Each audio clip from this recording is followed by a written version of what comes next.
Hey, welcome friends. What if Naruto gets dragon summoning contract to Kushina and a wolf movie? Minato Namikaze, the fourth Hokage and leader of the village hidden in the leaves, was having a distinctly mixed day. The day had started out fine, just like any other. That was until Kushina Uzumaki, his secretly pregnant wife, had gone into labor, and October 10th had gone from a day like any other to a wonderful day. A day he would never forget, the day he became a father to his precious son, Naruto. That had been the good part of his day. The bad part? Well, the bad part of his day came in the form of some masked shinobi claiming to be Madara Uchiha, a legendary and supposedly dead shinobi from the Leaf Village, who had not only found out that Kushina had gone into labor, but had also found the secret and guarded cave where his son was born, a supposedly safe place where young Naruto could be brought into the world without Minato and Kushina's many enemies finding out. Somehow this person claiming to be Madara Uchiha had not only gotten past the Anbu guards, all of them elite shinobi, but he had also killed Minato's predecessor, Hiruzen Sarutobi's wife, who was acting as Kushina's midwife. He had then kidnapped his son, a distraction he had used to lure Minato away from the tired and weakened Kushina. As Minato had gone to rescue Naruto, the masked man had taken Kushina. Taking advantage of her weakened state, he had released the nine-tailed demon fox, a power and deadly entity called a Biju, which had previously been sealed inside Kushina. With the 9 tails released, the masked man had then gone on to unleash it in the middle of the Leaf Village, causing untold damage as the demon fox rampaged through the village, killing and maiming hundreds. The masked man had then turned to manage to escape for Minato, just when the fourth Hokage had had him too. If Minato lived through today, a feat getting less and less likely considering that despite the masked man having escaped, the 9 tails still ran amok. He would forever look upon October the 10th with mixed feelings. However, Minato had to prioritize, and right now the biggest priority was dealing with the 9 tails. The beast had so many legends spread about it and its fearsome power. And as far as he could see, it lived up to every single one. Killing this kind of beast was beyond even the first Hokage, one of the most legendary and powerful shinobi to have ever existed. As such, it was definitely beyond his own skills. But while Minato might not have the tailed beast suppressing wood style that the first Hokage had, he did have something the first didn't. Minato was a master at sealing. All he had to do was keep the 9 tails occupied long enough for him to finish his preparations to seal the beast away. Minato glanced warily at the 9 raging tails, which easily tore through anything that got in their way, giving up any hope of holding the nin tails down himself. Minato instead bit his thumb and rapidly ran through a number of the hand signs. He jumped above the 9 tails and slammed his palm down, and in a puff of smoke the great beast was gone. Not quite gone yet, Minato reminded himself. Using the flying thunder god on 2 targets of such size was straining even for him, and he still had to get Kushina and the container for the 9 tails. Gamabunta, I need you to hold this thing down while I prepare the seal, Minato shouted as he turned to look over at his colossal summon from the Toad clan, one of the most powerful of the many summoning clans there were in existence. No promises, I might finish him off before you get back. Gamabunta, the large chief of the Toads, replied. As it turned out, the new chief, despite standing at close to 50 feet tall, still had a lot of growing to do. Mentally, in the scarce minute that Minato was gone, the 9 tails had managed to slice his stomach despite the Toad playing a careful defense. Any wounds inflicted by the Toad's blade seemed to disappear within seconds. Gamabunta stuck to firing off water bullets from a distance after almost having his guts spilled over the forest. Minato returned, now with a small crying baby and his dying wife, landing on the ground near to Gamabunta. Minato carefully laid both his son and wife down, before he got to work on setting up and drawing the sealing matrix he would need to stop the 9 tails. With Kushina. As Minato got to work, the dying Kushina looked over and made to protest, knowing as she did that Minato was going to seal the 9 tails in their son Naruto, making him the new Jinchuriki of the 9 tails, an act that would no doubt cost Minato his life and leave Naruto alone, living in the village containing within him the monster that had caused so much destruction and death this night. She knew now that things wouldn't end well. Still, though, she knew the 9 tails had to be stopped. Just as she knew Minato would forge on regardless. For all she loved the man, she knew he would put the well-being of the village over that of himself. Kushina and their son. This is why, instead of wasting her strength protesting, she instead began to make her own plans, drawing on her diminished chakra, an act that caused her unimaginable pain due to the damage the 9 tails release had caused. Kushina slowly began to go through her own plan to make sure her son would be safe and protected. Minato's actions were not just noticed by Gamabunta and Kushina though. The Nine Tails also seemed to realize what Intu was up to, showing a surprising amount of intelligence for what many thought was just a raging, monstrous beast. Roaring in anger, the Nine Tails began to charge towards their position, tearing through buildings and shinobi as it forged onwards, attempting acid did so to interrupt the ceiling. With Gamabunta the leader of the Toad summons, Minato shouted something as he saw the Nine Tails charge. And though it was drowned out by the Nine Tails' fury, Gamabunta could guess what it was he had to do, just as the Nine Tails neared him. The Toad leapt into the air and stabbed the Nine Tails' reaching paw into the ground with his sword. Minato finished whatever he had been doing, a large sealing matrix now being present on the baby Naruto's stomach. What happened next almost made the blood in Gamabunta's veins freeze as he suddenly felt the pressing feeling of death overtake the area. The Nine Tails roared again, not in rage this time, but something more akin to fear or annoyance. Then the beast shrunk. Gamabunta couldn't find any other way to explain it. The Nine Tails went from a healthy-looking, if enormous and nine-tailed fox to a scrawny, laughable facsimile of the terrifying beast it was. But the Nine Tails was anything but weak, even in its diluted state. Gamabunta's eyes widened as the Nine Tails lunged forward with its claws, threatening to impale what Gamabunta presumed was the new Jinchuriki. Seeing this, Gamabunta threw himself forward, intercepting the Nine Tails as he did so. Gamabunta succeeded in defending his summoner and his family from the nine-tailed fox. But Dong So had caused him to suffer serious damage as one of the Nine Tails' claws nearly tore out his eye, and several of its tails impaled his body. The damage ended up being too much, so much so that Gamabunta knew he would need to return to his summoning realm Mount Myobokuzan in order to recover. Just before he did return to his summoning realm though, Gamabunta saw another unfamiliar summon appear. He only saw it for an instant, but the summon was Huge Wolf, with sleek silver fur and piercing amber eyes. Upon appearing, the summon leapt towards the charging nine-tailed fox. Its fangs bared as it smashed into the diminished Nine Tails, sending it staggering backwards. The feeling of death came on seemingly twice as strong as before, and the Nine Tails roared in absolute fury as it began to be entirely sealed into the newborn baby.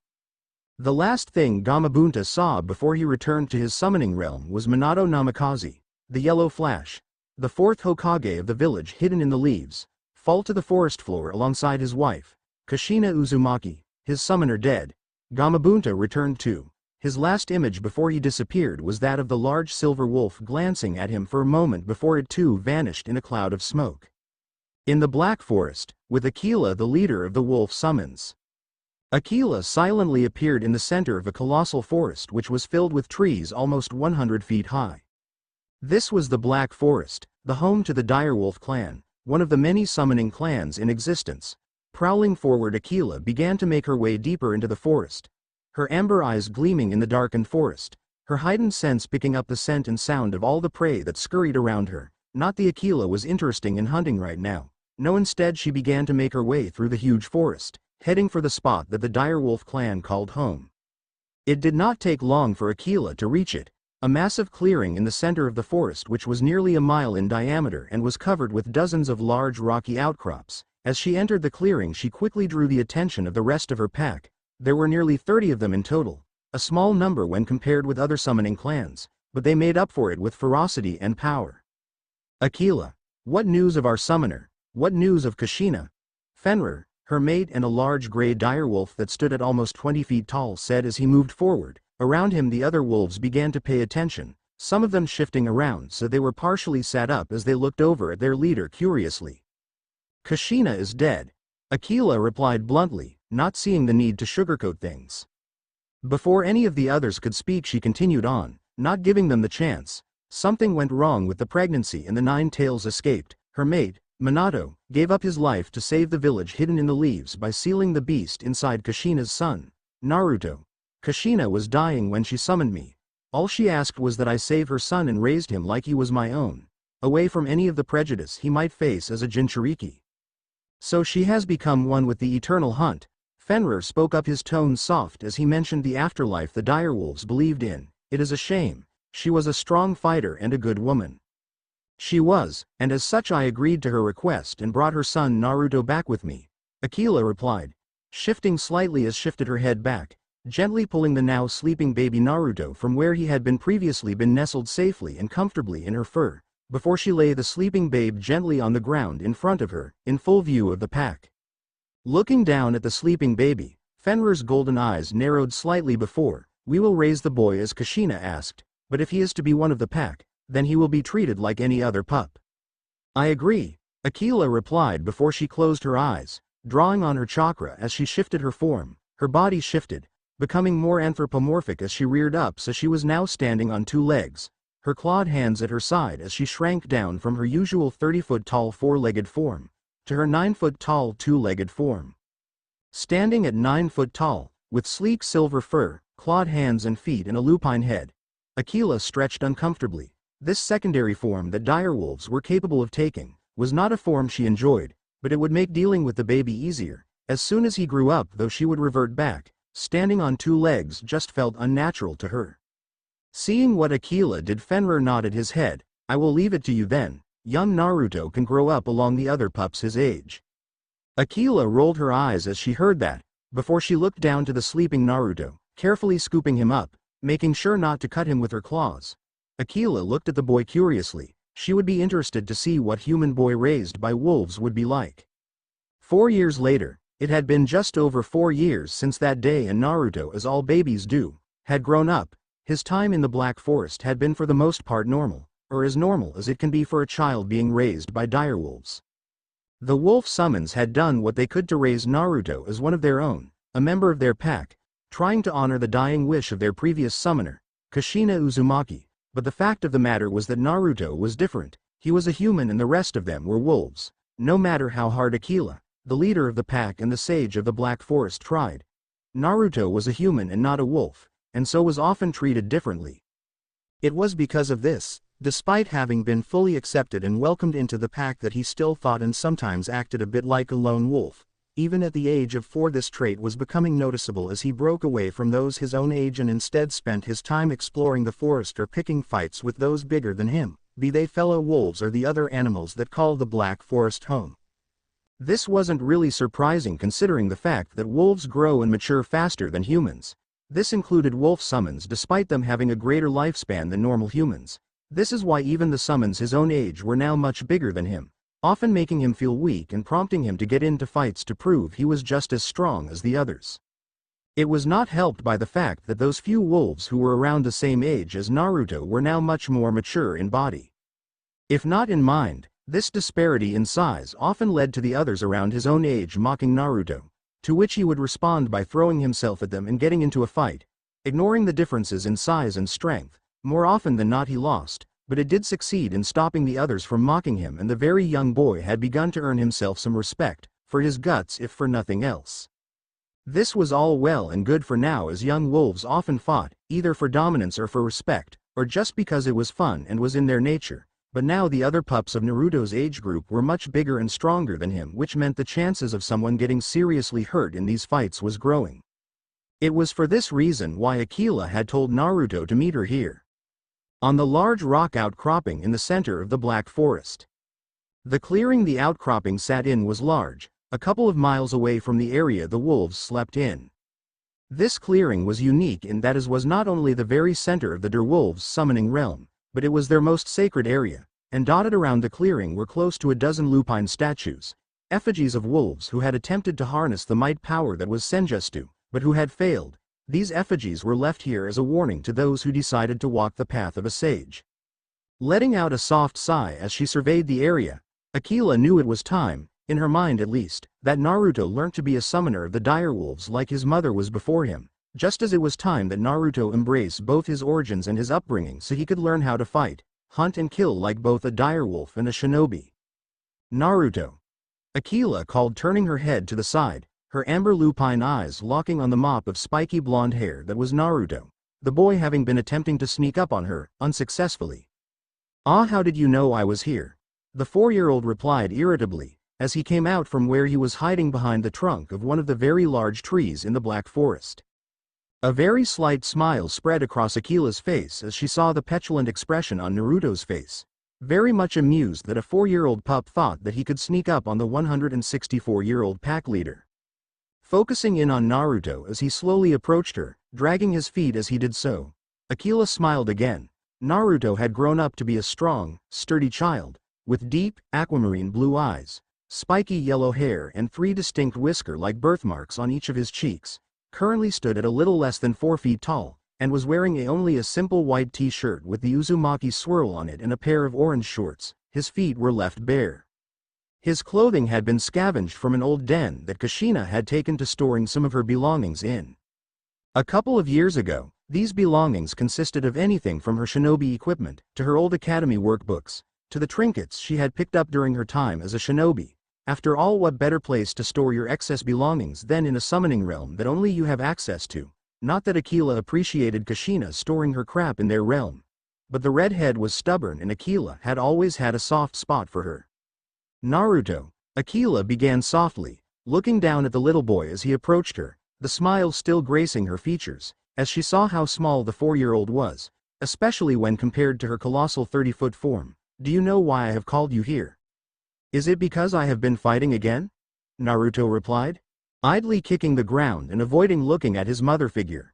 Honestly, she would not have known if he had been. It appeared that due to Naruto being both an Uzumaki and the Jinchuriki of the 9 tails, that he had developed a powerful healing factor. This meant that he rapidly healed from all but the most serious of injuries. That being said, though, considering his age and the size difference between those he was now fighting, the injuries from such fights might start getting serious, even if they were not meant to be.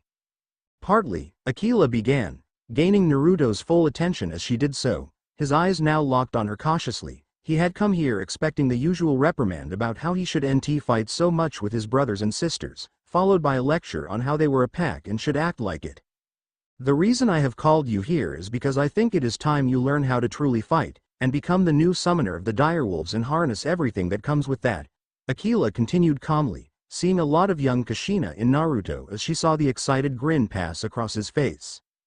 Kushina had already been a full-grown woman and a full-time shinobi when she had first summoned Akela and later became the direwolves summoner. She had become pregnant with Naruto only a year later. As such, although she had been able to summon wolves and reverse summon herself to the Black Forest, she never had the chance to learn all of their secrets. She had never learnt senjutsu from Akela, or any of the direwolves' techniques. There had never been the time to fully teach her.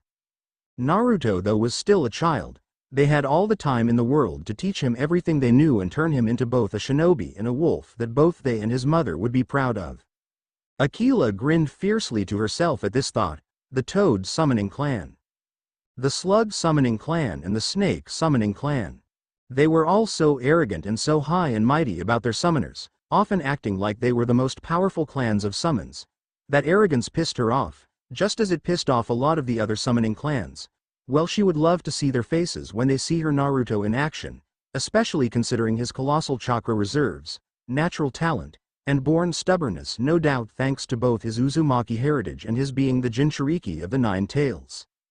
That sounds so cool, Naruto said excitedly, a grin now prominent on his face at the thought of being taught how to not just fight and hunt, but how to summon other wolves and whatever other secret techniques Akela had up her non-existent sleeve. No more would the other pups his age call him a hairless runt. Now he would be able to stand tall, the strongest of them all. So when do we start? We will start now, but first off you also need to learn utilize your chakra. Now before you ask, Akela began cutting off the question she could feel coming from Naruto. Instead, fixing her amber eyes on him, giving him a look that said, listen, don't talk. Chakra is an energy used by both shinobi and summons to do many things. From manipulating the elements to summoning wolves. All living beings produce chakra, including you, me, your brother and sisters and countless others. Now since you contain this chakra in your body, you can only have so much of it at a time, and if you run out, you die. The first thing I'll be teaching you is how to access and control your chakra. Then we will move on to how to use it. It'll be hard, but if you're not up for it I could always take you to your mother's old shinobi village, the Hidden Leaf Village. No way, I want to learn from you. I want to become as strong as you, Fenrir and the others. I want to become the strongest I can be. Naruto said fiercely, a burning desire showing in his eyes. This forest was his home, and the wolves were his family. He didn't care about this village his mother called home. He had never set foot in the place. as far as Naruto concerned this was her true home, just like it was his. Aquila grinned at that, delighted by the passionate desire to grow stronger that she could sense from Naruto. He truly was as much her son as he was Kushina's. Good, I hoped you would say that. First off we will start off with meditation, working on your senses and your chakra, and then we will put it to good use by going on a hunt, Aquila said as she began to go over the basics Naruto would need if he ever wanted to become a true sage. Naruto scowled at the sound of having to meditate. He didn't like sitting still, he wanted to run free, to become one with the wilds, to hunt his prey. Still though, Aquila didn't do things for no reason. If she said he needed to meditate then he would meditate. He didn't want to get her pissed off with him. After all, if he did she would be the one hunting him. 4 years later, I am impressed. Getting a grasp on sage mode at such a young age is an incredible feat. You've become an awful lot stronger Naruto, more than a match for your brothers and sisters. Aquila said, her teeth bared as she looked down at Naruto, the 8-year-old boy standing taller and broader than when he had first started his training. He was still much smaller than his brothers and sisters though, barely coming up to the shoulder of even the smallest adult wolf. His appearance was deceptive though, as hidden within that small body were chakra reserves that would put a full-grown Junin shinobi to shame, and a skill and ferocity that had at first even taken Aquila aback. Still though, the effects of his becoming the summoner of the wolves and becoming a sage had shown. His teeth had begun to sharpen, his sharp pearly white canines now stuck out under his lip. His hair had begun to darken and had become shaggier, his nails had also thickened and sharpened, becoming similar to claws. No need to sound so surprised, Naruto replied glibly from where he was lounging on the rock outcropping, enjoying the compliments Aquila was giving him. She had been a harsh and ruthless taskmaster over the years, accepting nothing but his best and often pushing him far beyond his limits. She didn't give out compliment easily. Take it for what it is, brat, a compliment, Aquila replied back in amusement, lowering herself to the ground as she did so that she could look Naruto in the eye. You are the first human that we have ever taught this art to.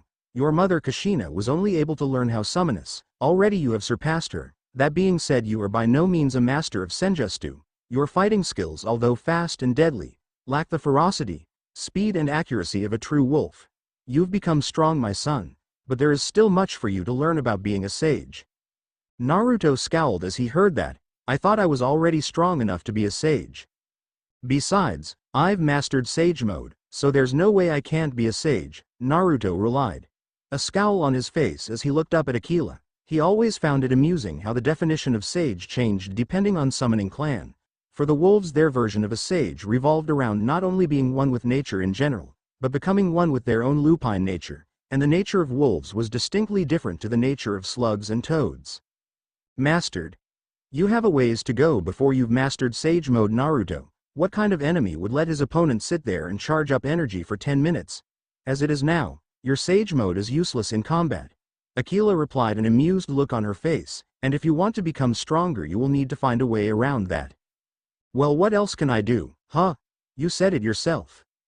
One must be absolutely still when gathering natural energy, or risk losing control and joining these poor fools who tried and failed, Naruto said, gesturing to the surrounding stone statues of direwolves who had failed their sage mode training and paid the price. Not many direwolves were taught the art, and even fewer ever succeeded.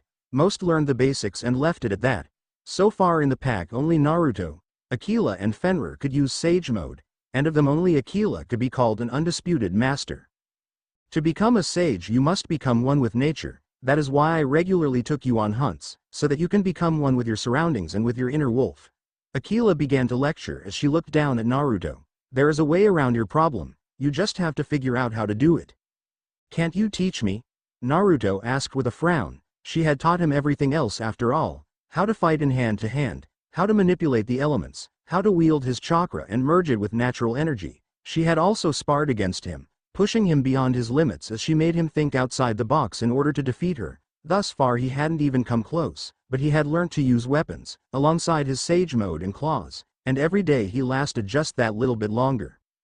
Aquila looked at him for a few seconds as she heard this. Before she sighed, I can't teach you because I don't know the answer yet. Even if I did though, I would want you to work it out on your own. The ability to draw in natural energy whilst moving comes naturally to us wolves, and despite you being born a human you grew up a member of the pack. As such I expect you to learn how to use sage mode like a member of the pack. I started you off by having you mediate so you could feel out the natural energy. Then I had you merge it with your own body. It is up to you to figure out how you can do this whilst moving." Naruto frowned as he heard that, concentrating hard as he tried to work out how he could do what Aquila wanted him to. He could see her point, and although annoying, he also knew that it would be best if he figured this out on his own. Closing his eyes, Naruto took a deep breath, as he drew on the natural energy in the area. Merging it with his own chakra, opening his eyes, Naruto's blue eyes turned amber. His hair turning completely silver, his feet and hands becoming more claw-like. In this mode not only were his senses and physical abilities massively heightened, but his skin became as hard as rock. His claws became as sharp as knives and his ability to sense chakra was on a whole other level. Flexing his arms, Naruto reveled in the strength he could now feel flowing through him. He could do it. If Aquila and Fenrir could do it, then so could he. 4 years later. So you think you are ready to leave the Black Forest and venture out on your own? Even though you're still a little runt who just recently learned to use Sage Mode efficiently, Fenrir said mockingly, the colossal gray wolf currently standing up on all fours, towering over the 12-year-old Naruto, a snarl on his face as his ferocious golden eyes locked on the silver-haired boy in front of him. More than ready, Naruto replied bluntly, fearlessly meeting Fenrir's gaze as he looked up at the wolf, which stood at almost 20 feet tall, a towering mass of muscle and ferocity and one of the most powerful members of the pack. I may have just mastered Sage Mode, but you know that I am better at it than you. I can't learn any more here. I want to see the world. I want to test myself against the strongest there are. To do that I need to go out on my own. Go on my own hunts and form my own pack. 4 years had passed since he had first learned to absorb natural energy and enter Sage Mode. In those 4 years Naruto had changed a lot. His hair was now permanently silver, and his eyes were a glowing amber color. His hands and feet had become like claws, the nails harder than steel and able to tear through solid rock. His frame had also bulked up, making him look closer to 16 than 12, his growth having been accelerated due to his use of natural energy from such a young and the constant fights he engaged in with the other wolves. Currently he stood at just under 5 foot 10 inches, with broad shoulder and heavily muscled arms and legs. The only thing he was wearing was a simple baggy, black t-shirt and a pair of shinobi pants. His feet as always remained bare, Naruto seeing no need to wear sandals as they would only get in the way. Strapped to his back was a simple sword, his mother's old blade. A nameless sword that she had salvaged from the long-since destroyed village hidden in the whirlpool, the former home of the Uzumaki clan. In her youth, the blade was a simple 4-foot-long, straight sword, with an unadorned guard and a black leather sheath and handle. The only decoration it held were the kanji that were finely etched onto the blade, having obviously been put there by the blacksmith when it was forged. Naruto had found the sword among the rest of the crap his mother stored in a small cave in the Black Forest. When he had mentioned it to Aquila, she had encouraged him to take it, probably because she wanted him to clear out his other's clutter, but also because she knew he might find a use for it. He's right, you know, Fenrir. He's surpassed you in using the technique. He's probably surpassed me too. Despite that, though, he's still too inexperienced to be a true sage, to be a true alpha. Real-world experience is the only way to fix that.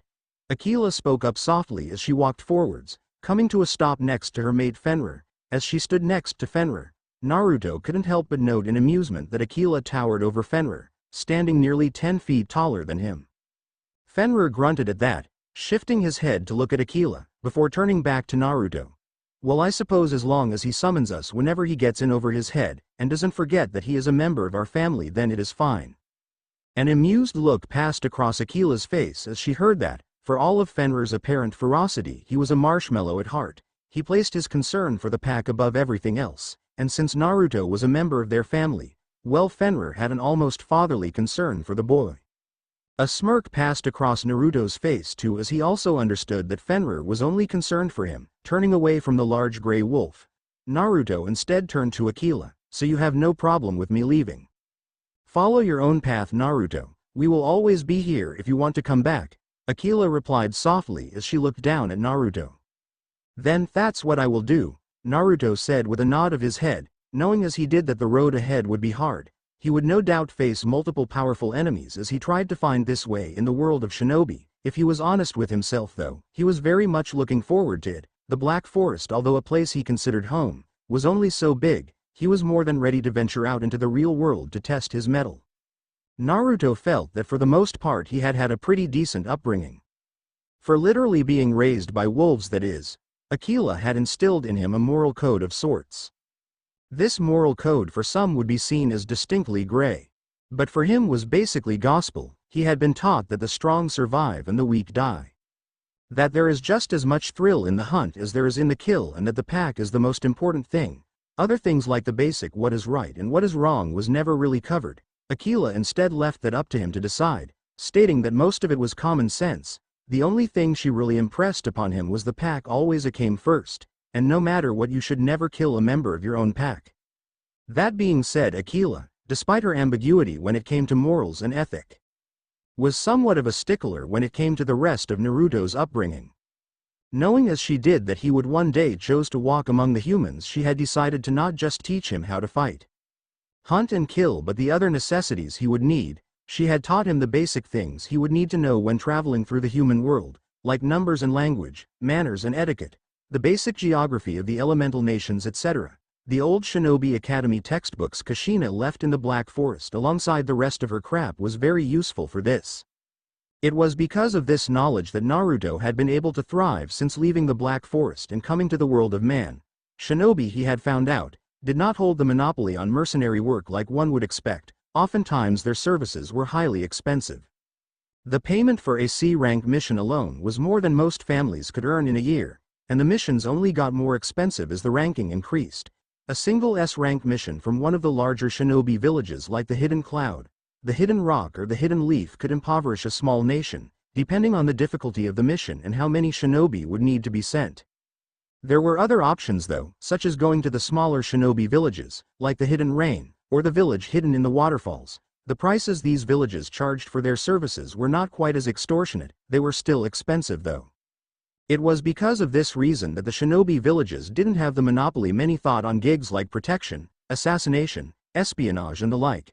No, there were cheaper alternatives for those missions. Missing nin, shinobi who abandoned their villages and were often actively hunted by said villages. They provided cheaper alternatives, as did roving mercenary bands and exiled samurai. It was in that less than esteemed company that Naruto was able to make a healthy living and somewhat of a name for himself. It had been 12 months since he had first walked into the seedy bar in Clover Town, the Lusty Leopard. It had been the first place he had visited, in the first town he had come across since he was reverse summoned to the human world. Suffice to say his impression of it had not been great. The building was a ramshackle, two-story wooden building. When he had first entered, his heightened senses had almost been overwhelmed by the stench of sweat, stale alcohol and greasy food. Luckily though he had been able to power through, driven on by his curiosity at meeting other humans for the first time. It had been a disappointing first meeting. A guy sitting at the bar had simply sneered at him and told him to piss off back to kiddie school. Naruto ended up smashing his face into the marked and pitted wooden surface of the bar, breaking the mon's teeth and nose and causing him to let out a loud scream of shock and pain. That had gotten Naruto the attention of the entire bar. A brief brawl later and a half-dozen broken bones and lacerations made it clear to the bar's clientele that Naruto was not someone you fucked with. After making sure he made that point, he went on to ask for some food, taking the money from one of the half-dozen thugs he had beaten down to pay for his meal. As it turned out, Naruto's first impression was not that uncommon. The bar was known to draw a rougher crowd, as exiled samurai, mercenaries and missing nin often frequented the place. It was because of this, or maybe caused by this, that the bar had somewhat of a bad reputation. When he had first looked around the bar, Naruto had been surprised to see that against one of the bar's walls there was a large request board displayed. A request board that held hundreds of paper bounties and requests, posted by government officials, private parties and the like. These requests were often for protection, for hired muscle, or to advertise bounties that had been put on the heads of shinobi, missing nin and other people of interest. Upon hearing this, Naruto had decided to give one of them a go. After all, this was apparently how people like Naruto made money, people who excelled in fighting but who didn't want to or weren't allowed to join the shinobi villages. The first mission Naruto had ended up taking was a bounty request. For some failed academy student from the Hidden Cloud village.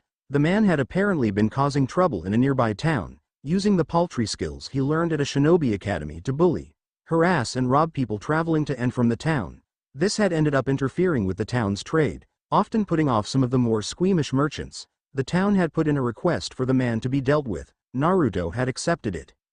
From there it had only taken him about an hour to reach the town and track his target down. This had been made easier by the fact that the man had more chakra than the average person thanks to his shinobi training, which for Naruto, who was nowadays constantly in sage mode and very much able to sense chakra, made it almost painful easy for him to track down the man. What followed was the man attempting to intimidate Naruto with a sword when he was confronted, and Naruto ripping the man's throat out with his clawed hand. It had taken Naruto about an hour from accepting the job to bringing his body to a nearby bounty hunting station that was based in the same town as the Lusty Leopard. A 2-hour job all round that had ended up earning him 10,000 ryo. Naruto had to say that he liked it, though the prey could have been better. That had been 12 months, and over 200 confirmed bounties ago. Walking forward confidently, a slight smile on his face, Naruto's amber eyes almost glowed as he entered the dimly lit main room of the Lusty Leopard. His entrance did not go unnoticed as a few of the regulars called out greetings to him as he passed. Seeing this, Naruto gave them a brief nod in return, despite him not having bothered to remember their names. Naruto had grown a lot in the last year. He now stood at close to 6 foot with broader shoulders and more muscled arms. His hair was still shaggy, a grayish-silver color. His eyes had also retained their glowing amber color, whilst the whisker-like birthmarks had become even darker and more pronounced. For the last year he hadn't stopped using Sage Mode once, having become accustomed to constantly absorbing natural energy, even when he was asleep. Over the last year he had also managed to buy and scavenge a new outfit, consisting of finely made black shinobi pants, a gray t-shirt and a black knee-length coat. His sword was now strapped to his back, the hilt of the blade just poking up over his right shoulder, and as always he continued to refuse to wear shoes, instead walking on his clawed feet, trusting in his all but impenetrable skin to protect him more than a simple leather sandal ever could. Continuing on, Naruto nodded to the barman, Sokka. He was a large, thick-set man with no hair on his head and a large black beard, who upon seeing Naruto grunted a bit before sending him a brief nod back. It had been over a month since he had been back at this inn. As he often liked to travel from town to town, he had to admit, though he was happy that he was back, many towns in the different country had a place like the Lusty Leopard in it, or a bounty station, or at least somewhere Naruto could find work. The Lusty Leopard, though, as the first place he had visited since leaving the Black Forest, always held a special place in Naruto's heart. This was the reason why he came back every now and then, plus they had a very good request board. The barman and owner of the bar, Sokka, having been a rock shinobi once, still had a number of friends and contacts that allowed him to stock up on requests and missions, which Sokka would go on to post on his request board, often drawing in people like Naruto who would spend their coin here as a thanks.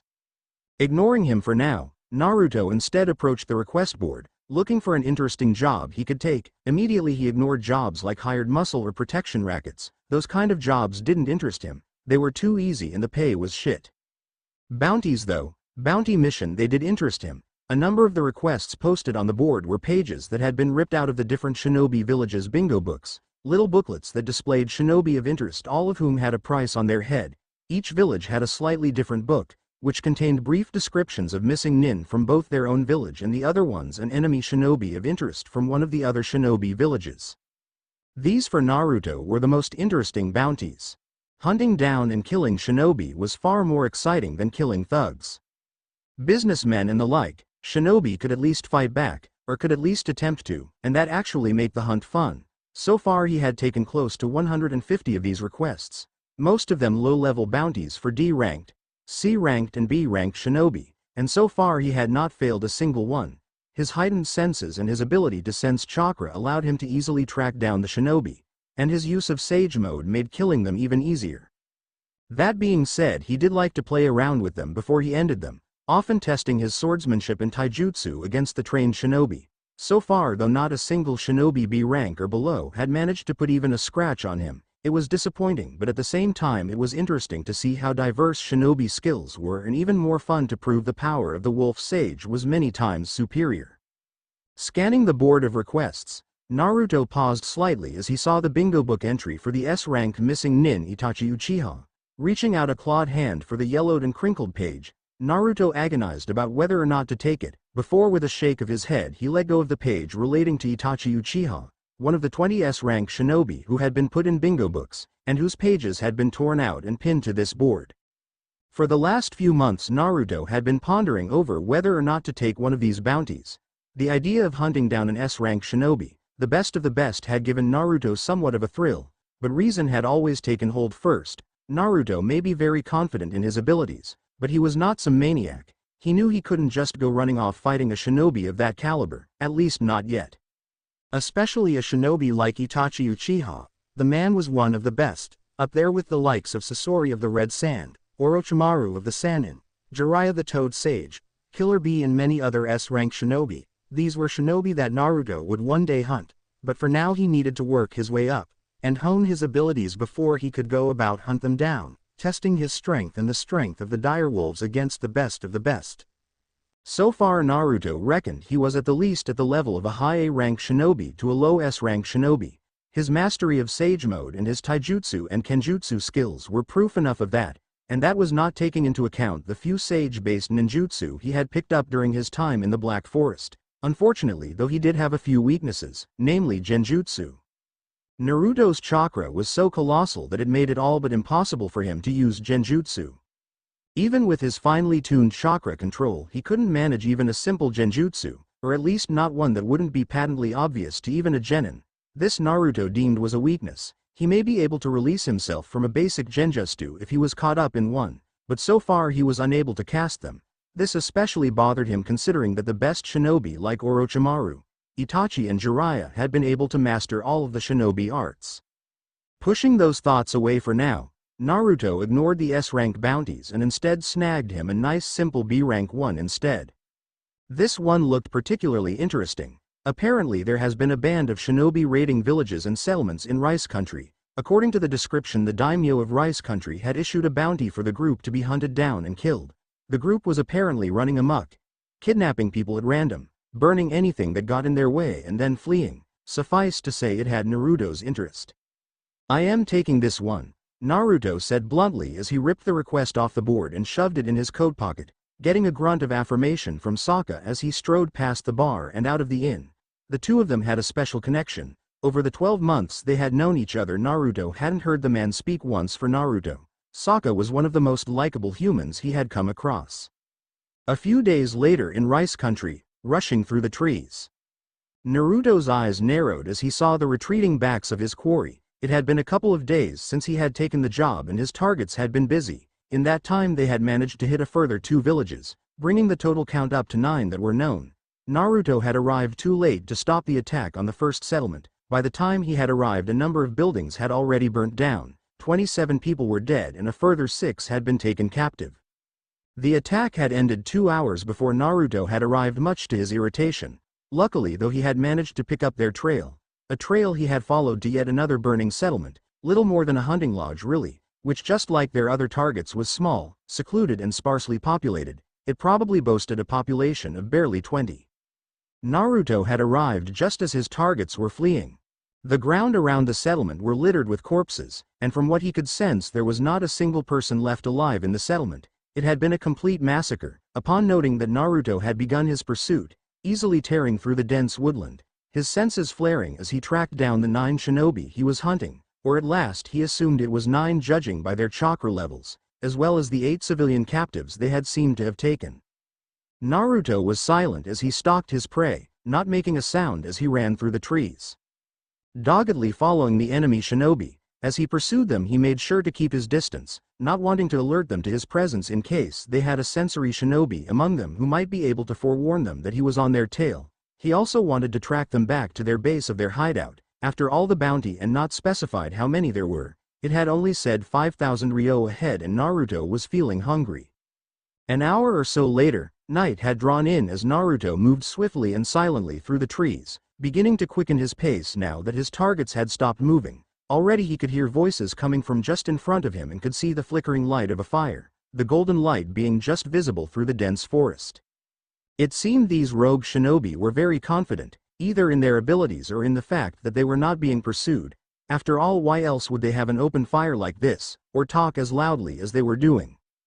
Coming to a stop just before his target's encampment, Naruto paused, spreading out his senses as he did so. So far he could sense 13 people in the camp ahead who had more chakra than an average civilian, making them the shinobi he was after. None of them were that impressive really, ranging from around high genin levels to high chunin levels, or at least that is what Naruto estimated from his experience, but what they lacked in raw power they made up for in numbers. On top of the shinobi he had identified, he could also sense 23 civilians also in the encampment, easily identified by how little chakra they had. Now these could be common bandits, but somehow Naruto doubted that. Shinobi often thought themselves above common thugs and cutthroats, so it was unlikely they would work with them. Plus the request had stated that they were kidnapping civilians, and Naruto had seen evidence himself of this. No, in Naruto's mind it was more likely that they were captives, taken from the raided villages. With that assessment made, Naruto began to prowl forwards again, his amber eyes glowing faintly in the darkness as he saw the silhouette of a figure at the edge of the camp. It seems they were not arrogant enough not to set a watch, not that that would do them any good. Naruto didn't pause for a second as he leapt forward, his clawed hand outstretched. The watchman didn't even have a chance to scream as Naruto ripped his throat out and then dragged him into the dark woodland, not making a sound as he ghosted his first victim. Naruto paused as he dropped the dead man onto the ground, hiding him behind a bush for now as he instead focused on the camp, making sure his actions had gone unnoticed, which, judging by how the loud conversation went on undisturbed, seemed to be the case. Shifting forwards once more, Naruto grinned as he closed in on his prey. As he drew closer to the camp, he soon began to make it out. The camp was made up of 3 mottled green-colored tents, a large campfire which had a number of pots bubbling away just above it, and finally a large prison wagon just to the side. The wagon was a large wooden frame with 4 iron-studded wheels. Attached to the top of the wagon there was an iron cage, within which Naruto could make out a number of huddled shapes. Just to the side of the wagon Naruto could also see 2 horses tied to a nearby tree, both of them grazing at the edge of the campsite. Turning away from the prison wagon for now, Naruto instead focused on the center of the camp. Around the fire Naruto could make out the shapes of 10 people sitting around, all of them shinobi. Shifting his gaze back to the edge of the campsite, Naruto was soon able to find another shinobi who was standing guard at the back of the prison wagon. The final one though, Naruto frowned as he spread his senses out. The final one seemed to be in the prison wagon itself. Naruto frowned as he sensed this, trying to work out why someone trained to use chakra would be kept in the cage along with the others. The first thing that came to mind was a trap, someone placed there to kill anyone who attempted to free the prisoners. He soon dismissed that theory though. A plan like that would require intelligence and caution, which was something this group of rogue shinobi seemed to lack. Ignoring that problem for now, Naruto instead looked back to the main group, slowly moving around the edge of the camp as he listened in on the conversation they seemed to be having. In the camp, I am telling you right now, no one is allowed to touch the prisoners. The master will use you in one of his experiments if he finds you have interfered with one of his test subjects. One of the men said loudly, his tone laced with irritation. The man who spoke was tall and skinny, with short black hair and a gaunt pale face. His clothing, like his fellow shinobi, seemed to be a mottled grayish-black color, and like them he seemed to be armed with standard shinobi equipment, including a sword, kunai and shuriken. Oh come on, how will he notice? Another one of the men answered. This one was shorter than the first, with a squat, stocky body, tanned skin and a scrubby black beard. I mean, we got some real pre-ones this time. I am sure the master won't begrudge us a bit of fun. Trust me if when I say this, he will know and he will make you suffer. I am saying this for your own good. Don't interfere with the master's test subjects, the first man replied, a note of fear entering in his voice as he spoke about this master of his. This bullshit.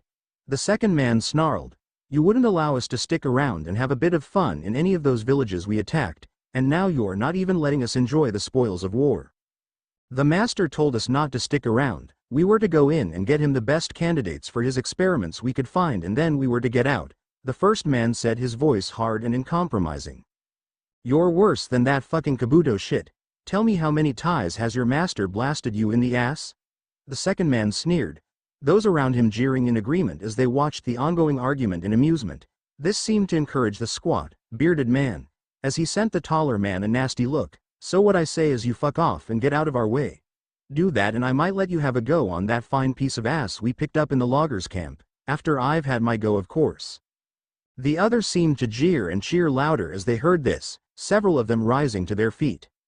The first man glared darkly at that before he stood up. With a rasp of steel he then drew his sword, a simple katana, which he held confidently in front of him, his gaze not faltering as he glared back at the squat, bearded man. "We were given orders.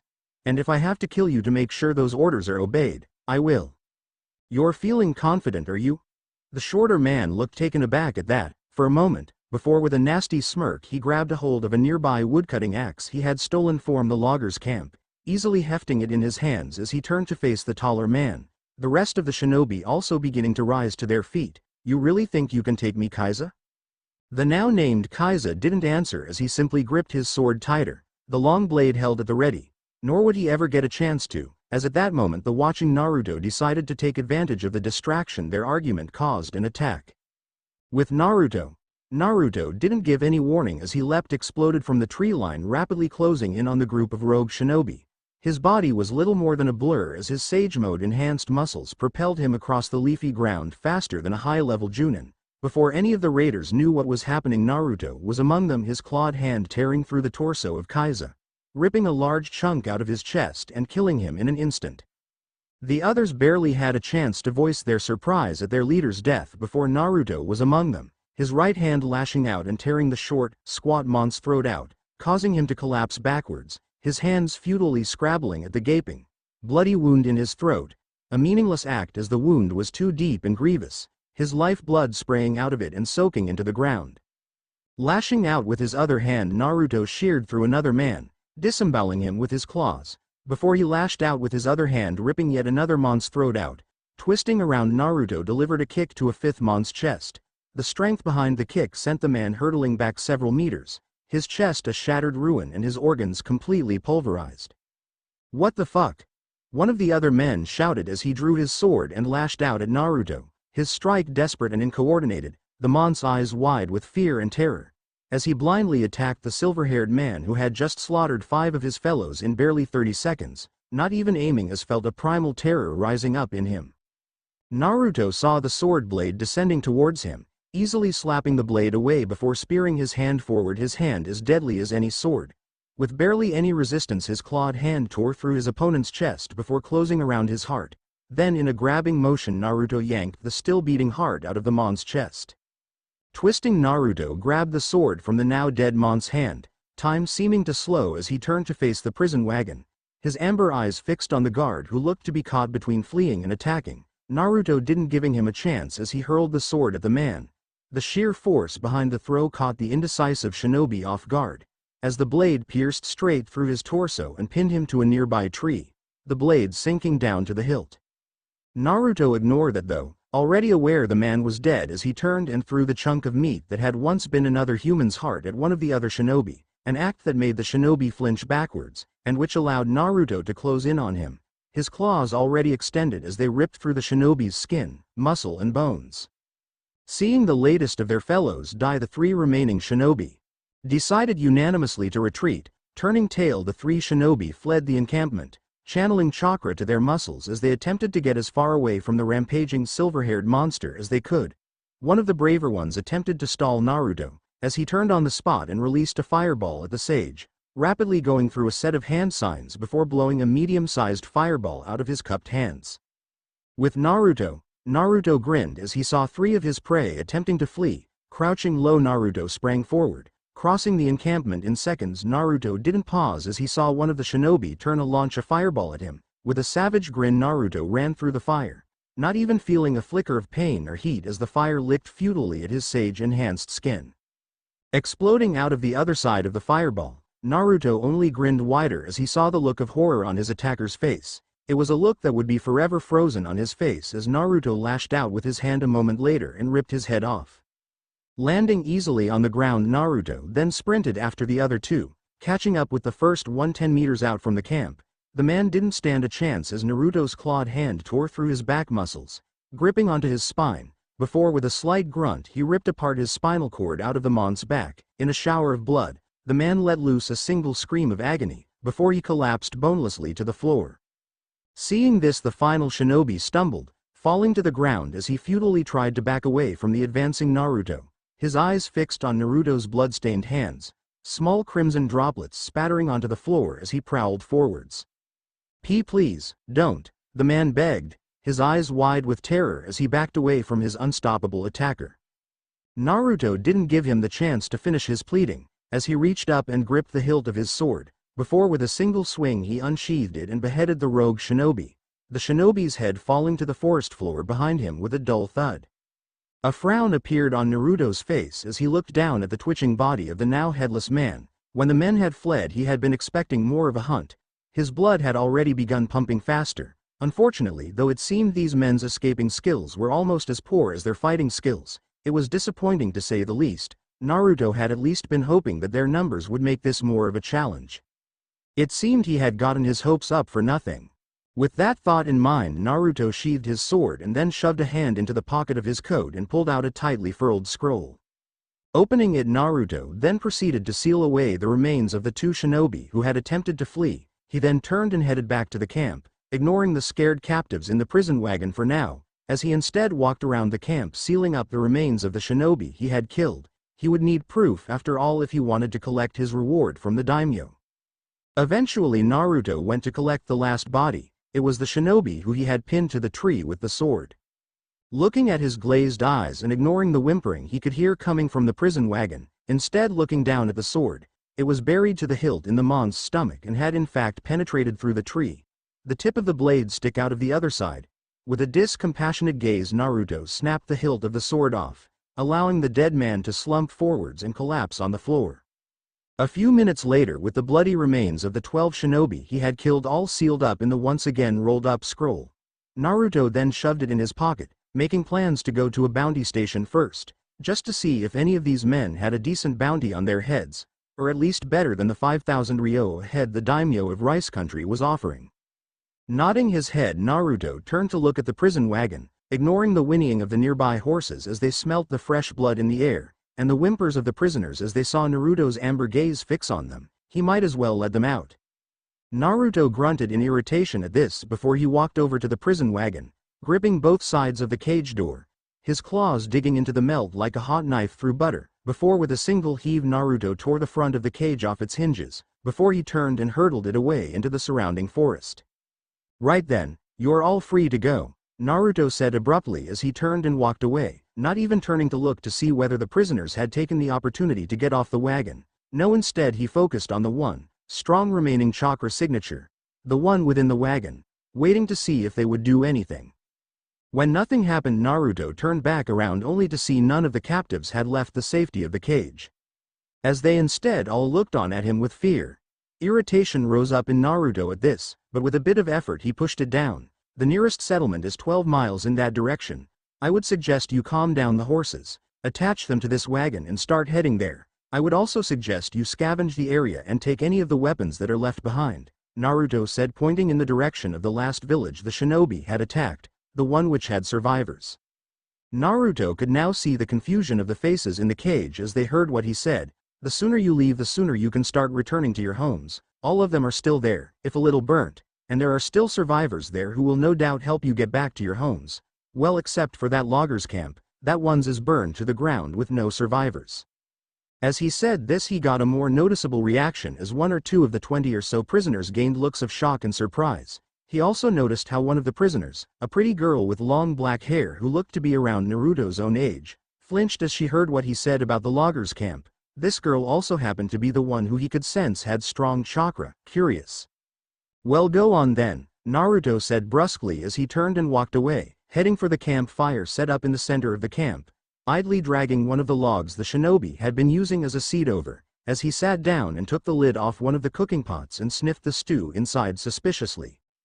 As Naruto was doing this, the captives began to slowly get out of the prison wagon, cautiously going about the tasks Naruto had suggested, keeping a wary eye on the silver-haired sage as they did so, their desire for freedom and home warring against the innate fear Naruto had inspired in them with his savage butchery of the 12 rogue shinobi. Naruto for the most part ignored them, the mindless sheep that they were. Instead, he focused on the stew as he checked it for poison. Upon finding it clean of any contamination, he began scouting around for a bowl. Despite his apparent nonchalance, however, he was very much aware of what was going on.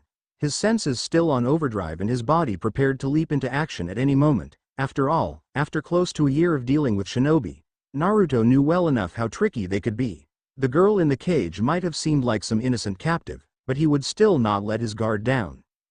10 minutes later, as Naruto was finishing off his second bowl of the surprising delicious beef stew, as he did so he tensed slightly as the former prisoners began to leave the campsite, using the wagon as Naruto had suggested. That however was not the reason for his tensing. The reason was that one of the captives had stayed behind, the one who felt like she had had shinobi training.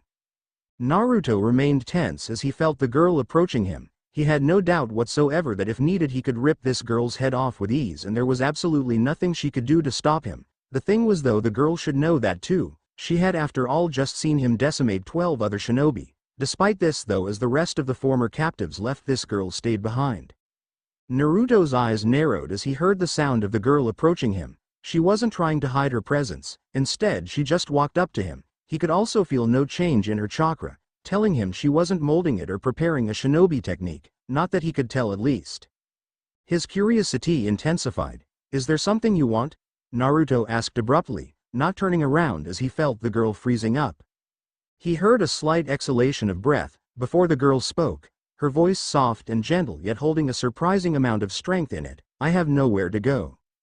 I told you where the nearest settlements were. You should have gone with the others and they could have helped you get home," Naruto replied bluntly, still not turning around. "There would be no point," the girl replied, her voice breaking slightly as she said that. "You said it yourself. My home was burned to the ground and there were no survivors." "The loggers' camp?" Naruto guessed, shifting as he turned to look at the girl out of the corner of his eye. It was like Naruto first thought. The girl looked to be around 13, with a pretty face, waist-length black hair, a still partially immature body and pale skin. Her clothing was the simple garb one would expect from a rural-dwelling civilian, currently looking a bit grimy and damaged, no doubt from the attack on her home and her subsequent capture. "I have nowhere to go," the girl repeated, her gaze hollow, and her tone no longer as strong as before. "How's that my problem?" Naruto asked abruptly, cocking an eyebrow as he waited for a response.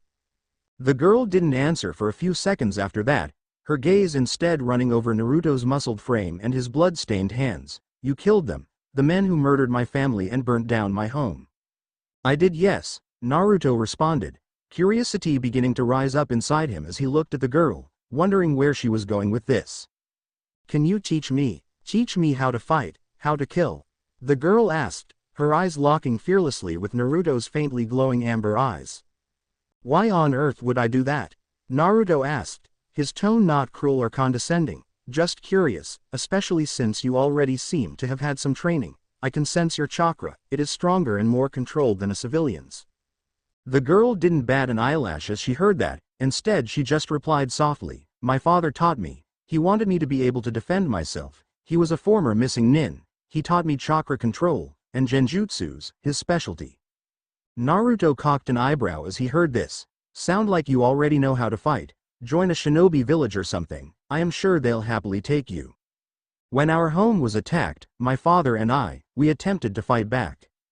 We were overwhelmed though. My father was killed, as was my mother and all of our family friends. I don't know what would have happened to me if you hadn't come and killed those men," the girl replied, ignoring Naruto's previous suggestion, her tone hitching for a second as she spoke and her grief slipping in for just a moment, before it strengthened as she continued to gaze resolutely into Naruto's eyes, not backing down. "I want to come with you. I want to learn how to fight like you do, how to kill bastards like those men, like you did." Naruto gazed at her curiously as he heard this, once again relying on his heightened senses as he looked carefully at the girl. She wasn't lying to him, he could tell that much. She was scared, she was grieving, she was nervous, but she wasn't lying. More than that, she was alone in this world, like Naruto had been before Aquila and Fenrir had taken him in. Letting out a sigh, Naruto turned away from the girl. She didn't move, he could tell that much, but he could hear her heart begin to beat faster, as fear and panic rose up within her. "Sit down," Naruto said bluntly, idly grabbing up another bowl from the ground. As he did so, the girl's heart stopped beating. For just a second it missed a beat, then it started hammering again, in shock and surprise. "There is some more stew left. You are going to need your energy. We leave in an hour." The girl stumbled forward as she heard that, taking a seat just to the side and away from Naruto, her eyes locked on him, an unreadable expression on her face as she watched him fill the bowl with stew before he shoved it over to her. "Do you have a name?" Naruto asked, cocking an eyebrow in curiosity as he saw the girl grab the bowl from his hand and begin eating, not even bothering to put on airs and graces as she brought the bowl up to her mouth. The girl paused as she heard this, lowering the bowl enough so she was once again looking at Naruto. "Yeah, the name's Kin," the girl replied, her voice once again soft, yet her gaze showing her inner strength. "Kintsuchi. When our home was attacked, my father and we attempted to fight back. We were overwhelmed though, my father was killed, as was my mother and all of our family friends. I don't know what would have happened to me if you hadn't come and killed those men," the girl replied, ignoring Naruto's previous suggestion, her tone hitching for a second as she spoke and her grief slipping in for just a moment, before it strengthened as she continued to gaze resolutely into Naruto's eyes. "Not backing down, I want to come with you. I want to learn how to fight like you do, how to kill bastards like those men, like you did." Naruto gazed at her curiously as he heard this, once again relying on his heightened senses as he looked carefully at the girl. She wasn't lying to him, he could tell that much. She was scared, she was grieving, she was nervous, but she wasn't lying, more than that she was alone in this world, like Naruto had been before Aquila and Fenrir had taken him in. Letting out a sigh, Naruto turned away from the girl. She didn't move, he could tell that much, but he could hear her heart begin to beat faster, as fear and panic rose up within her. "Sit down," Naruto said bluntly, idly grabbing up another bowl from the ground. As he did so, the girl's heart stopped beating. For just a second it missed a beat, then it started hammering again, in shock and surprise. "There is some more stew left. You are going to need your energy. We leave in an hour." The girl stumbled forward as she heard that, taking a seat just to the side and away from Naruto, her eyes locked on him, an unreadable expression on her face as she watched him fill the bowl with stew before he shoved it over to her. "Do you have a name?" Naruto asked, cocking an eyebrow in curiosity as he saw the girl grab the bowl from his hand and begin eating, not even bothering to put on airs and graces as she brought the bowl up to her mouth. The girl paused as she heard this, lowering the bowl enough so she was once again looking at Naruto. "Yeah, the name's Kin," the girl replied, her voice once again soft, yet her gaze showing her inner strength. "Kintsuchi." Chapter 3. With Naruto's breaths came out low and slow as he loped through the surrounding woodlands, his feet not making a sound as he deftly ran through the trees, his amber eyes fixed on the large mountainous area ahead, not pausing for a second as he closed in on his prey. His pace was relentless as he tore through the forest, not pausing as he leapt over rocks, weaved through the surrounding trees, his movements agile despite his pace, his movements silent as he breezed through the forest, his senses flaring, his guard up and ready for anything. A few seconds later Naruto came to a stop, his feet barely making a sound as he did so. Narrowing his eyes, Naruto shifted slightly on the spot, his head raised as he sniffed the air, his other senses extended as he lazily surveyed the area. His prey was near, he could sense them. He may be actively stopping himself from sensing their chakra, but he could still smell them and hear the beating of their heart. To a normal shinobi this might have passed unnoticed, but to Naruto it made finding his prey easy. "You're still not quiet enough, Kin," Naruto said softly, his amber eyes flickering up to look at the black-haired girl in the trees above him, the slightest of grins passing across his face as he saw the put-out look on her face, as she glanced down at him, her hands held up ready to make a hand seal. Letting out an irritated sigh, Kin dropped down from the tree branch she had previously been crouched on, her feet not making a sound as she landed in a crouch just before Naruto. Standing up, Kin had to look up as she met Naruto's amused gaze, issuing another sigh of frustration as she did so. "It's not exactly easy, you know, hiding from someone with ridiculously enhanced senses and the ability to sense chakra," Kin complained, her left hand resting on her hip as she looked up at Naruto with a scowl. "But I didn't find you by sensing your chakra, I found you by hearing the beat of your heart and smelling your scent," Naruto replied in amusement, as he patted Kin on the shoulder. Kin flushed red as she heard that, deliberately looking away from him. "Well, I tried to hide my scent with mud, but what can I do about my heart?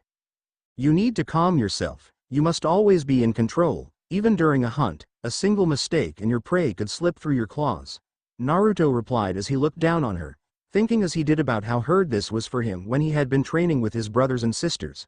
Back then he had always gotten too excited, and this had given himself away. It was a difficult lesson to learn and even harder to put in practice. When you are hunting your prey, you must be calm, cold and silent. You must be in absolute control of your mind and body. Otherwise you were likely to get caught up in the thrill and alert your prey before you were ready. Once you had caught up to your prey, well, you could give in to the thrill and the exultation, but whilst you were stalking them, you should alert them to your presence.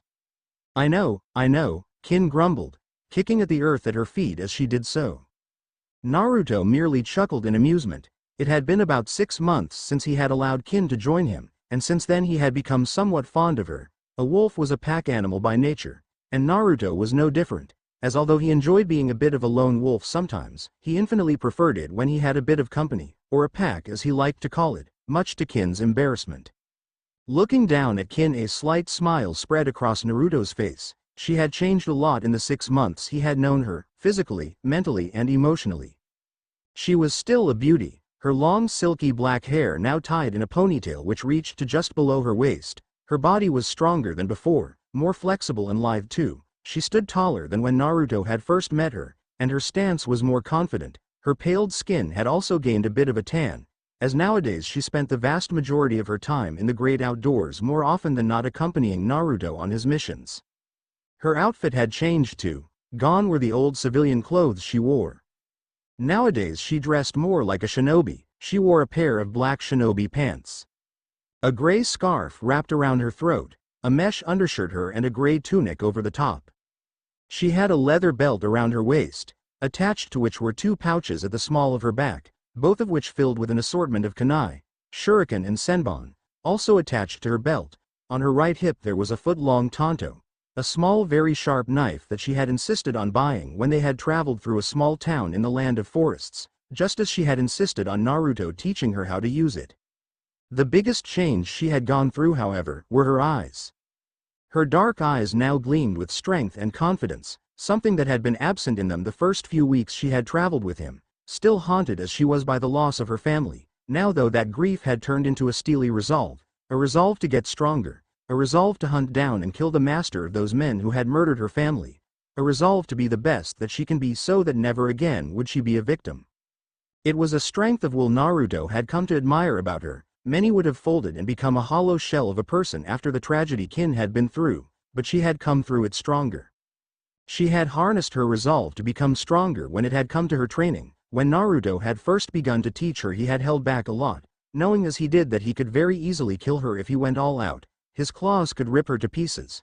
His punches could shatter her bones and liquidate her organs, such was the power of Sage Mode. But when Kin had found this out, she had rebuked him. Much to his amusement, she had shouted at him and demanded that he not hold back. Her passion and ferocity had surprised Naruto, and so although even now he didn't go all out, he was a lot less forgiving than before. In the beginning their taijutsu spars ended with Kin unconscious and Naruto having to carry her back to their room. Despite that though, she had still insisted on him not holding back, as she continued to test herself against him, adapting her style of fighting to accommodate for Naruto's far greater strength, speed and agility, as well as his near-infinite stamina and his inhuman durability. Upon realizing she would never overpower Naruto, she had instead begun to try and outthink him, using a mixture of genjutsu, poisons, traps and her natural flexibility and agility to fight him. She had still never come close to beating him, but she seemed to improve with every spar, her style becoming sharper, her strikes more accurate, her tactics trickier. This had led to not just Kin becoming stronger and smarter but Naruto also, as it had encouraged him to adapt to whatever tricks Kin pulled off, either with her genjutsus or with her traps and poisons. Due to this the two of them had got into somewhat of a routine.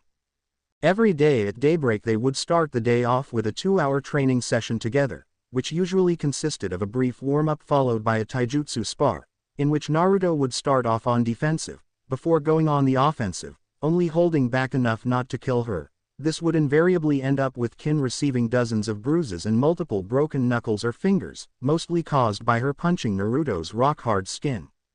After this, Kin would heal her hands, using her limited but well-practiced medical ninjutsu skills she had learned from her father. Naruto would then train on his own for another 2 hours, pushing himself to the limits as he sought to master his taijutsu, kenjutsu and ninjutsu skills.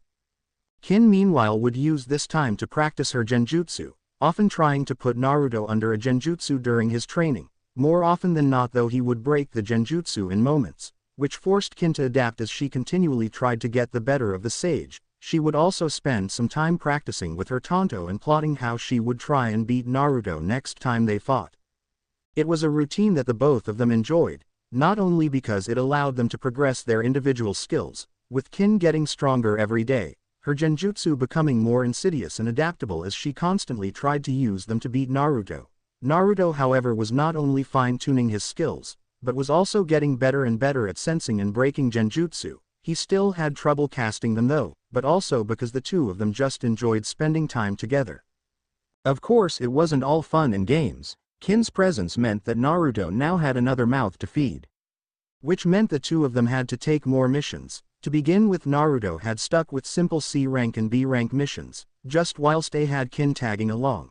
But as she became stronger, Naruto began to start taking A rank missions, hunting down stronger, more powerful shinobi. For this, Kin had pulled her own weight, often using her genjutsu skills to support Naruto's heavily combat-based abilities. All in all, the two of them were becoming a very deadly combination. Opening parenthesis dash closing parenthesis. Right then, we are here, keep low and be ready for anything, Naruto muttered as he patted the Kin's shoulder, not missing how her lips twitched upwards as he did so. This guy isn't an A rank missing nin for no reason. With that, Naruto began to move forwards, his senses flared as they approached the site of their next bounty. Hearing what Naruto said, Kin rolled her eyes. She had spent enough time with him to know he could crush most shinobi, no matter their supposed rank. Despite that though, he remained cautious, slowly working his way up instead of taking S-rank bounty requests like she knew he wanted to. When she had asked him why, he had only told her that patience was a virtue, and the suspense would only make it that much sweeter when he finally did hunt down and kill one of the bigger names. That had only made Kin even more confused. She didn't question it though, knowing as she did that Naruto did things in his own time and in his own way. She would probably have more luck to defeat Orochimaru of the Sannin than she would in changing Naruto's mind once it was made up. Letting out another sigh, Kin turned and followed Naruto as he walked to the edge of the forest, the two of them soon emerging from the trees and coming to a slight outcropping that overlooked a small mining settlement below. This little innocuous settlement was the site of their latest mission. Apparently some missing nin from the village hidden in the mist had been causing trouble, the man having effectively taken over a small mining settlement, using it as a base for him and his band of thugs and bandits. He was also, or at least according to the rumors they had heard the next town over, been burying the villagers who opposed him alive, and if that wasn't bad enough, the sick fuck apparently cried over their deaths as he did it. Suffice to say, the mission had ended up attracting Naruto's attention, as the leader of this rabble was strangely enough a somewhat well-known shinobi, an A-rank shinobi at that, went by the name of Raiga Kurasuke. The man was apparently a former member of the Seven Swordsmen of the Mist and had a dangerous enough reputation to attract Naruto's interest. He also apparently had a 150,000 ryo bounty on his head.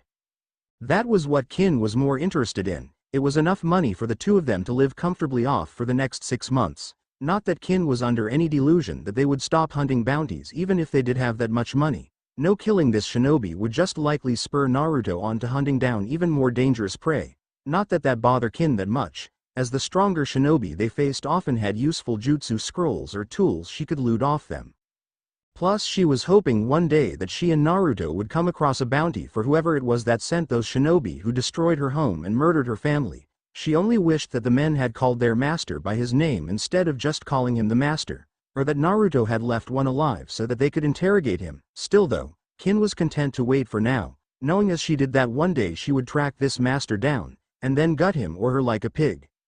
Naruto, oblivious to Kin's thoughts, continued forward, coming to a stop on the edge of the rock outcropping, his amber eyes lazily surveying the landscape before him. "How many do you count?"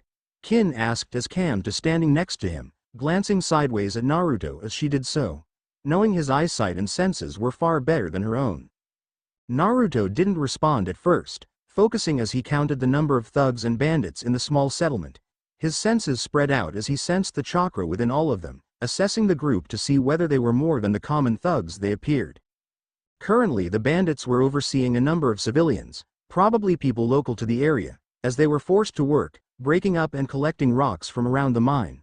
Overall, none of them seemed that well armed, carrying with them a mixture of spears, swords and clubs, none of which seemed to be that good a quality. "Well?" Kin asked impatiently as she looked over at Naruto, before looking back down at the settlement.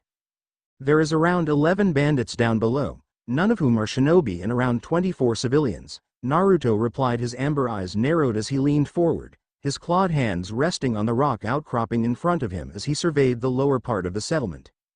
Narrowing his eyes as he didn't sense the A-rank shinobi they had come here to hunt, Naruto then glanced up at a small collection of buildings built further up the mountain. The buildings were just out of range of his senses, but he was going to take a stab in the dark and say that this, Raiga Kurosaki, was somewhere further up the mountain. I haven't been able to sense our target in the settlement below. It's all just common brigands down there. Kin scowled as she heard that, before she followed Naruto's gaze and saw the collection of ramshackle wooden buildings that were further up the mountain. You reckon he's up there? It seems likely, Naruto replied shortly, standing up straight as he did. His hands clenching and unclenching as he stared at the settlement below, a thoughtful expression spreading across his face. As he looked from the small settlement below to the building built further up the mountain, he could see a path running up from the village. It looked to be the only path leading up there, other than that it was all sheer rock faces, but then again for someone trained to use chakra a sheer rock face wasn't much of an obstacle. So what do you want to do?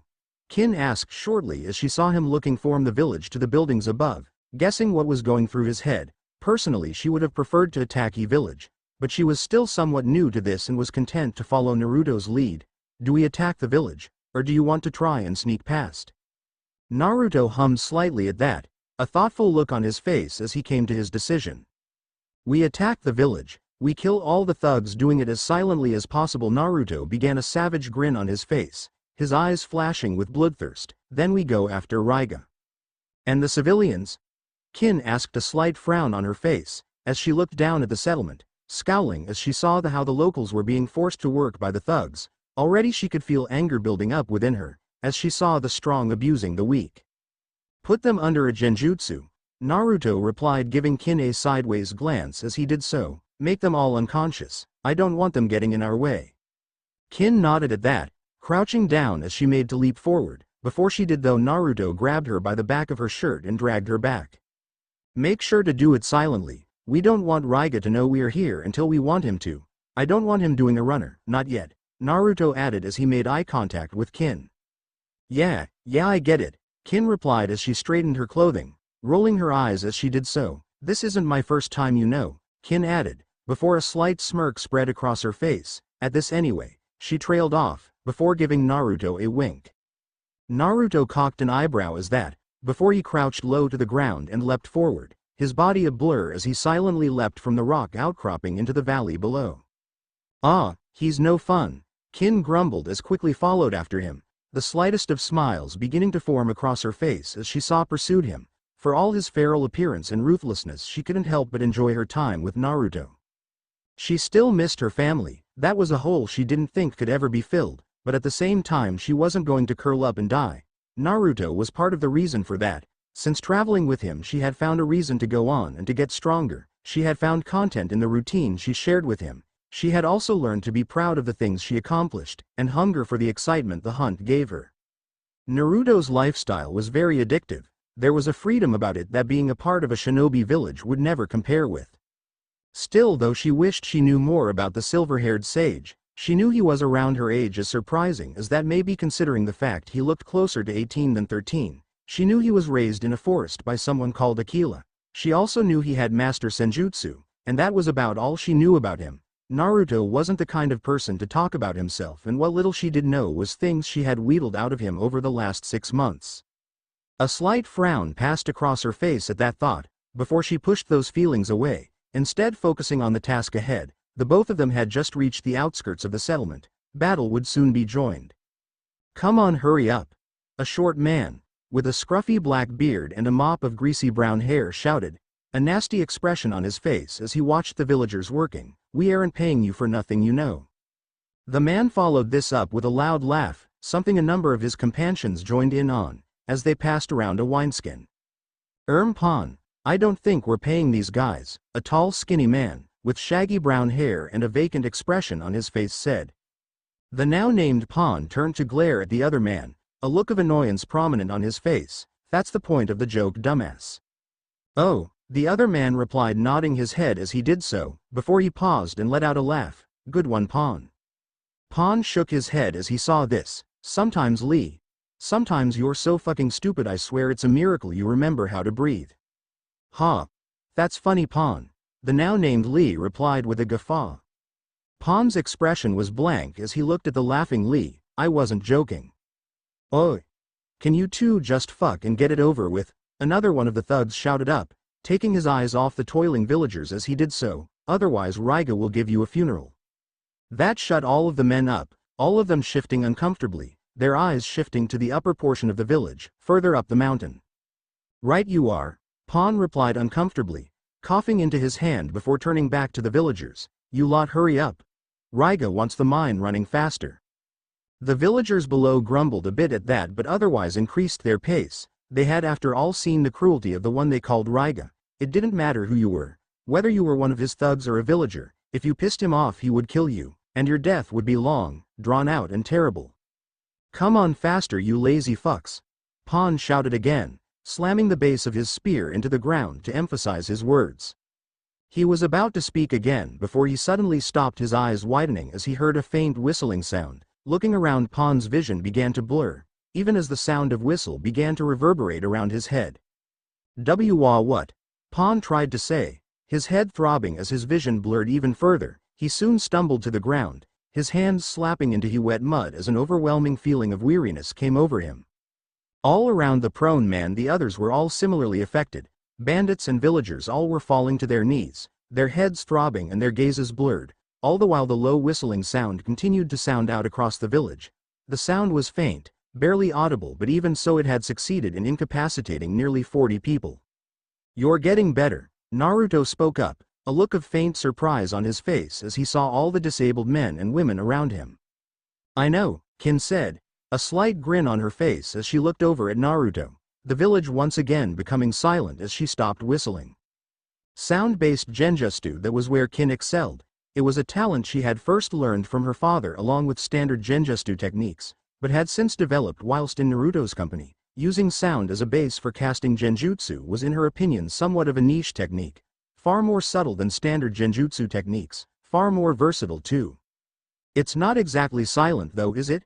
Naruto asked in amusement as he walked into the village, glancing briefly over at the incapacitated villagers, before looking over at the bandits. They were all beginning to recover. It was slow, but a couple were slowly pushing themselves to their feet. Kin shrugged in response, unsheathing her tanto as she approached one of the hunched-over thugs, grabbing the disorientated man by the back of his head. Kin yanked him backwards, exposing his throat as she slashed her tanto across it, leaving a gaping bloody wound. I was as quiet as I could be. Besides, it was so quiet I doubt any of the ones up top will have heard. Naruto rolled his eyes at that, barely glancing down as he grabbed one of the thugs by the head and snapped his neck, barely straining as the monk's spine let out a sickening crunching noise as his head twisted 180 degrees. You doubt it? That's the point I am trying to make. Some shinobi have enhanced hearing and might have heard you. You always have to be cautious, if not you could find yourself getting ambushed. Yeah, I get it, Kin replied as she thrust her tanto into the back of one of the bandits' skulls, felling him instantly. Glancing round she noticed that the rest were nearly back on their feet, the villagers not far behind. Can you put the villagers to sleep? Naruto asked as he too noticed what was going on. Twisting around, his claws gleamed crimson as he tore through the throat of two of the bandits, before thrusting his hand through the chest of a third. Kin nodded as she heard him, pursing her lips as she began to whistle again, the tune very slightly different this time. The pitch was still quiet, but it was also notably several octaves higher, barely on the spectrum of human hearing, though it was still on the spectrum of Naruto's hearing apparently, as she noticed him flinch a little as she whistled. Seeing this, she made a note to herself that high-pitched noises seemed to irritate him. It may come in useful the next time they sparred. She was still hoping to get a proper hit on him. So far she had only managed to strike his hands when he was blocking her. The instant Kin stared whistling again, the rest of the people in the area all froze, all of them freezing in place for a moment before their eyes rolled up into the back of their heads as they slumped forward, now all unconscious. Why didn't you do that the first time? Naruto asked curiously as he shook his right hand, flicking off crimson flecks of blood. As he looked around him, all the bandits were now dead, whilst all the villagers were passed out in the mud below. Well, it wouldn't be right if we killed those bandits in their sleep, Kin replied with a shrug as she wiped the blood off of her tanto, using the clothing of one of the dead men to do so, before she wandered over to Naruto. Naruto shrugged at that. He could see her point. There was no sport in killing sleeping prey. Then again, neither was there much sport in killing disorientated men, but at least they had a chance. Not that the outcome would have been any different. No, Kin's genjutsu were deadly. Even he had temporarily succumbed to some of them. It would take a skilled shinobi to throw off some of the more deadly ones from her repertoire. Right. Well, come on then, we need to head up and kill Raiga, Naruto said as he gave the area one more glance, before he began to head for the mountain path. His senses still flared just in case anyone attempted to spy on or ambush them. Kin hummed in response, looking around the area too, as she looked to see if there was any good loot she could take, not that she expected much from a small, poor mining settlement like this. Seeing that there was none, she ended up turning and running after Naruto as he began to run up the mountain path, his movements fluid and silent. A few minutes later found both Kin and Naruto crouched on a rock outcropping, looking down at Raiga Kurosaki as he wept at a freshly turned grave. A number of his followers standing around him wearing funeral clothing watching the dangerous shinobi's theatrics. It seemed Raiga had gone ahead and murdered another person, burying them alive as a form of execution. It was truly a nasty way to go. Okay, so here is the plan. I go kill Raiga whilst you kill the others, Naruto said quietly, his eyes fixed on Raiga's back, narrowed as he sensed not just Raiga's chakra, but another source that seemed to be attached to the swordsman's back. It was a person that much was obvious to Naruto. And judging by the way their chakra circulated through their body and into their eyes, it was a person with a dujutsu. Which meant that this was going to be harder than Naruto thought, as from what little he knew of eye-based bloodline abilities, they were a pain in the ass. He had heard about a couple of bloodlines like that and all of them sounded like an annoyance. Still though, this might give him a bit of practice fighting against dujutsu. They should be quite easy for you to finish off. Once you have done that, I want you to hold back. I want to test myself against this Raiga. See how my swordsmanship fares against his, Naruto continued, not looking at Kin as he continued to watch Raiga, making sure as he did that the two of them had not been noticed. Is that all right with you? Yeah, sure, do what you want, you go first and then I'll follow, Kin replied, confident that she could take down the untrained bandits. As for letting Naruto handle the A-rank shinobi, well, she had no problem with that either. Naruto nodded at that, his amber eyes narrowing and his claws sinking into the rock at his feet as he prepared to jump. Without a sound, Naruto leapt forward, leaping several meters into the air before he rapidly descended on the group below. Behind him he could sense Kin already moving, the girl charging forward on foot, her tanto in one hand and her chakra already beginning to churn as she prepared to use a genjutsu. As Naruto descended, he took note of the fact that Raiga turned to face him, his eyes widening before an ugly sneer crept across his face, his hands already moving for his blades, as he made to unsheathe them, Raiga already beginning to move as he jumped backwards. Naruto's eyes narrowed as he saw Raiga's actions, even as he crashed into the ground, the impact making it crater at his feet. The instant he landed, Naruto lunged forward, straight away going on the attack, his blood burning in his veins. Raiga, however, had already moved away, his movements fast as he leapt back, putting some space between him and Naruto. The sneer on his face growing, as his dull red eyes met Naruto's glowing amber ones, the arrogance they held plain to see. You don't know what you are getting yourself into, kid, Raiga snarled, setting his feet as he watched Naruto turn to face him, a feral grin spreading across his face and his amber eyes gleaming with challenge as he surveyed the former hidden swordsman of the mist. Naruto grinned as he looked over at Raiga. It seemed like Naruto had been right when he thought fighting against a dujutsu user, or at least someone who was allied with one, would be tricky. Somehow Raiga had been able to sense Naruto's attack, which, considering Naruto's speed and stealth, was a surprising, or at least the person on Raiga's back had been able to sense Naruto, a person who seemed to be hiding in a large canvas bag. Seeing this, Naruto assumed the dujutsu user could see through the canvas material, that or he could sense Naruto's chakra. Either way, he had seen Naruto coming and had warned Raiga. After all, from Raiga's bingo book entry, he had elite level skill with his blades and his lightning jutsu, but in terms of his other shinobi skills he was barely Junin level. That being said, Naruto was not too perturbed by this, as he had expected something along these lines happening the moment he had identified that Raiga had a partner.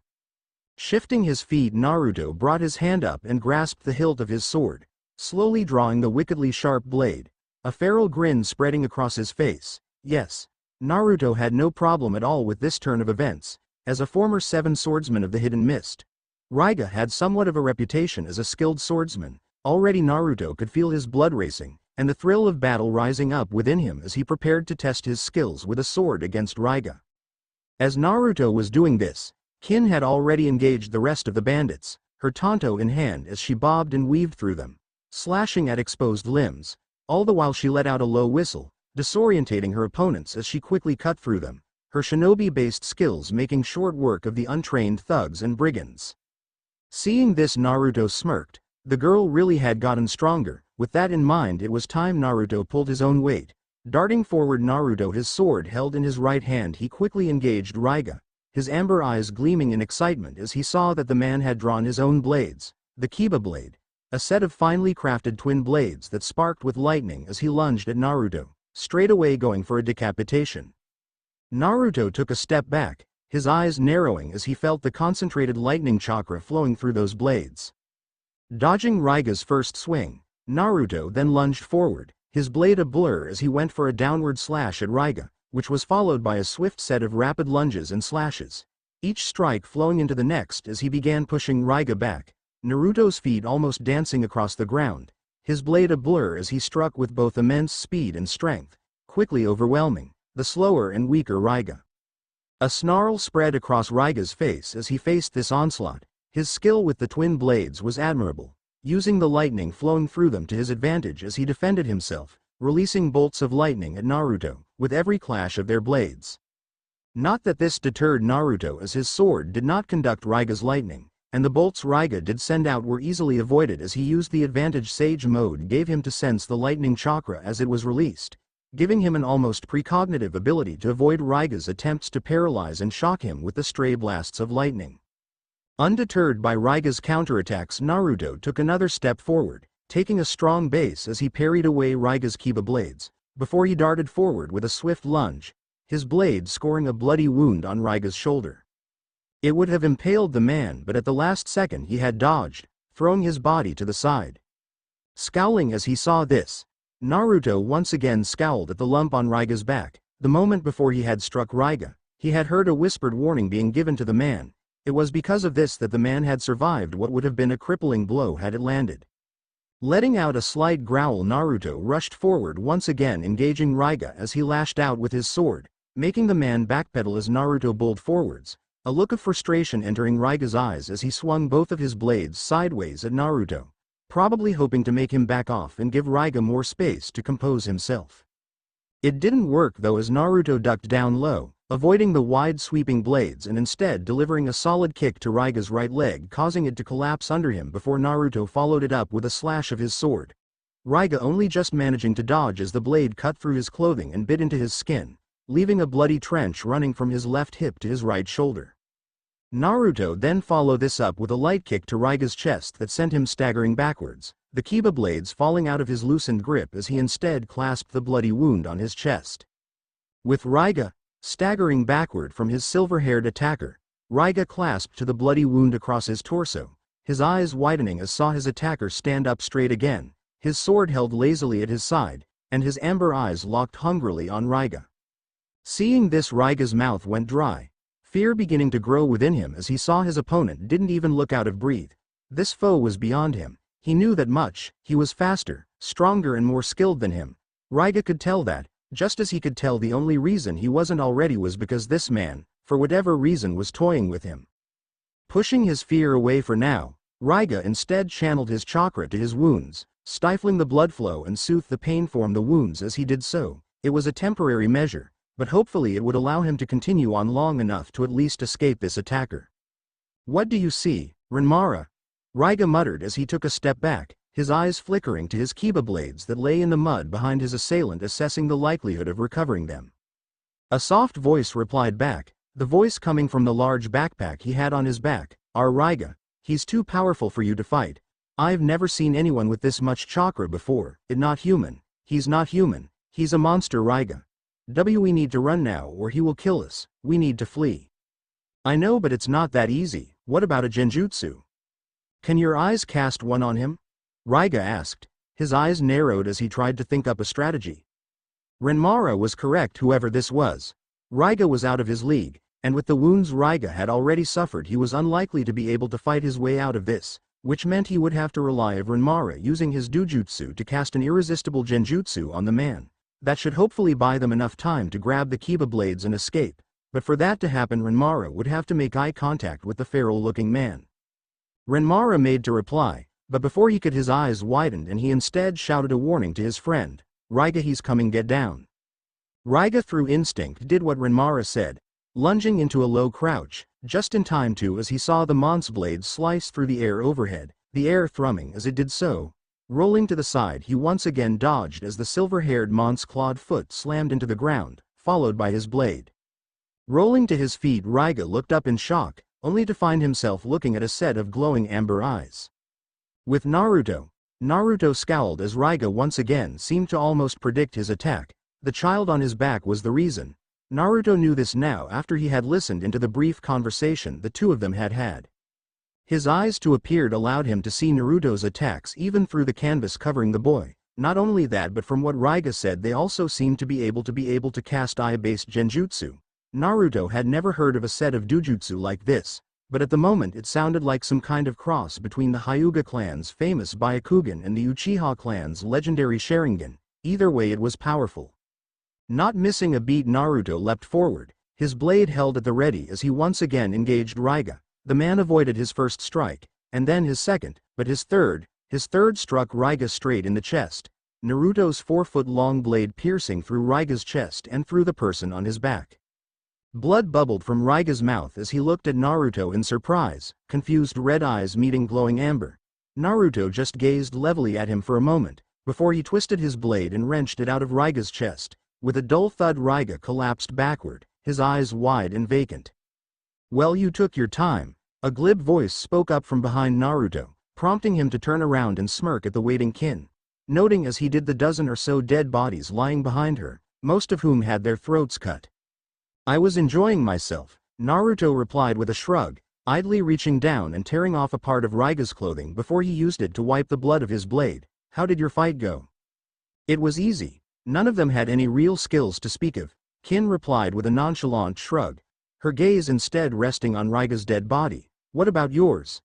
Did he put up much of a fight?" "Not really, he was a mediocre swordsman at best, mainly relying on the Kiba blade's abilities," Naruto replied in disappointment.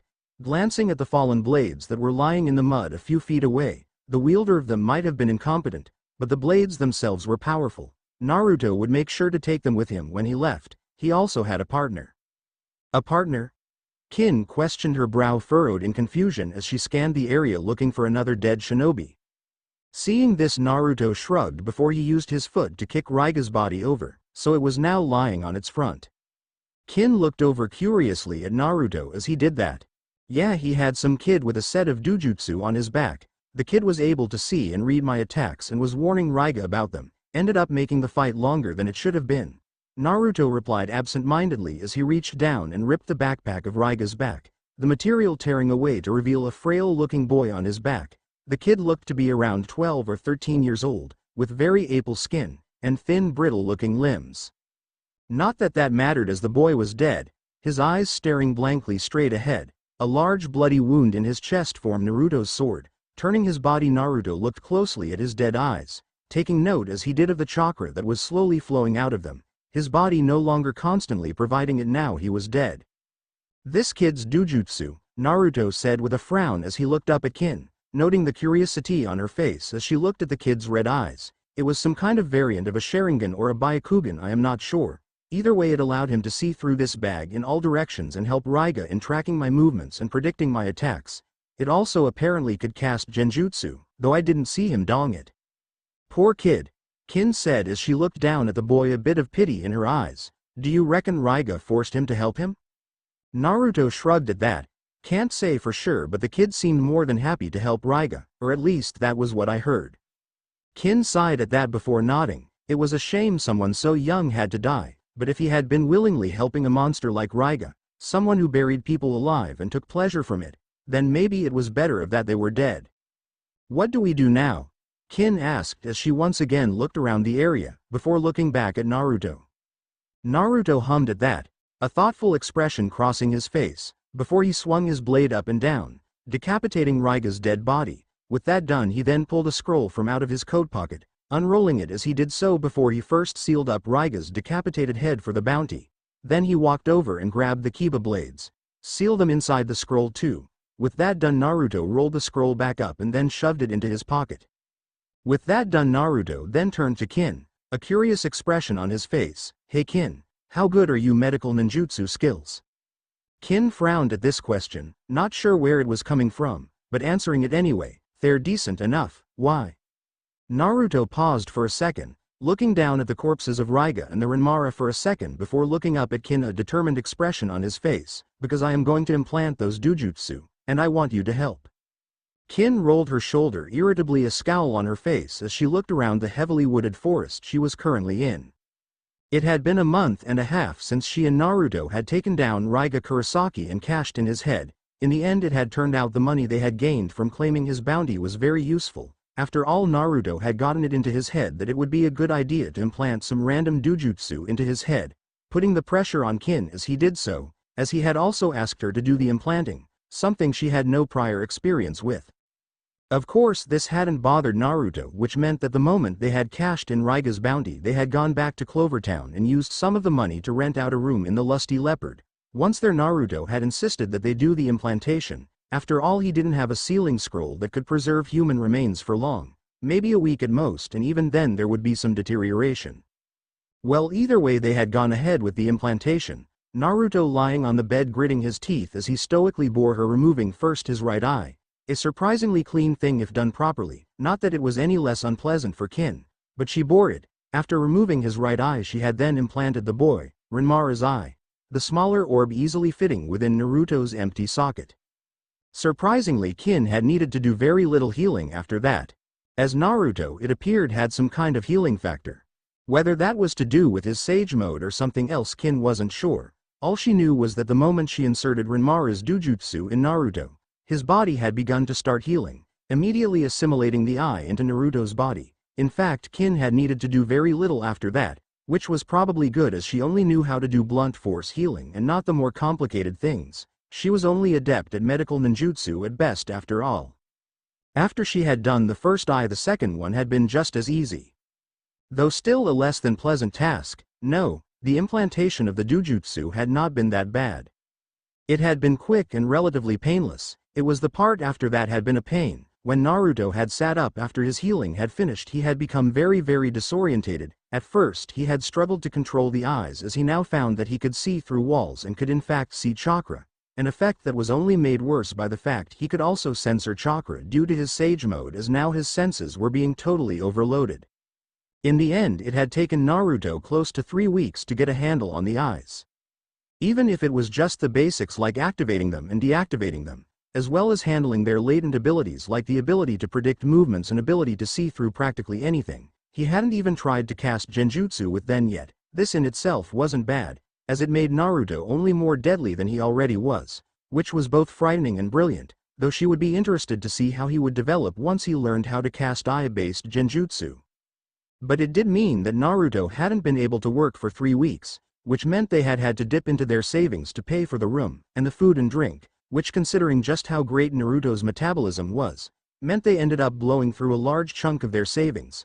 Living, after all, was by no means cheap, especially when you were having to rent out a room and eat out most nights. Still, they had eventually gotten back to work, the two of them pretty much working non-stop, Naruto wanting to master his new eyes as fast as he could, so that he could begin to hunt down larger prey, which basically meant that he was feeling antsy and wanted to try his hand against stronger shinobi, i.e., high A-class and S-class shinobi. It was because of this that Kin currently found herself crouched on the branch of a tree, her muscles feeling sore after having spent the last 2 weeks constantly taking on missions, all of which were part of a military campaign that they had been hired to assist with. Naruto, through his mercenary contacts at the Lusty Leopard, had gotten them what at first had seemed like a pretty sweet gig. They had been hired alongside another few dozen mercenaries, bounty hunters, exiled samurai, etc., by the daimyo of the Land of Woods to help him liberate the Land of Woods from some kind of enemy shinobi incursion, as apparently a group of mysterious shinobi had been causing a ruckus and he had somehow found out and now wanted them gone. Suffice to say, when Kin had first heard of the mission, she had been excited. After all, this might have given her some leads as to who had been the master of the shinobi who had murdered her family and kidnapped her. So far, though, she had had no luck. The few enemy shinobi she had managed to ensnare with her genjutsu had died before they talked. They had some kind of seal on their tongue that stopped them from giving away information. It was something that neither Kin nor Naruto knew what to do about. It had been frustrating for Kin, which had only made the weeks on non-stop fighting and missions even more annoying. Mostly what she and Naruto did was protect the daimyo's soldiers from the skilled shinobi, who a missing nin who had worked with them had called roots. Apparently some former Konoha Black Ops group who were supposed to have been disbanded decades ago, but obviously hadn't. Either way, whilst Naruto, Kin and the others protected the main army, the daimyo's elite group of Chakra trained samurai and normal soldiers methodically destroyed the root bases with massive amounts of explosive notes, Naruto, Kin and the others taking on the root shinobi, whilst the rest of the army fought the bandits that the root Anbu had stirred up and equipped. Kin had to admit that the root Anbu she had fought were skilled. More than once she had been put on the back foot, having to struggle as she found herself fighting against multiple, quickly moving silent opponents. In the end, though, she always triumphed, her well-honed genjutsu skill allowing her to disorientate them long enough for her to strike them down with her tanto. Others amongst them, though, had not been so lucky. Of the 30-odd mercenaries the daimyo had hired, at least 20 of them were dead now, and another couple had left claiming the mission was too dangerous or not worth the money that was being offered. Of course, whilst Kin and the others struggled, Naruto did not seem to have the same problem, bulldozing through any root shinobi stupid to get in his way, none of their attacks being able to keep up with his speed, durability and his new ability to predict attacks. His constant use of the eyes, which his unique healing factor had seemed to seamlessly assimilate, had gotten so fluid he had become an almost unstoppable juggernaut. Kin was soon broken out of her memories by the call of one of the samurai that served in the Land of Forest's army. His sudden shout almost catching Kin by surprise, as she had been stoically gazing out at the surrounding forest acting as one sentinels, a job Naruto had volunteered her for, claiming it would help fine-tune her sensory skills. Of course, what he had meant actually was that he didn't want to sit on a branch all day, and so had instead volunteered her to do so he wouldn't have to. Suffice to say, she would get him back for this. "Hey, Kin.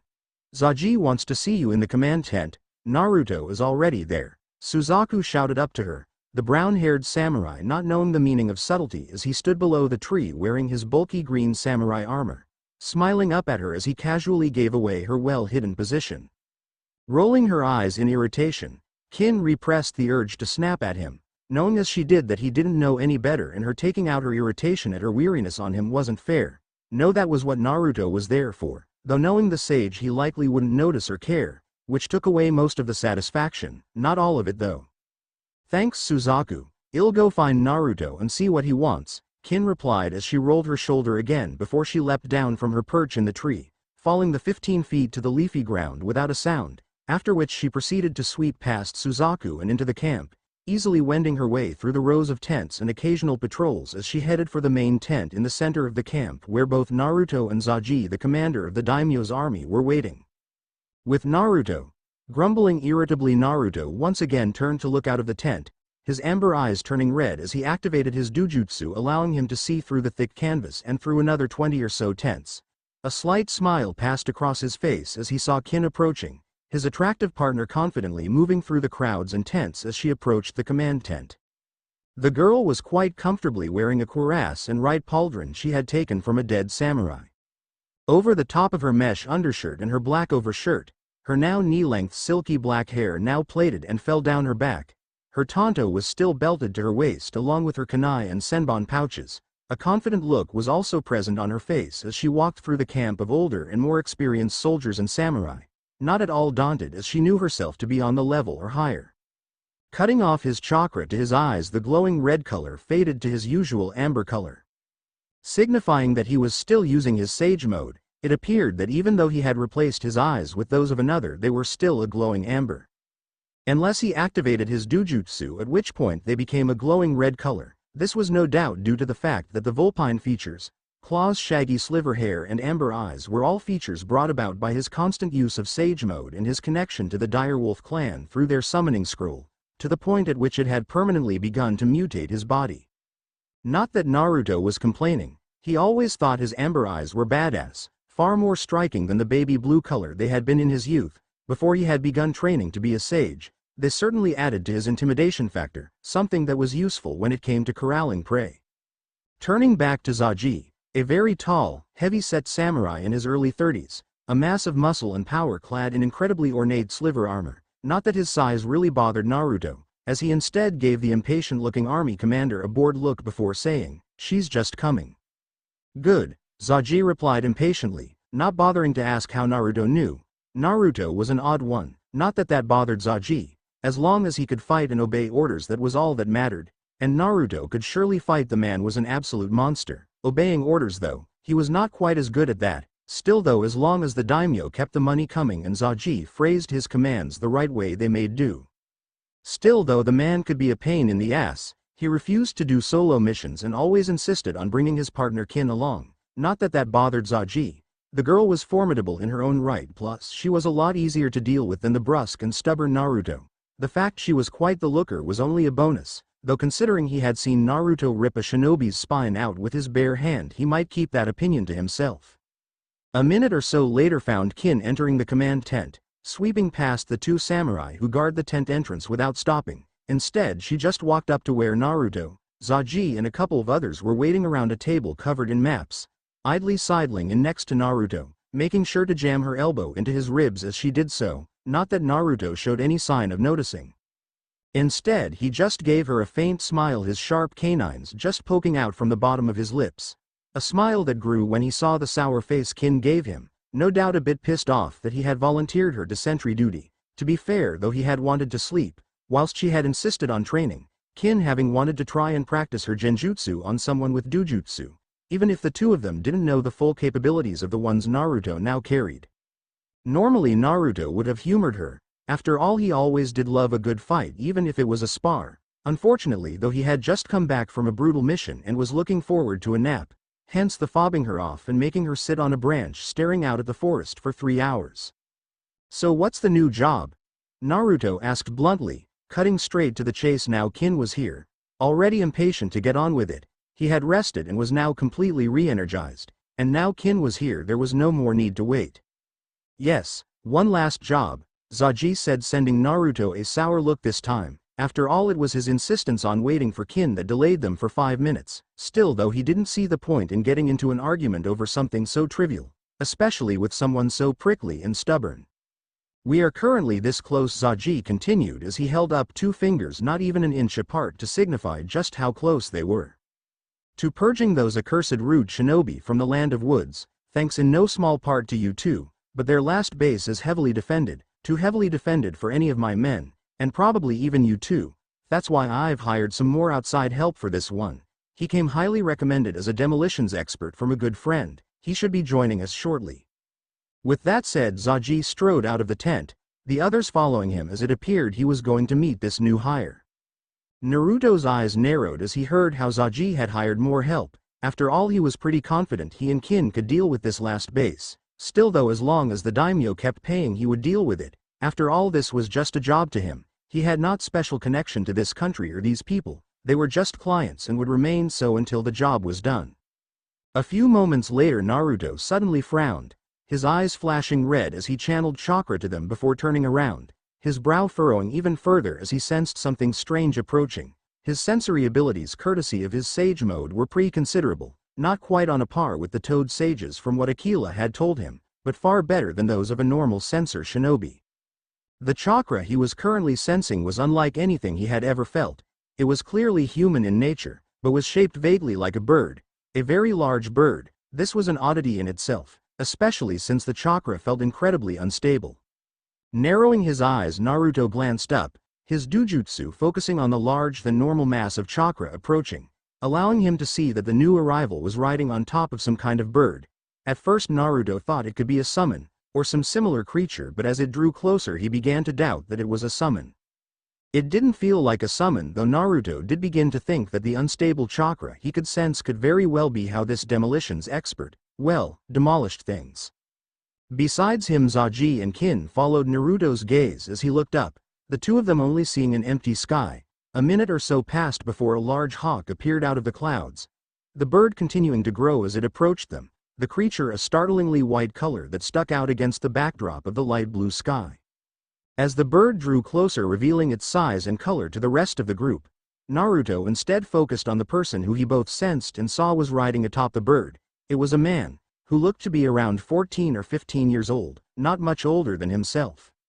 The teen had very long blonde hair that went halfway down his back, with one long bang covering the left side of his face. He was wearing a red-colored jacket over the top of a mesh shirt, with gray shinobi pants and simple black sandals. Most notably to Naruto though was the rock shinobi forehead protector he was wearing, the symbol for the rock village having a line gouged into it, signifying that he was a missing nin, a rogue shinobi.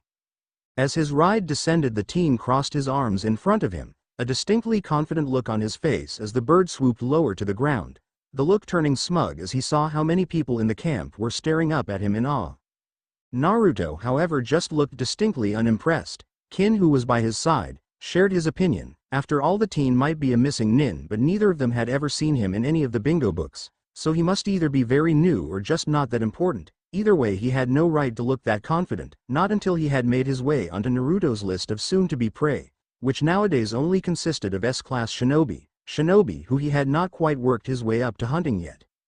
The moment the bird came within hearing distance, the teen called out, his voice loud and brash, "I am here for the job. Yeah, are you Zaji?" Naruto and Kin shared a look of amusement at that. It seemed the boy was confident. It would be interesting to see if he could prove that his confidence had merit. "Indeed I am. Are you the Deidara that my friend recommended?" Zaji responded, not at all bothered by the youth's brashness. After all, he had to deal with cocky mercenaries all the time, the land of forest often branching out and hiring them. After all, as a small country, their armed forces was only so big. "Of course I am. Yeah, so you decided to buy some of my art to cause some havoc? Smart move, yeah," the newly introduced Deidara said as his art continued to descend. Before, with a cocky smirk, Deidara stepped off of it and onto solid ground, so he was now facing Naruto, Kin and Zaji. "Art?" Kin spoke up, a bemused expression on her face as she heard Deidara's manner of speaking. "That's what my ninjutsu is, a noble and refined art," Deidara replied, a large spreading across his face as he focused in on the pretty black-haired girl, ignoring the others for now as he saw an opportunity to show off. Holding his hand out, he revealed a small clay spider that lay innocuously on his upturned palm, which oddly enough had a mouth embedded in it, teeth, tongue, and all, much to all three of their surprise as they saw the mouth on his palm grin at them. "Look, such refined lines, and a form that pursues two-dimensional deform. This is art. But that's not all there is to my art. My creations flow, yeah, like this. It's simply molded clay. But my art explodes. And when it explodes, it becomes sublime. And for the first time, the essence of my creation appears. Yeah. That instant of sublimation is when true art can really exist. True art is an explosion, yeah." Naruto blinked as he heard that before turning to look at Kin, the girl immediately interpreting his expression to say, "I want to punch this little shit in the face." Seeing the look, Kin shook her head before sending him a pointed expression of her own that he interpreted to say, "Man up and don't lose your temper with the weirdo." "Now, as much as I love explaining art to the uneducated, we should probably have this schmuck leave so you can tell me what needs an artistic renovation, yeah?" Deidara loudly, flamboyantly gesturing to Naruto as the uneducated in the room. Naruto's once amber eyes flashing with annoyance, even as his clawed hands curled into fists. "The eye candy can stay though," Deidara unwisely tacked on, oblivious to Naruto growing temper. Kin cocked an eyebrow as she heard that, quite amused to be referred to as eye candy, though knowing she would be even more amused when Naruto lost his temper. After all, whilst on a hunt or on a mission, Naruto might be a cold, calm killer, when he wasn't as patient or as calm. Zaji winced slightly as he heard Deidara's comment, warily eyeing Naruto as he did so. Luckily though, the feral man seemed to be keeping his cool. "Actually, Naruto here will be working with you, as will the girl. Kin, your job, Deidara, will to be destroying the physical structure of this base," Zaji said as he gestured for the group to follow him into the tent. Before he approached the map and pointed at the location of the root shinobi's last base. The others all following him, Kin and Naruto side by side and Deidara strutting forwards in front of them, apparently unconcerned about how he was coming across with his new allies. Instead, he merely looked at the location of the base before glancing at a few rough sketches the scouts had managed to make of the parts of it they could see. the teen forgetting about his ego for the moment as he instead focused on the job at hand. Whilst you are doing that, Naruto and Kin will be in charge of the personnel in the base. Can you three handle it? Zaji continued looking between Deidara, who was still looking at the maps on the table, and Naruto, who had seemed to have reined himself in and was simply standing at the edge of the table, a bored look on his face. Finally he glanced over at Kin, who had also approached the table, where she had begun leafing through what information they had managed to gather on the enemy. I can, but I don't know about these punks, so don't come crying to me if they end up as an artistic smear on the ground, yeah. Deidara said offhandedly as he glanced away from the table, all the information now carefully filed away in his memories. A look of dark amusement crossed over Naruto's faces as he looked over at Deidara, his canines protruding from his mouth into an amused smirk. If this fool can so much as scratch me with his art, I'll give him all the money I make for this job. Deidara's lips quirked in amusement at that, a lazy look on his face as he looked Naruto up and down, noting his large muscled form, feral features, sinister glowing amber eyes, claw-like nails and the hilt of a sword he could see just poking out over his shoulder. Yes, the man looked formidable, but he also looked like a common berserker. Deidara didn't rate Naruto's chances against his explosive art. Kin, seeing the way the two were acting, just rolled her eyes, muttering under her breath, boys. I'll take that as a yes, Zaji said carefully as he looked between the cocky-looking Deidara, the exasperated-looking Kin and the darkly amused Naruto. I'll leave you to it. Remember though, if the job isn't finished, you won't get paid. Yeah, no problem, Naruto said as he glanced over at Kin, the two sharing a look before he set off heading for the nearby woods, Kin quickly following after him. Deidara scoffed as he saw the two run into the forest heading for the base, shaking his head in amusement, before he once again mounted his clay bird and followed after them. Within the root base, Torun would be frustrated. If Lord Danzo's harsh training hadn't removed all emotion from him, he had been sent to this backwoods country to quell a sudden move to oust Danzo's influence in this country. It should have taken around 50 root Anbu to stop the move by assassinating key figures in the government and military. The daimyo's army didn't even have a single shinobi among them and barely 100 samurai. Most of the troops didn't even know how to use their chakra, and the ones that did were weak and only used bastardized techniques that had been scavenged from the shinobi villages. Against a trained and experienced shinobi the forces were paltry. After all, Lord Danzo had ordered Torun and Fu to personally wipe out any powerful groups that could resist them, when they had first begun to extend the root organization into the land of forests. No, Lord Danzo's elite root ninja were currently fighting samurai, mercenaries and common soldiers, and worse still, they were losing, while the land of forests forces didn't have a single ninja. Ryo was apparently no object to the surprisingly well-funded country, so much so that they had hired missing nin and the like, to guard both the daimyo and to assist in the assault and the root forces. Torun couldn't even be angry at the missing nin that the land of woods had hired. Both because he literally couldn't and because even missing nin had to earn money. This of course did not translate to mercy when in combat. The mission comes first after all, and it was because of those same missing nin that Torun and 50 other root shinobi had been assigned to join the forces stationed in the land of forests on this pathetic little assignment in the middle of nowhere, when he would be of more use serving Lord Danzo back in the Hidden Leaf. Torun had tried to muster the forces and just end this charade already so he could return to Lord Danzo's side, but they had apparently hired some rather competent shinobi, so much so that a large chunk of Lord Danzo's forces had been wiped out and the root's grip on the country was almost lost. Still, all was not lost yet. All it would take would be to kill the missing nin and then the rest would fall. To do that though he would have to contact Lord Danzo and request reinforcements, something his master would not appreciate as he had already sent more shinobi here than he had wanted to. Torun was just thinking over how he could use the forces he still had to lure them out and into an ambush when the ceiling suddenly shook, dust falling from the ceiling and cracks beginning to appear overhead. Realizing that this either meant an enemy attack or an earthquake, Torun was forced to make a quick decision. If it was an enemy attack, they would want to stick to the base, but remaining underground during an earthquake would kill them all as surely as an army of enemy shinobi. Deciding that the rebels couldn't have the kind of firepower required to make him feel the shock several dozen feet below the earth, Torun quickly ordered his fellow root members out of the subterranean base. As Torun arrived at the entrance to the root's last base in the country, he noticed that the others had yet to exit the doors. "What seems to be the issue?" Torun asked, his voice coming out cold and monotone as he tried to determine what the issue was. "Sir, One of the sensors detected several large chakra sources outside. We determined that they are the source of the tremors. Awaiting further orders, one of the more experienced root members informed him, his tone of voice almost indistinguishable from Torun's. She turned to look emotionlessly at his captain.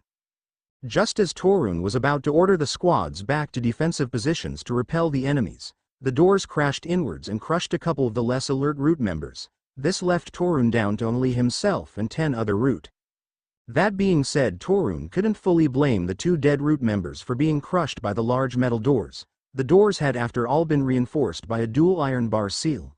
Anyone capable of destroying them, even with repeated barrage, was a not force to trifle with. The power and strength it would take to so easily break through meant they were facing a potential S-class shinobi. Before the dust could clear, a black blur exploded forwards, a set of glowing red eyes clearly visible through the cloud of dust. What followed next was a sudden swish of metal followed by a gurgle and a sudden thud, a spatter of blood hitting the root Anbu as one of their number was instantly decapitated. Make that 9 root Anbu left, Torun thought as despondently as someone without emotions can. The other root Anbu reacted instantly, 3 of them weaving through hand seals before bringing their hands to their mouth and sending forward a wave of fire at the entrance, the others all moving back and preparing for battle, taking note of the narrow corridor they were currently in.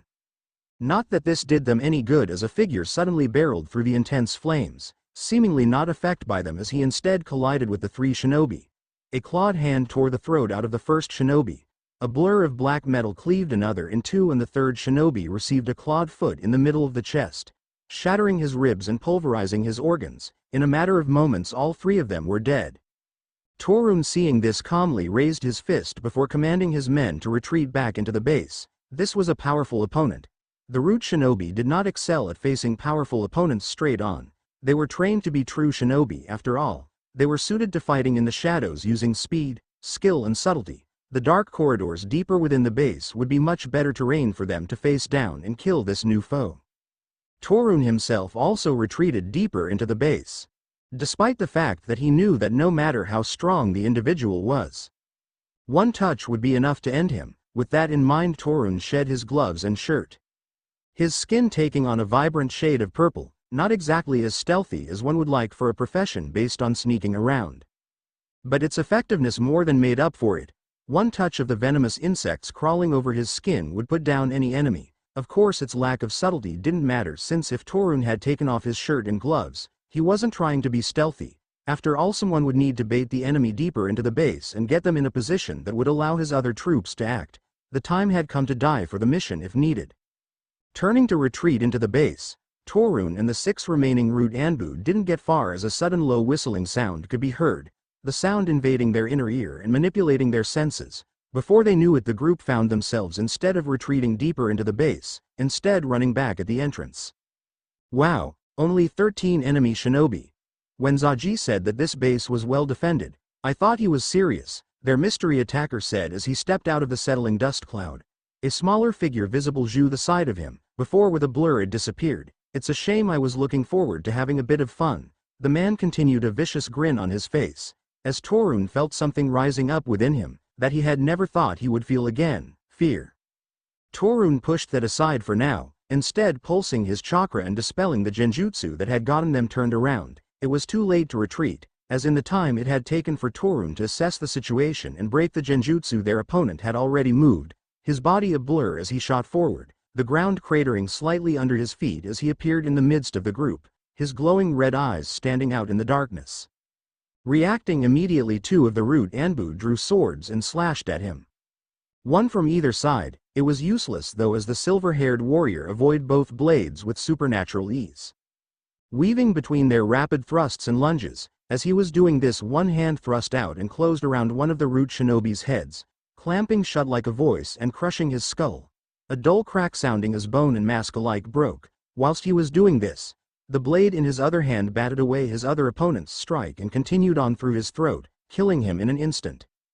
Grimacing, Torun darted forward towards his opponent, his 4 remaining subordinates at his side, that is of course until a high-pitched whistle sounded. Upon hearing it, Torun immediately fluctuated his chakra, leaping to the ceiling and attaching to it as he covered his ears with his hands. The other root shinobi were not so quick on the uptake. All 4 shinobi found their muscles seizing up, freezing their movements for a moment. making them stumble forwards. Before any of them could recover, a smaller figure detached themselves from the side of the darkened corridor, a lithe girl, with long black hair and a slight smile on her face as she darted forwards, a tanto in her hand as she hamstrung 3 of the shinobi before they even had a chance to recover. Her body low to the floor as she swept around, her tanto flashing again as it slit one of the shinobi's throats and dug into the side of another's forehead, the girl pulling the blade out as she rolled to the floor, avoiding a barrage of kunai from one of the now recovered shinobi, and a blast of condensed water from the hamstrung shinobi. Falling from the ceiling, Torun aimed to take the girl out whilst she was distracted, the wind whistling in his ears as he descended on her, his hand closing around the back of her before he used both his physical strength and momentum to slam her head into the ground, or at least he thought he did, until her body dispersed into mist and a sudden gurgling sound made him look up. The hamstrung shinobi fell to the ground, a red smile opened up on his throat, the girl standing behind her bloody tanto in hand as she looked down at the surprised Torun. Another genjutsu, Torun muttered, his tone empty as he stood back up, a look of faint irritation on his face as he stood up, falling into a ready fighting stance. The other remaining root Anbu also fell into a fighting stance, a tanto held in his hand. "Take the girl," Torun said to his companion before he turned away to face off against the amused-looking man. Torun ran at his opponent as the other root member moved at the same time, heading for the confident-looking girl. As he charged in, Torun noticed that the man glanced over his shoulder, a slight smirk on his face as he made the mistake of looking over at the root Anbu charging his companion, taking his eyes off of Torun in the process. The last mistake hell ever make, Torun thought to himself as he rapidly got in close and went to punch his opponent across the exposed skin of the face, releasing his swarm of venomous bugs in the process. Instead of the fist making contact though, the silver-haired man reached up and caught the punch in a palm that didn't give an inch, his sharp nails piercing Torun's skin, and his grip cracked the bones in Torun's hand. As well as the sudden feeling of pain, what truly startled Torun was the fact that his opponent hadn't looked in his direction at all. "Somehow I expected more. I mean, you are the one giving the commands, are you not? I would have thought that the leader of the group would be the most dangerous one," the silver-haired man said, a faint note of his appointment in his voice as he turned his glowing red eyes onto Torun, his sword held lazily at his side.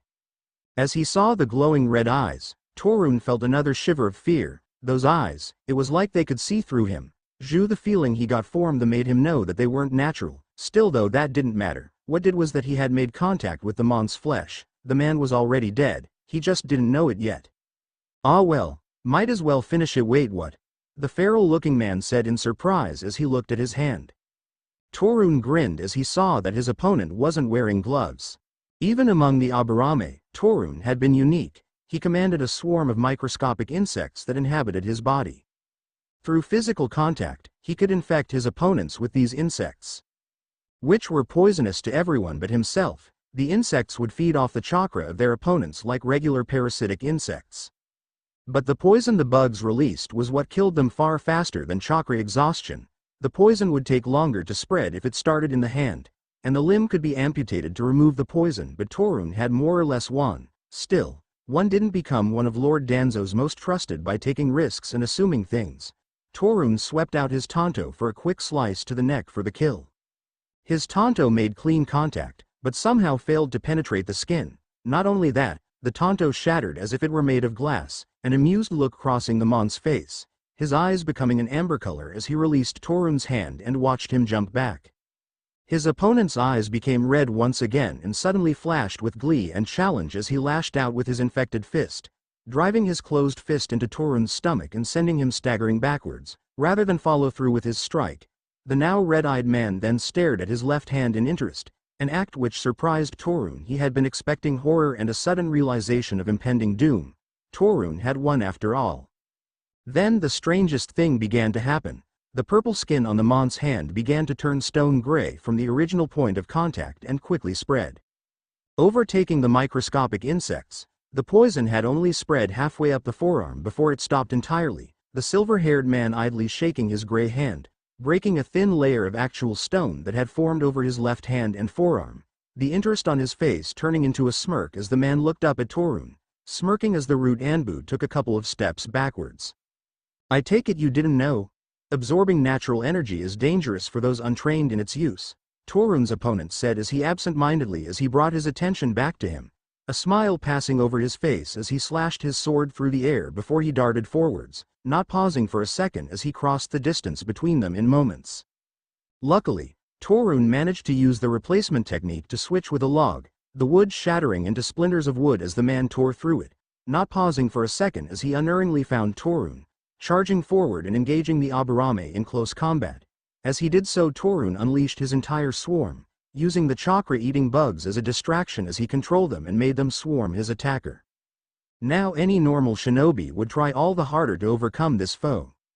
But shinobi trained as root Anbu weren't governed by their emotions. Torun knew when to cut his losses and inform Lord Danzo of his discoveries. Torun performed the body flicker technique to put as much distance between himself and the much stronger rogue shinobi that had attacked the base and butchered the rest of Torun's team. He had put enough distance between himself and the base that he felt safe tree jumping instead of using the body flicker. He was glad.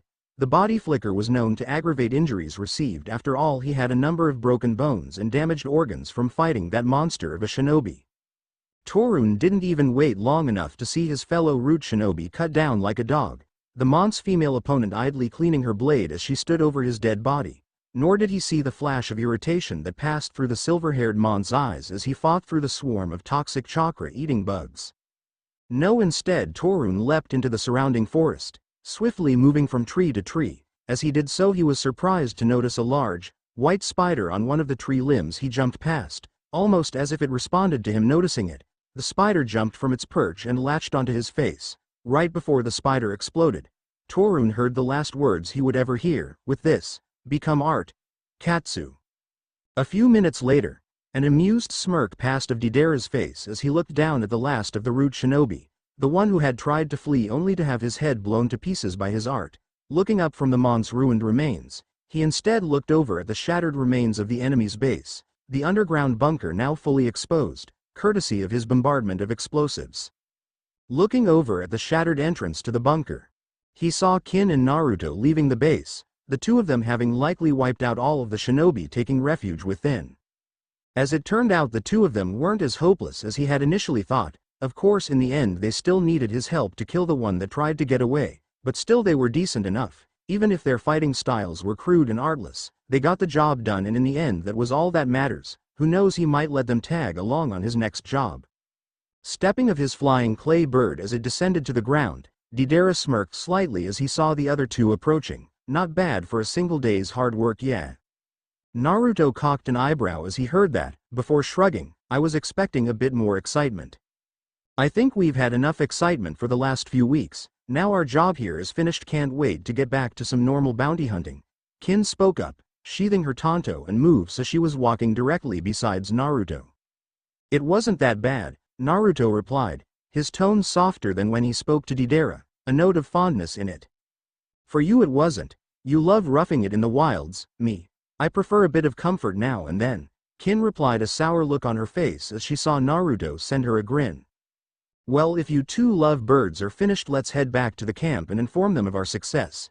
Deidara spoke up, an amused smirk on his face as he saw the both of them give him irritated looks. Fine then, but you are going to give us a lift on your pigeon, Naruto said brusquely, making it clear that Deidara had no choice in the matter. It's not a pigeon, it is a hawk, you cretin, Deidara snapped back. Really? Kin asked, furrowing her brow. Yes, Deidara snapped back.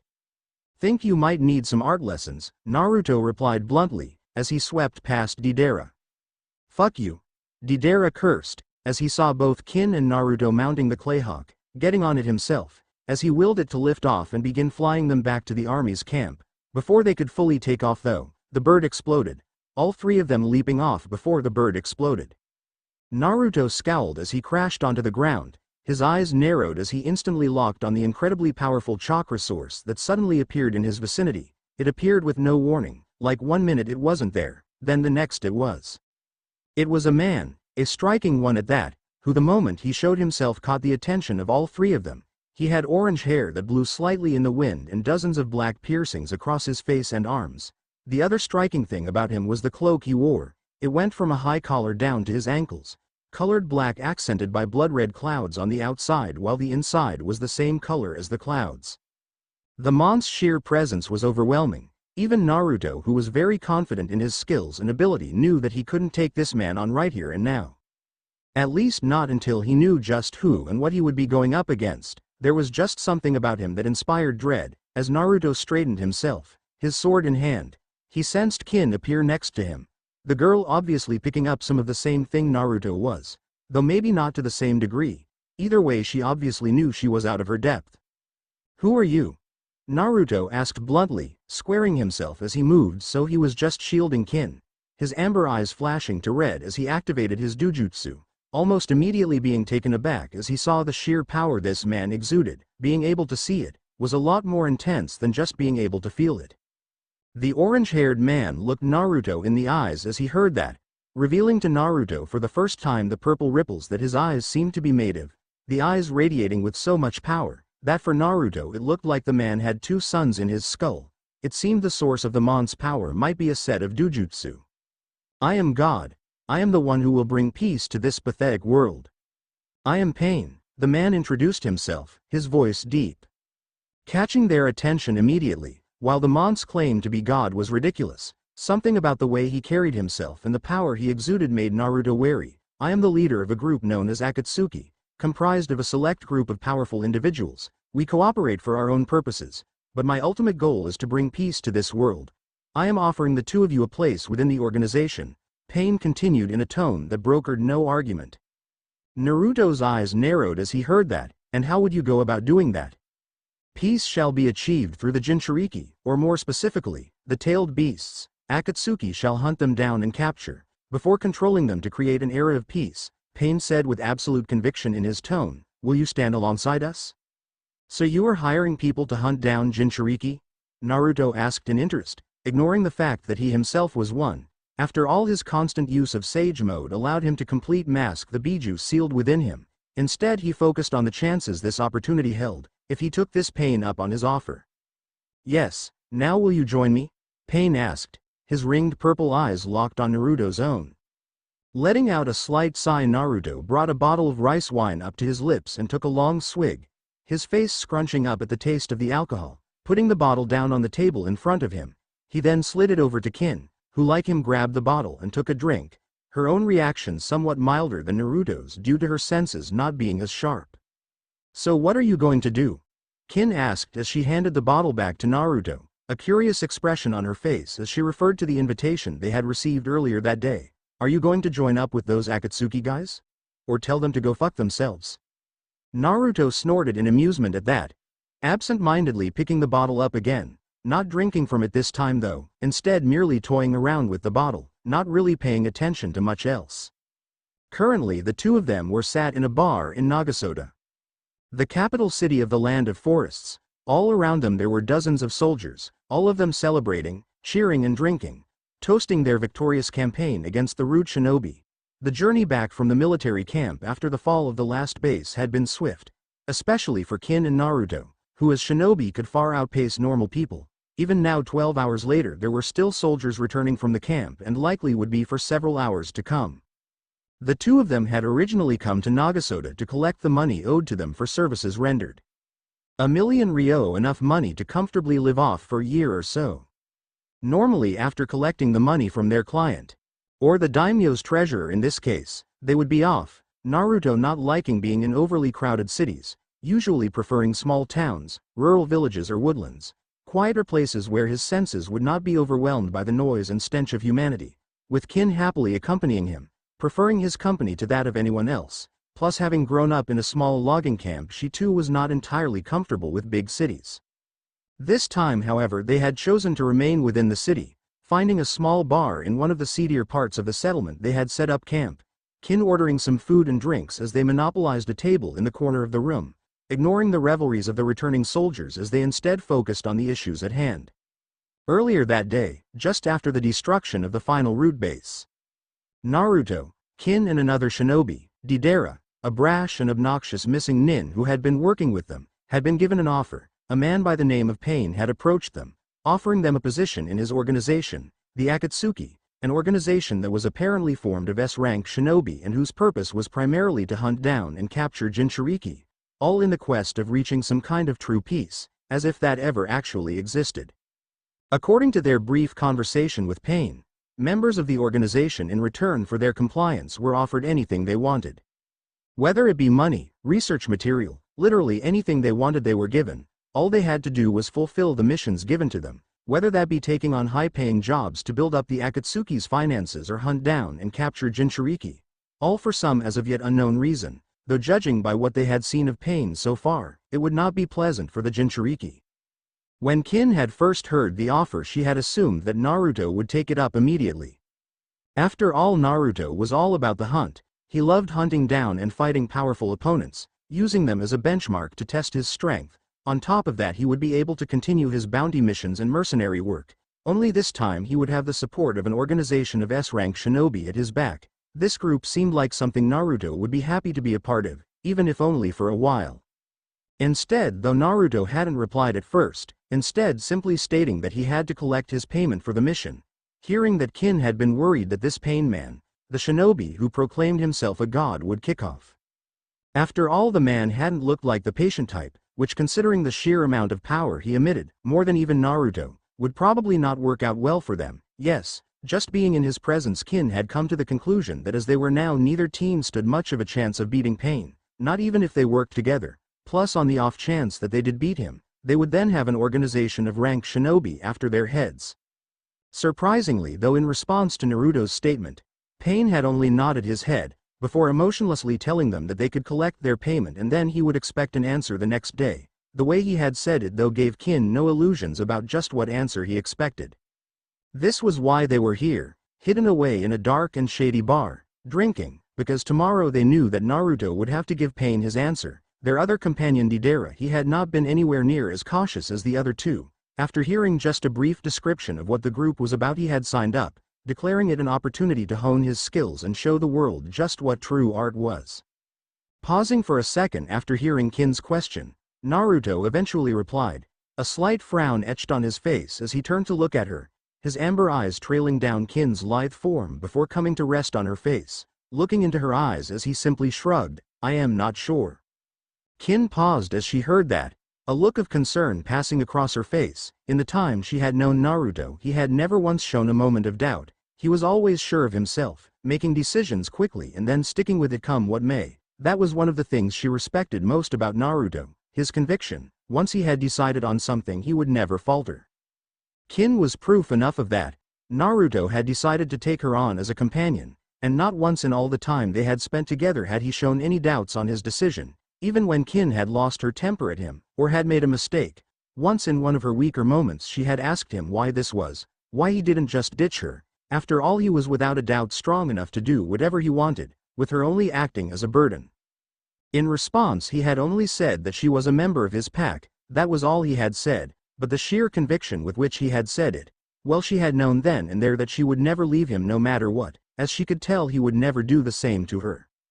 It was because of this that she was so concerned, as since he had been given the offer, Naruto had not been as decisive as usual. For one reason or another, Pain's offer had caused him to worry, and she didn't like seeing him worry. Why? I would have thought this was something you would really want. You would have the chance to hunt down some of the strongest shinobi around, Kin replied, trying to find out what had him so concerned. That's true, Naruto replied with a nod of his head, putting the bottle down and absent-mindedly looking around, noticing as he did that there was a large circle of space around them, Naruto's baleful presence having scared off any revelers. Kin waited for a moment, and when it didn't look like Naruto was going to continue, she rolled her eyes. So what's the problem then? Why are you so concerned? Kin pressed, her dark eyes on Naruto, noticing as she did that his own amber eyes had shifted to a glowing red, showing that he was now using his dujutsu for some reason. Glancing around the room, Naruto then turned his attention back to Kin. A strange expression on his face as he considered what he would say next. As he was doing this, he was thinking himself about just what he would do. A part of him wanted to join the Akatsuki. He could hone his skills tracking down Jinchuriki plus fighting the village shinobi who would no doubt try and protect their prized weapons. On top of that, it would give him an opportunity to check out some S-rank shinobi, allowing him to assess their skills in case he ever decided he wanted to fight them. Already he could feel his blood pumping faster at the very thought. Ever since he had first left the Black Forest and heard of the existence, he had wanted to track down and fight an S-rank shinobi, the strongest of the strong.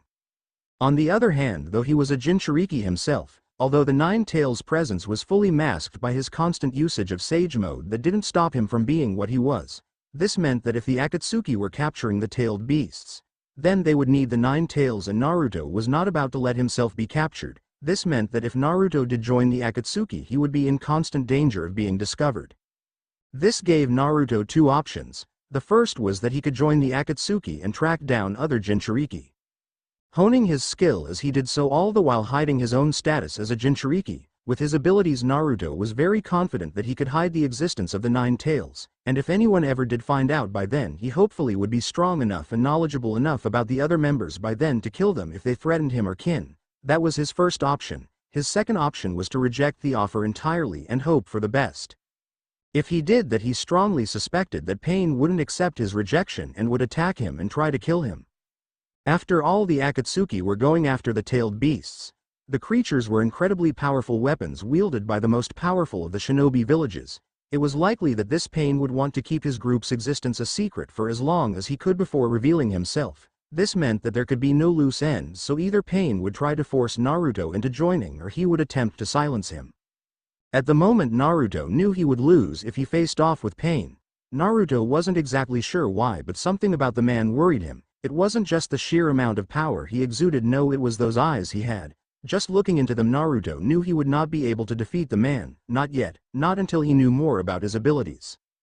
Not that Naruto was about to voice these concerns out loud. After all, he was being watched and had been since he had left Pain's presence. He didn't know what it was, but something was watching him. His Dujutsu had picked them up. What they were, though, he had no idea. It didn't look human, but nor did it look or feel like anything he had ever seen before. Even now, as he and Kin sat here drinking, he knew the creature was watching them, potentially listening into their conversation.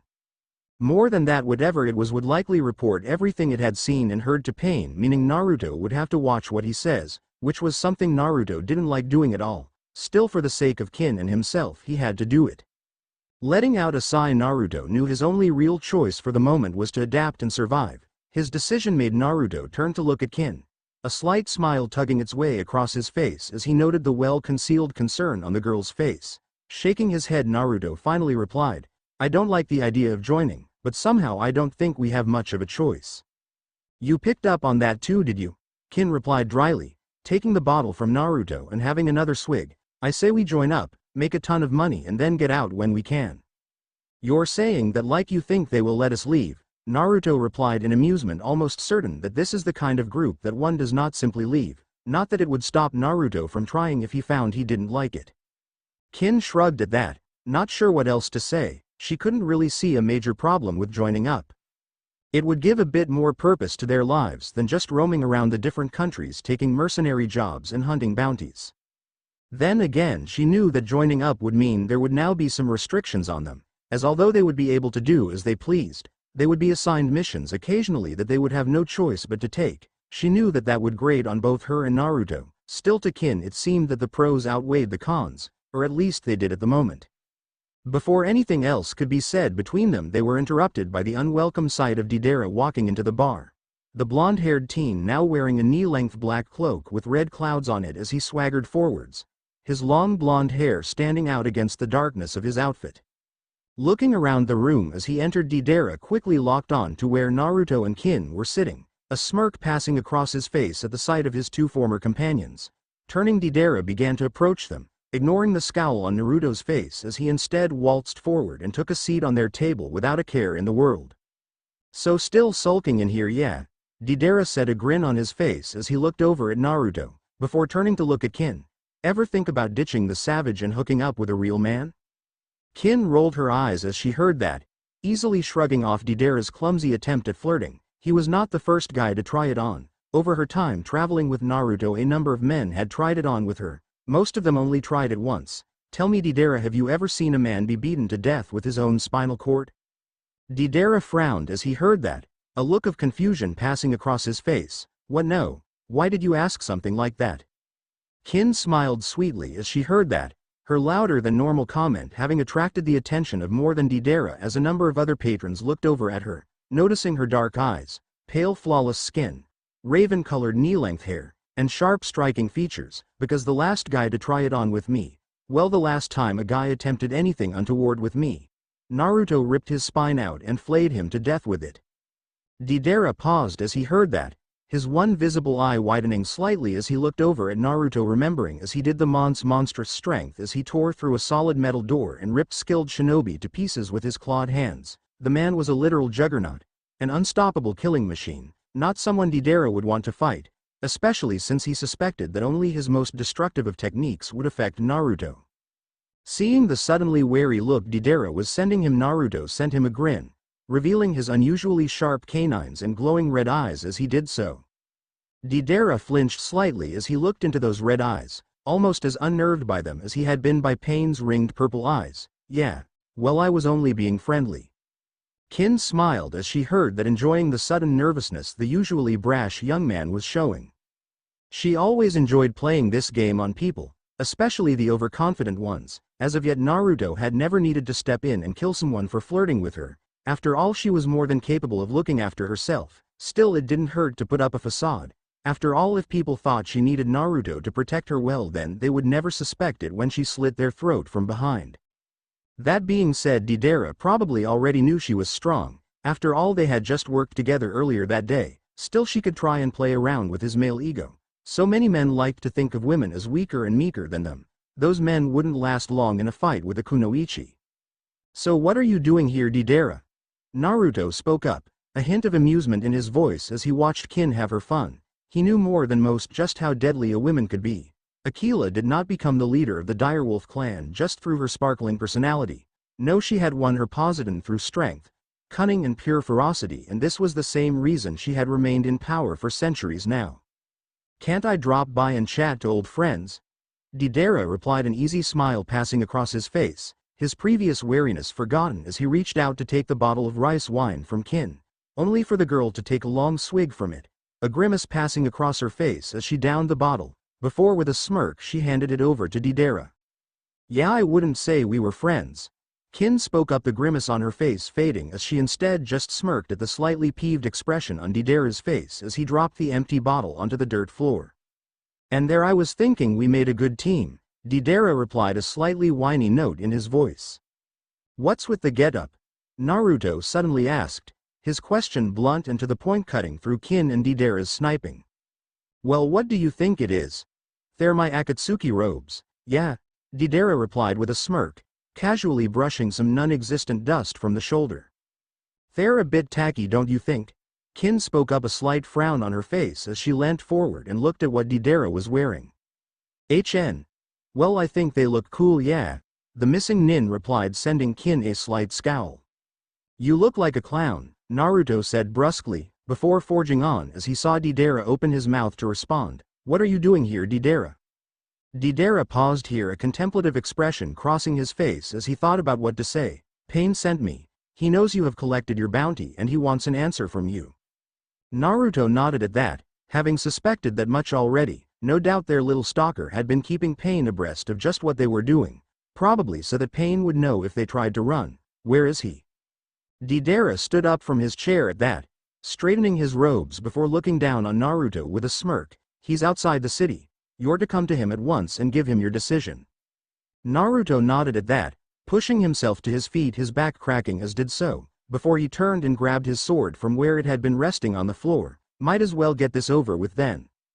Deidara nodded at that, his smirk dimming slightly as he glanced at the sword in Naruto's hand. I take it you aren't planning on fighting?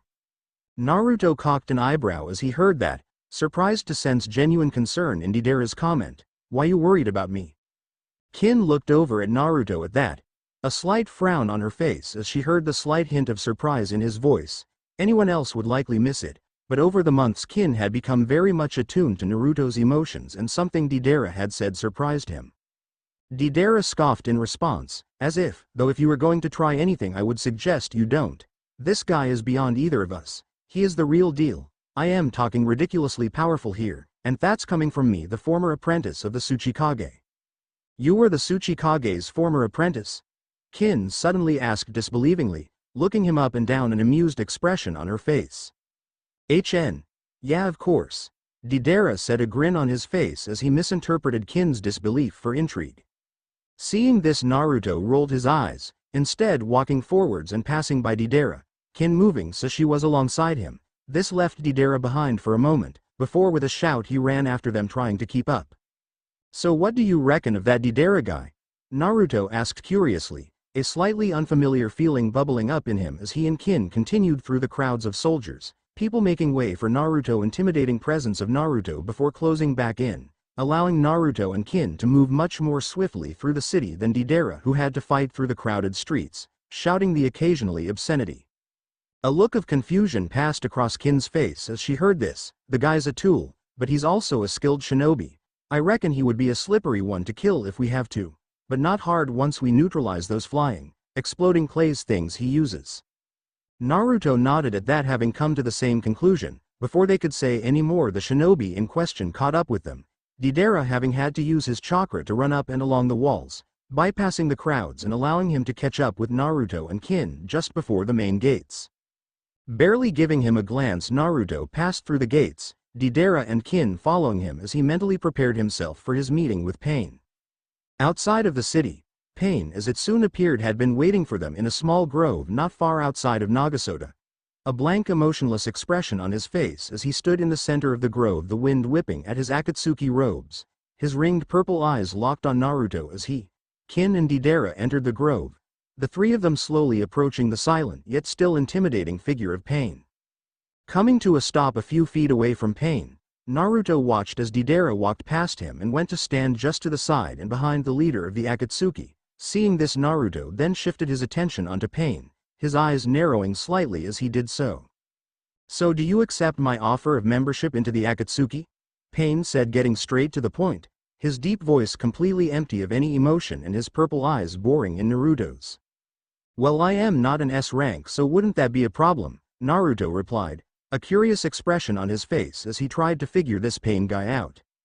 "You are an S rank in everything but name," Pain said bluntly, his expression still stoic. "Will you accept my offer?" "Offer?" Naruto thought in amusement, before he shook the thought out of his head and instead just nodded his head. "Well, join your little group, for now." Pain stared at Naruto at that, before his gaze moved away from him and instead fixed on Kin. "The offer was for you, not for her." "Well, here's the thing, we're a team, so you either accept both of us, or you get neither of us," Naruto replied bluntly. This was something he would not compromise on. Pain's expression didn't change as he heard this. "Very well." Naruto cocked an eyebrow at that, his hands clenching into fists. Even as he tensed up, he wasn't sure what Pain was thinking, but if it came down to a fight, he wouldn't go down meekly. He would give it everything he had, using his sage mode, Dujutsu, swordsmanship, taijutsu and summons to the maximum. If it came down to a fight, Naruto may not win, but neither would Pain, as if he did lose, Naruto would make sure to rip the mon's head off before he died. If Pain noticed any of this, he didn't show it. Instead, he just continued speaking. "You may both join, however she will remain with you. You will count as one member within this organization." Naruto frowned in confusion as he heard that. Why would it matter if there was another member in the organization, and why did he phrase it like he had? Naruto was completely unable to read this man.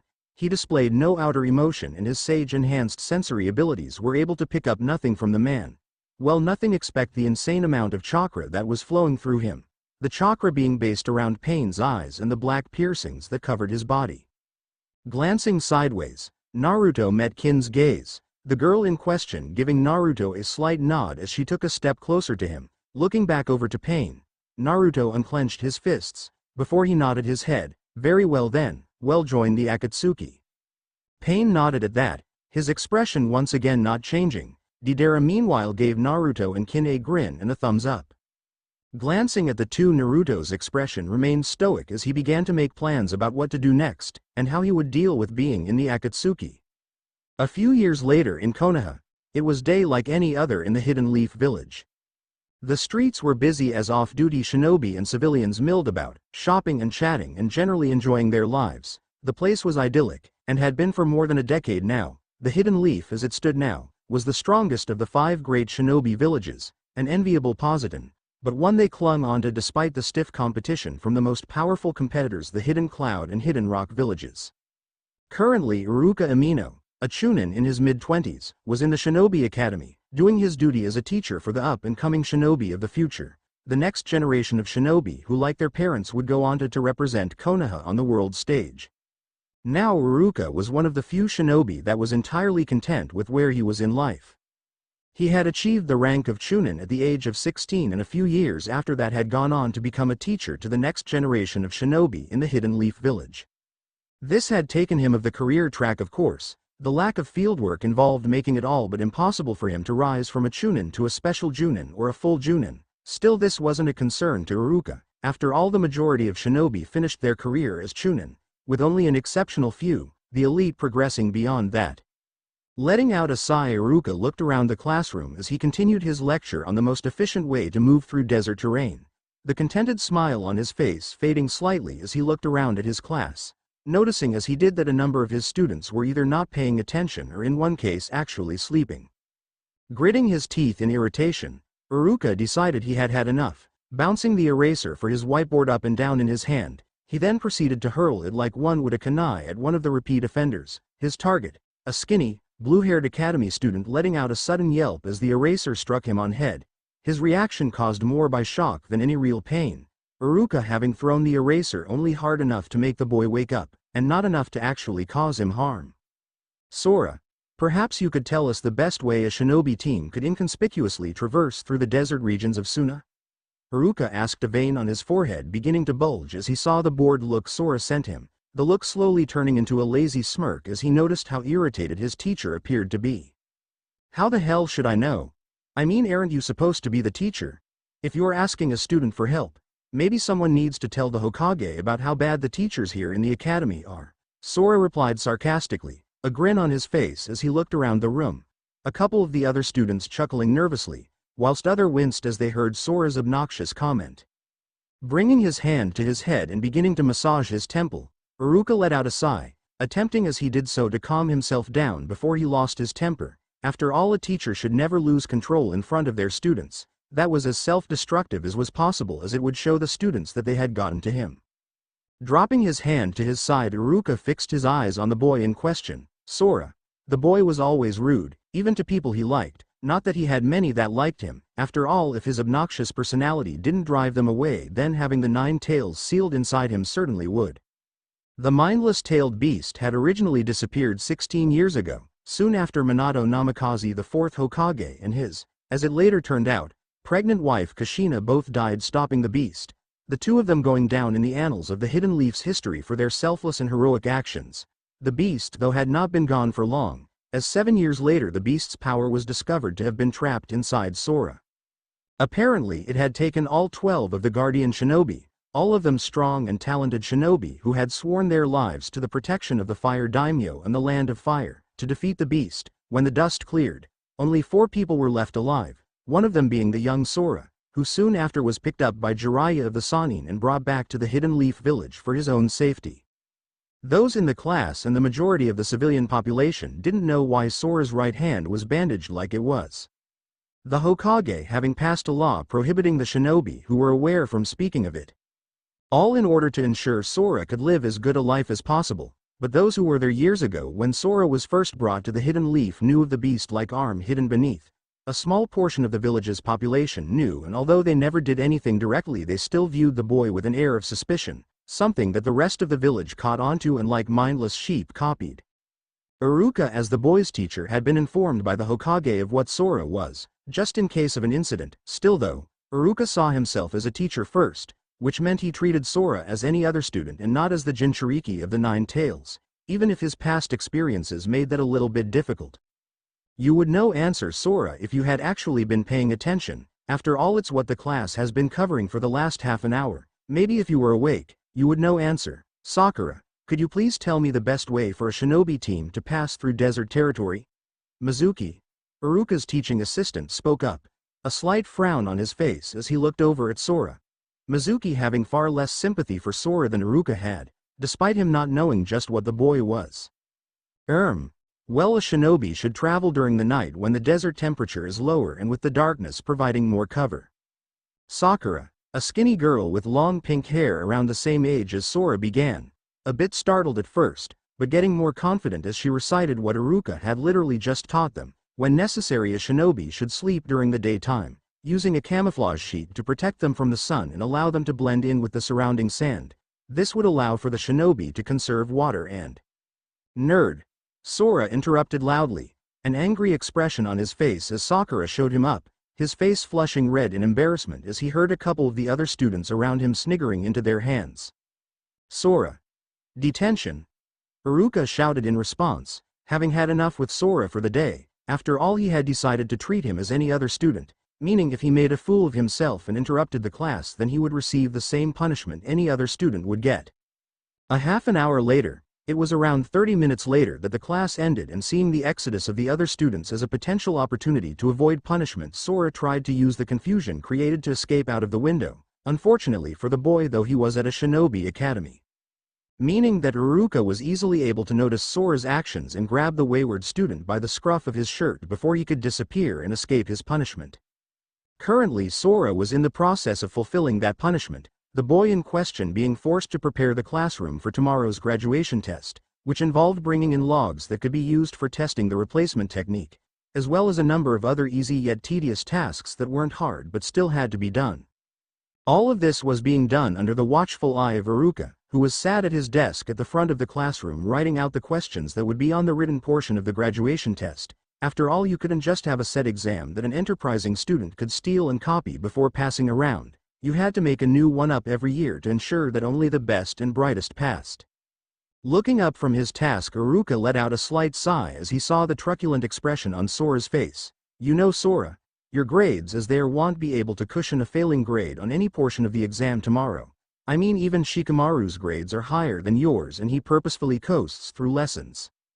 So what, you think I can't make the cut, huh? Sora retorted, a scowl on his face as Iruka pointed out his failings as a student, not aware that his teacher was about to try and help him, instead only seeing Iruka as being someone out to get him. Iruka sighed as he heard Sora's response. The boy had a real chip on his shoulder, often assuming that people were out to get him and never understanding that sometimes people were just trying to help.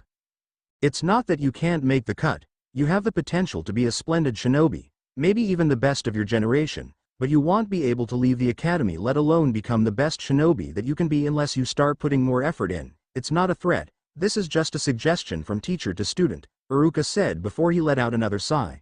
You're a bright kid, Sora, and have a lot of potential, I just don't want to see you wasting it.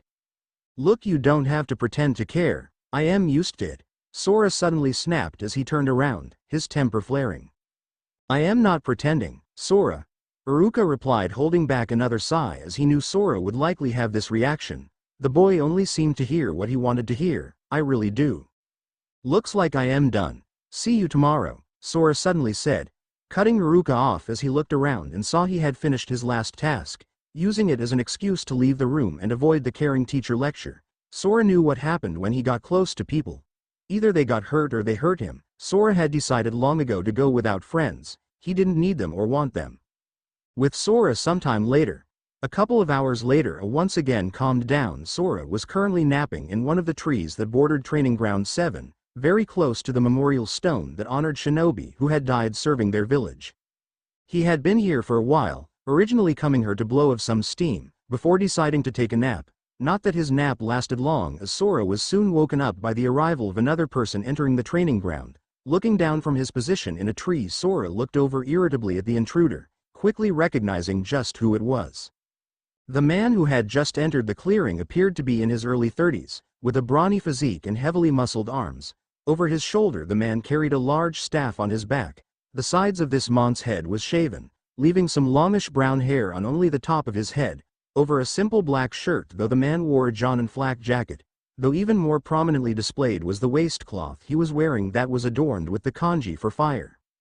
Looking down at him, Sora easily recognized him as Kitane, one of the 3 surviving members of the 12 Guardian Shinobi and someone who Sora had only met a couple of times before when he was much younger.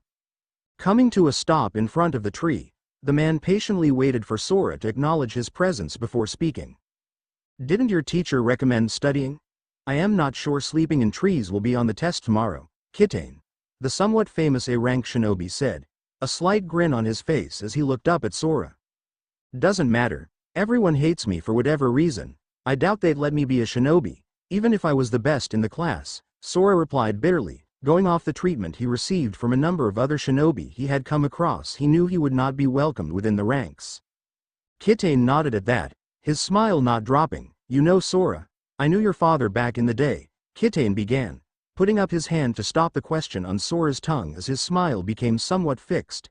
His name was Kazuma, and not only was he one of my comrades, he was also one of my friends. Wait, does that mean my dad was one of the 12 guardian shinobi? Sora asked in shock, a stunned expression on his face as he tried to comprehend this new information. Why did no one ever tell me? Only Asuma, Shiriku, and I know. Asuma served the feudal lord until recently. He probably forgot you were still around. You can't blame Shiriku either. He lives at the fire temple up in the mountains doing monk stuff. You were only very young when he died, but still I thought you were old enough to remember, and for that I apologize. Only recently did I hear that you had no idea, Kitane said, a sorrowful note entering his tone at the thought of leaving a friend's son without any knowledge of just who he is and who his father was. Hearing all this, Sora was completely speechless, only staring down at Kitane, his expression not changing when the older man began to speak again. Though if I knew Kazuma, he wouldn't want his only son to fail the academy exams. If you manage to pass the test tomorrow, I managed to get an old friend to agree to take you as his student. Did he know my father? Sora asked quickly, desperate for any more information about the father he never knew. Asuma and Kazuma were as good of friends as they come. I was never quite as close to Kazuma as Asuma was, Kitane said with a slight shrug and earnest expression on his face as he continued to look up at Sora. Asuma will be able to tell you more about your father than I ever could, so pass the test tomorrow and he'll introduce you. Wow, Sora said, suddenly filled with excitement at the thought of hearing more about his father. It was an excitement only an orphan could understand. I am definitely gonna pass that test tomorrow. Sora continued on excitedly. Hold up, Kitane said in amusement, holding up his hands to emphasize his point. Asuma did say you had to pass one test to prove that you're more than just Kazuma's son. Asuma wants to see if you're Kazuma's heir. What does that mean? Sora asked, torn between being furious that there was a catch and confused as to what Kitane meant. Like I said earlier, Asuma hasn't heard of you since he's been in the capital of Land of Fire this whole time. He trusts me, but he wants to make sure. There's a technique known only by your father and Asuma. He wants to see if you can pull it off. It isn't a complicated technique, but Asuma has the only remaining scroll detailing how to use it, but we both want you to succeed, so he'll tell you where he keeps it, Kitane finished, the smile never leaving his face as he looked up at the Jinchuriki perched up in the tree above him. Sora was too ecstatic to have heard about his father and have the hope of finding out more to notice anything suspicious with Kitane's story. Instead he only nodded his head, caught up in the enthusiasm. Sometime later, Sora had been having a great day ever since Kitane had talked to him earlier, his previous frustration with Iruka and his general situation forgotten as he got caught up in the excitement of finding out who he was, and who his father was. Asuma's apartment had been surprisingly easy to break into. The scroll had been somewhat harder to find, but Kitane's instructions hadn't led him wrong, and he had headed out of the village soon after acquiring it, heading to one of the training grounds in the woods.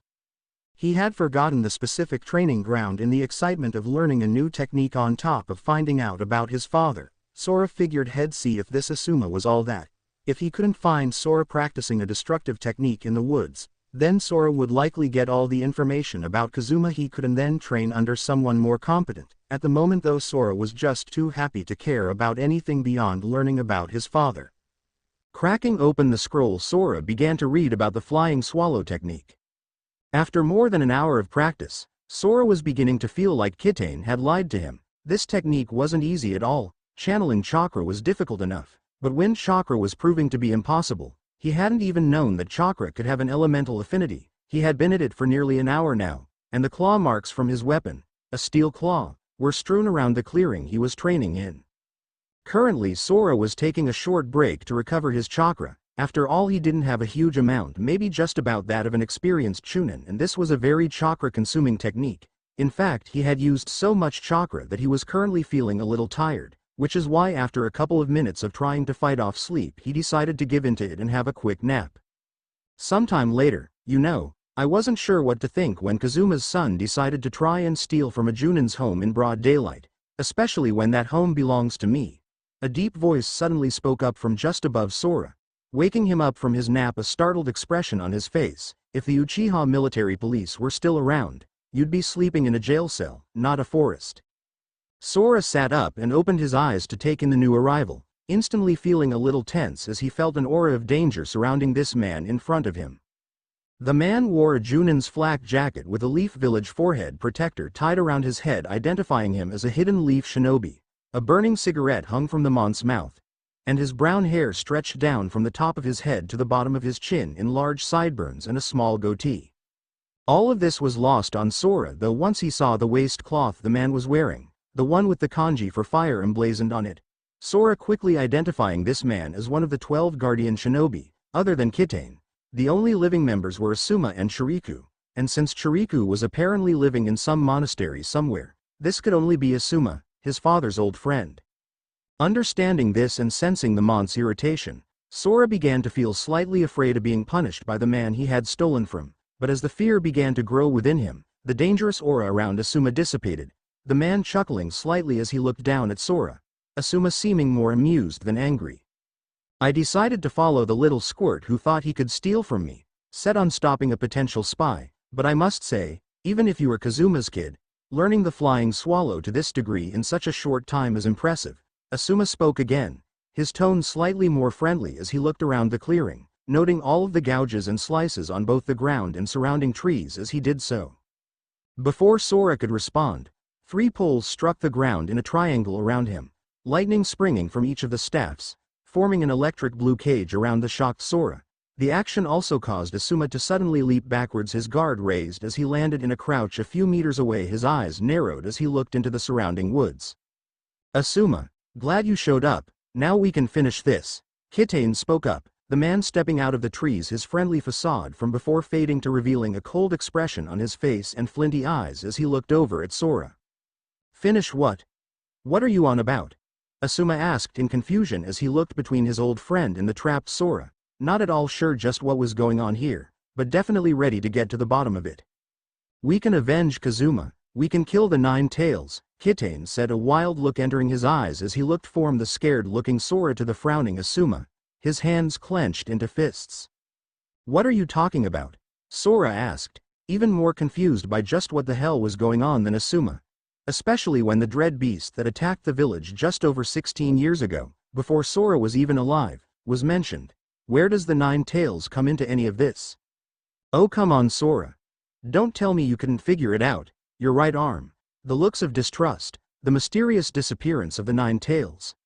No one knows where the 9 tails went right after the attack all those years ago, but it resurfaced to attack the 12 guardian shinobi years later, putting 2 and 2 together yet. Sora? Kitane shouted, his eyes wide and a vicious expression on his face, as he saw Sora's eyes widen with the realization of what Kitane was implying. Let me spell it out for you then, beast. You aren't Kazuma's son Sora. You just took that form after we defeated you. You are the 9-tailed demon fox, the beast that killed our comrades all those years ago, including both Sora and his father Kazuma. Nama, Sato, too. And I defeated you using limelight long enough for the 3rd Hokage and Jiraiya to seal you back up, but that arm is proof that you'll just break that seal soon enough. But now we can end it. Me and Asuma have you at our mercy, weakened and alone. Now we can finish you off once and for all. Kitane shouted, blood beginning to drip down from his clenched fists, all rational thought quickly leaving his mind. What are you talking about, Kitane? My dad and Jiraiya might not be the seal master the 4th was, but they knows what they're doing. This is Sora, and if you kill him, the beast he's been holding back all these years will be released. It took so much sacrifice to stop the beast before, and you'd see that wasted for some misaimed revenge? Asuma said in disbelief before drawing 2 trench knives out of his kunai pouch, his eyes narrowing as he prepared to fight. I am sorry Kitane, but I won't let the others have died in vain. Fool. Kitane snarled, spitting on the floor at Asuma's feet. It has you tricked, Asuma. But if you can't see the truth, then you are just in my way. I am sorry, old friend, but you'll have to die alongside the 9 tails. With that said, Kitane drew another staff from his back, the tip splitting into 3 prongs, lightning arching between them as he pointed the weapon at his old comrade, who in response began to channel wind chakra into his knives. Meanwhile, as this was happening, Sora was feeling paralyzed, Shocked by the deluge of information he was receiving, Kitane hadn't meant a word he had said earlier. Kitane hadn't wanted to watch over him, or help him become a shinobi. He had just wanted to exhaust Sora for an easy kill. That was why he had lured Sora and Asuma out here and tricked him into trying to learn that ridiculous technique. Also, he could weaken Sora before killing him with Asuma's help. As these thoughts were running through Sora's mind, Asuma and Kitane had engaged one another in combat, the Hokage's son's trench knives clashing repeatedly with Kitane's lightning-enshrouded staff. The wind chakra coating the blade giving Asuma the technical advantage as wind was strong against lightning. At the same time though, the length of Kitane's staff and his skill with the weapon kept Asuma at a safe distance, creating somewhat of a stalemate as they fought. Just give it up, Asuma. Just let me kill the Nine Tails. There's no need for us to fight. Kitane shouted over the crackling of the lightning as he swung his staff round, the chakra metal staff being repelled by Asuma's wind-infused blades. Not a chance. Asuma shot back, jumping back to try and tip the scales, Asuma's hands flying through a number of rapid hand seals as he did so. This was an action Kitane copied as they faced off several meters apart, both of them completing their two different elemental techniques at the same time. Fire style. Ash pile burning, lightning style, raging bolt. A large sphere of lightning formed over Kitane's head as he unleashed his attack, the lightning orb crackling with power before it exploded, a bolt of lightning hurtling through the air towards Asuma. In response, Asuma opened his mouth and breathed out large black cloud of what looked like smoke at Kitane, the smoke acting as a cover that allowed Asuma to deftly avoid Kitane's attack before retreating from sight. I always knew you were a coward, but this is a new low, even for you, Asuma. Kitane shouted, his voice almost hysterical as he whirled around in the smoke, clearly searching for Asuma. Suddenly, Asuma spoke up, his voice coming from seemingly every direction, making Kitane twirl around his crackling weapon held up in front of him. Shame you were always too focused on your berserker charges to notice the end of this technique, Asuma said, the tone of his voice flat, neither victorious nor angry. With that said, an audible click was heard as Asuma hit the flint he had embedded in his tooth, a spark being released. The resulting spark was enough to expose the smoke for what it actually was, a highly flammable ash. The resulting explosion destroyed the area, and for once Sora was glad for the lightning walls surrounding him, as the walls provided him with protection from the fiery explosion that tore up the ground and blackened the surrounding trees. Asuma spoke again as the smoke cleared. Looks like you let your guard down at the end. With that said, he leapt down from the tree he had been crouched in, entering the clearing cautiously as he looked around for any sign of Kitane. Seeing none, he walked over to Sora's prison and sliced one of the pillars of the lightning field clean in half, ending the technique. Who let his guard down at the end? Lightning style. Lightning eruption. Kitane's voice suddenly shouted, making Sora and Asuma twist around in shock. What? Asuma exclaimed as the ground beneath his feet exploded, bolts of lightning erupting upwards. Kitane emerged from the remaining smoke, several dark red burns on his arms and face and his clothing badly burnt and shredded, but otherwise unharmed. The electricity from Kitane's technique shot up from the ground, electrocuting Asuma and bringing him to his knees with a gasp, blood spraying forth from his mouth. As it was, Asuma had only managed to remain conscious through copious amounts of wind chakra being pumped through his body, the best he was able to do at such short notice. Kitane laughed at his former comrade's sorry state. Any compassion he might have felt worn away by the madness that had gripped him, as if I didn't know what your techniques do. We were comrades for years. Now move aside so I can end the Nine Tails once and for all. No, Kazuma wouldn't want this, Kitane. Sora isn't the Nine Tails. I can't say I know him well, but Sora is Sora, no one else. And Sora is our friend's son. He'll die before I let you kill him, Asuma shouted, awkwardly staggering to his feet, his grip on his trench knives tightening. Well then, I'll just kill you first, lightning style. Thunderclap. Lightning began to cover Kitane's hands as he finished the hand seals for his technique. Without pausing, Kitane rushed forward, his arms held behind him ready to be brought forward, lightning running up and down them as he closed in on Asuma, preparing to kill the man with a single final blow. Sora's eyes widened as he saw this taking place, a look of horror crossing in his face, before without any thought at all he lunged forward. Kitane's eyes flickered to Sora as he saw his movements, an ugly look crossing his face as he saw Sora make a desperate slash at him with his claw-like weapon. It only took Kitane a single look to see that the attack would fall at least a good foot short of him. Shifting himself mid-attack, Kitane went to strike Sora instead of Asuma, hoping to kill the beast now and finish this whole tragic affair. Allowing the boy's metal claws to pass by harmlessly, Kitane went in for the kill. Or he would have, if a sharp pain hadn't suddenly spread across his chest. Looking over at Sora, Kitane quickly noticed the red chakra coating the blades of his claws, extending a good foot and a half past the end of the tip of the serrated blades. Looking down, Kitane noticed the 3 parallel slashes running across the front of his chest. He had only a second to marvel at the fact that Sora had somehow managed to pull off a bastardized version of the flying swallow technique despite having had the scroll for barely more than an hour. That was the last thought he had before a far stronger, and far more experienced user of the flying swallow struck him square in the chest. Flying swallow. Straight line. Asuma muttered to himself as his twin blades struck Kitane's chest, the wind-sharpened blades cutting through flesh, muscle and bone like a hot knife through butter. With a final grunt, Asuma followed through with his strike, the 2 blades tearing out of Kitane's body, causing his top half to fall backwards to the ground with a sickening thud, whilst his lower half collapsed forward, Asuma's wind blades having cut Kitane in half. From the side, the exhausted Sora looked at the scene in front of him with shock, his eyes widening as blood began to pool out of Kitane's body and soak into the ground. Feeling the metallic taste of blood in his mouth, Sora retched once before turning to the side and throwing up. "Come on, Sora, as much as I'd love to collapse here and rest, we'd best report this to the Hokage," Asuma said, placing a strong hand on Sora's shoulder. Sora could only swallow and nod as Asuma started to walk away, Sora stumbling after him, wiping the bile from around his mouth. Looking over his shoulder at the young blue-haired boy, Asuma gave him a faint smile. "Good work back there, Sora. The flying swallow isn't easy to learn, so, good job." Despite all that he had been through, Sora found a grin creeping across his face.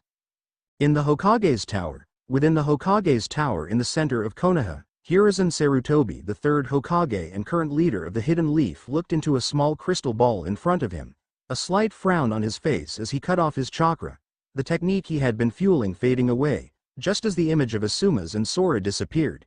Hiruzen, having just watched the entire confrontation with Kitane after having been clued into Sora's actions by his son, Asuma. Settling back into his chair, his pipe in his hand, Hiruzen used a low-level fire technique to light his pipe, absent-mindedly sucking on the wooden tip, puffing out a bit of smoke as he did so, a slight frown on his face. The story of Sora was truly a sad one that only Jiraiya, Chiriku and himself knew fully, and if Hiruzen had anything to say about it, that was how it would remain. After all, this secret involved the safety and prosperity of the Hidden Leaf and was a secret worth killing over. During the Nine Tails attack on the Leaf Village 16 years ago, some of the beast's chakra was scattered throughout the village. Sora's father, Kazuma, who had been a Junin here at the time, had taken the initiative and collected the chakra before sealed it into Sora's body a few years after the attack, all in the hope of producing a partial copy of the Nine Tails, turning Sora into a pseudo-Jinchuriki. It was an action that Hiruzen had sanctioned after Kazuma had told him what he had done. After all, from what Jiraiya had discovered from his toad summons, Minato on the night of the Nine Tails attack had attempted to seal the Nine Tails within his son. Whether he succeeded or not was unknown, but what Hiruzen did know was that Minato and Kushina were dead, as too was their newborn son. As for the Nine Tails, that was gone, completely vanished. This had left the Hidden Leaf without a Jinchuriki, which for a great village was a major problem. After all, for all the rhetoric and stigma surrounding them, Jinchuriki were principally incredibly powerful weapons, shinobi and war deterrents. If it were found that the Hidden Leaf no longer possessed the strongest of them, well, the other shinobi villages would begin circling them like vultures. It would put the entire village in danger. As such, Hiruzen had begrudgingly agreed to Kazuma's actions. Of course, a few years after the implantation of the Nine Tails chakra, Sora had gone berserk, the demonic chakra sealed within him getting loose and almost taking control. This had ended up destroying the fire temple where Sora was being kept for the time being, a place otherwise believed to be an indestructible fortress. It had taken all 12 guardian shinobi to stop Sora's rampage, giving both Jiraiya and himself time to seal the beast up, limited as they were by the need to keep him alive. This had led to a number of them dying and Hiruzen making the choice to have Jiraiya redo Sora's seal, replacing Kazuma's version with his own one, based off of the notes Minato had left behind. After that, he had kept Sora here in the Hidden Leaf, somewhere where he could keep an eye on the pseudo-Jinchuriki of the Nine Tails. Letting out another puff of smoke, Hiruzen couldn't help but lament the deaths and pain caused by his decisions. Unfortunately, though it had to be done, for the good of the Hidden Leaf, he could only wish that Minato's son had survived. After all, with his Uzumaki heritage and his parentage, he would truly have been a sight to behold. In a hidden location, miles away from the Hidden Leaf, 10 shadowy figures gathered atop the fingertips of a massive statue. Their bodies seemingly made of darkish purple energy, with only their eyes being clearly visible through the technique that allowed them all to gather here. The leader of the group, a figure stood atop the right thumb, was the first one to speak, his purple-ringed eyes looking around at the other figures he had summoned before him. Since we are gathered here, I can only assume that Zetsu and Sasori have found the targets. Am I correct? Pain finally asked, his deep voice echoing around the cave as he looked over at the left hand.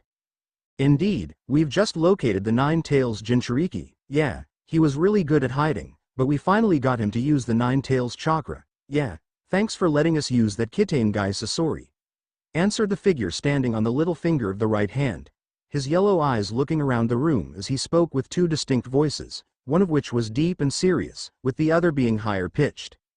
A hunched-over figure standing on the left thumb of the statue spoke up next in a deep, raspy voice. Well, you are not welcome. That one was a useful spy, not that he knew. But desperate times call for desperate measures. The Nine-Tails has certainly kept us waiting, and I hate waiting. Now that we have identified the targets, it will be up to you to gather them. Wait until the beast before yours has been captured to move, but once that requirement is met, take as much time as you will. It will make little difference, but do not strike in a way to draw attention. The Akatsuki must remain in the shadows a bit longer if we are to succeed in bringing true peace to this world. Pain spoke again, his voice echoing around the cavern.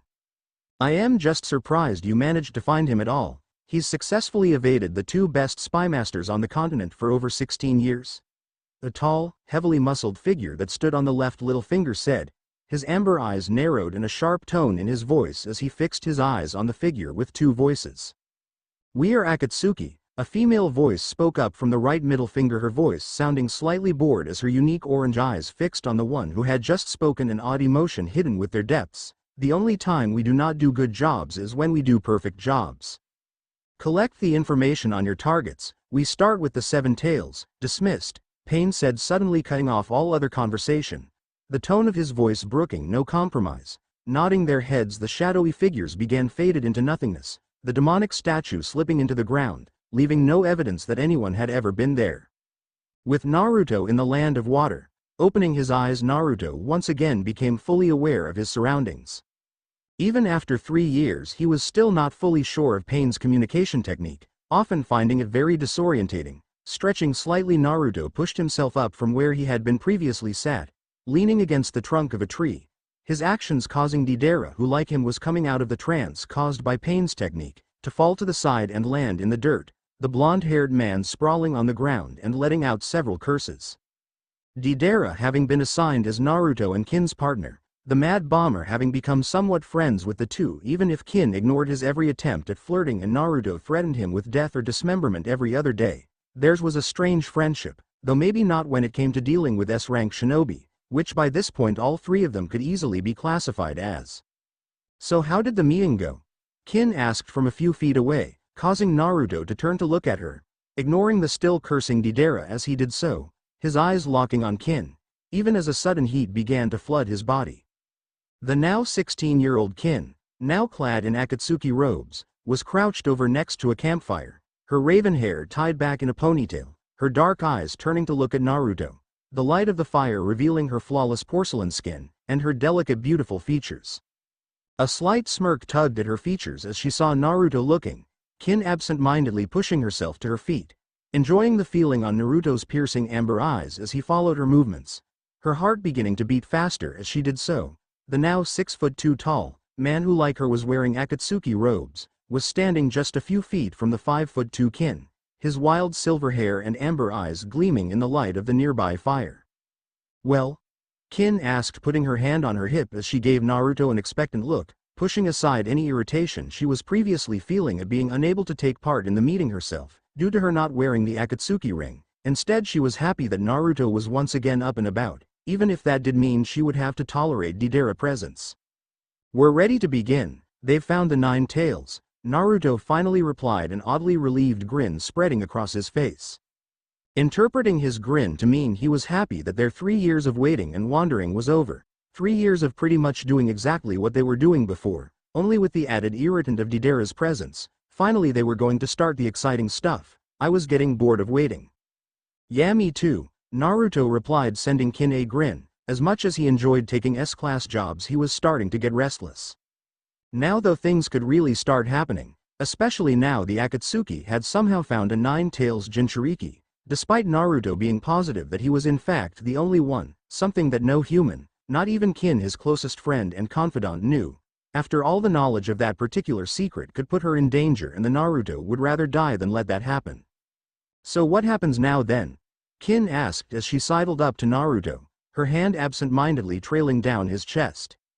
Fighting down the desire he felt rising up in him at his friend's actions, Naruto instead focused on the question, now we start hunting Jinchuriki.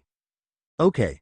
So let me get this straight, your plan is that we just waltz into perhaps one of the, if not the most heavily defended hidden village in the world, not only uninvited though, but also in full Akatsuki regalia as well?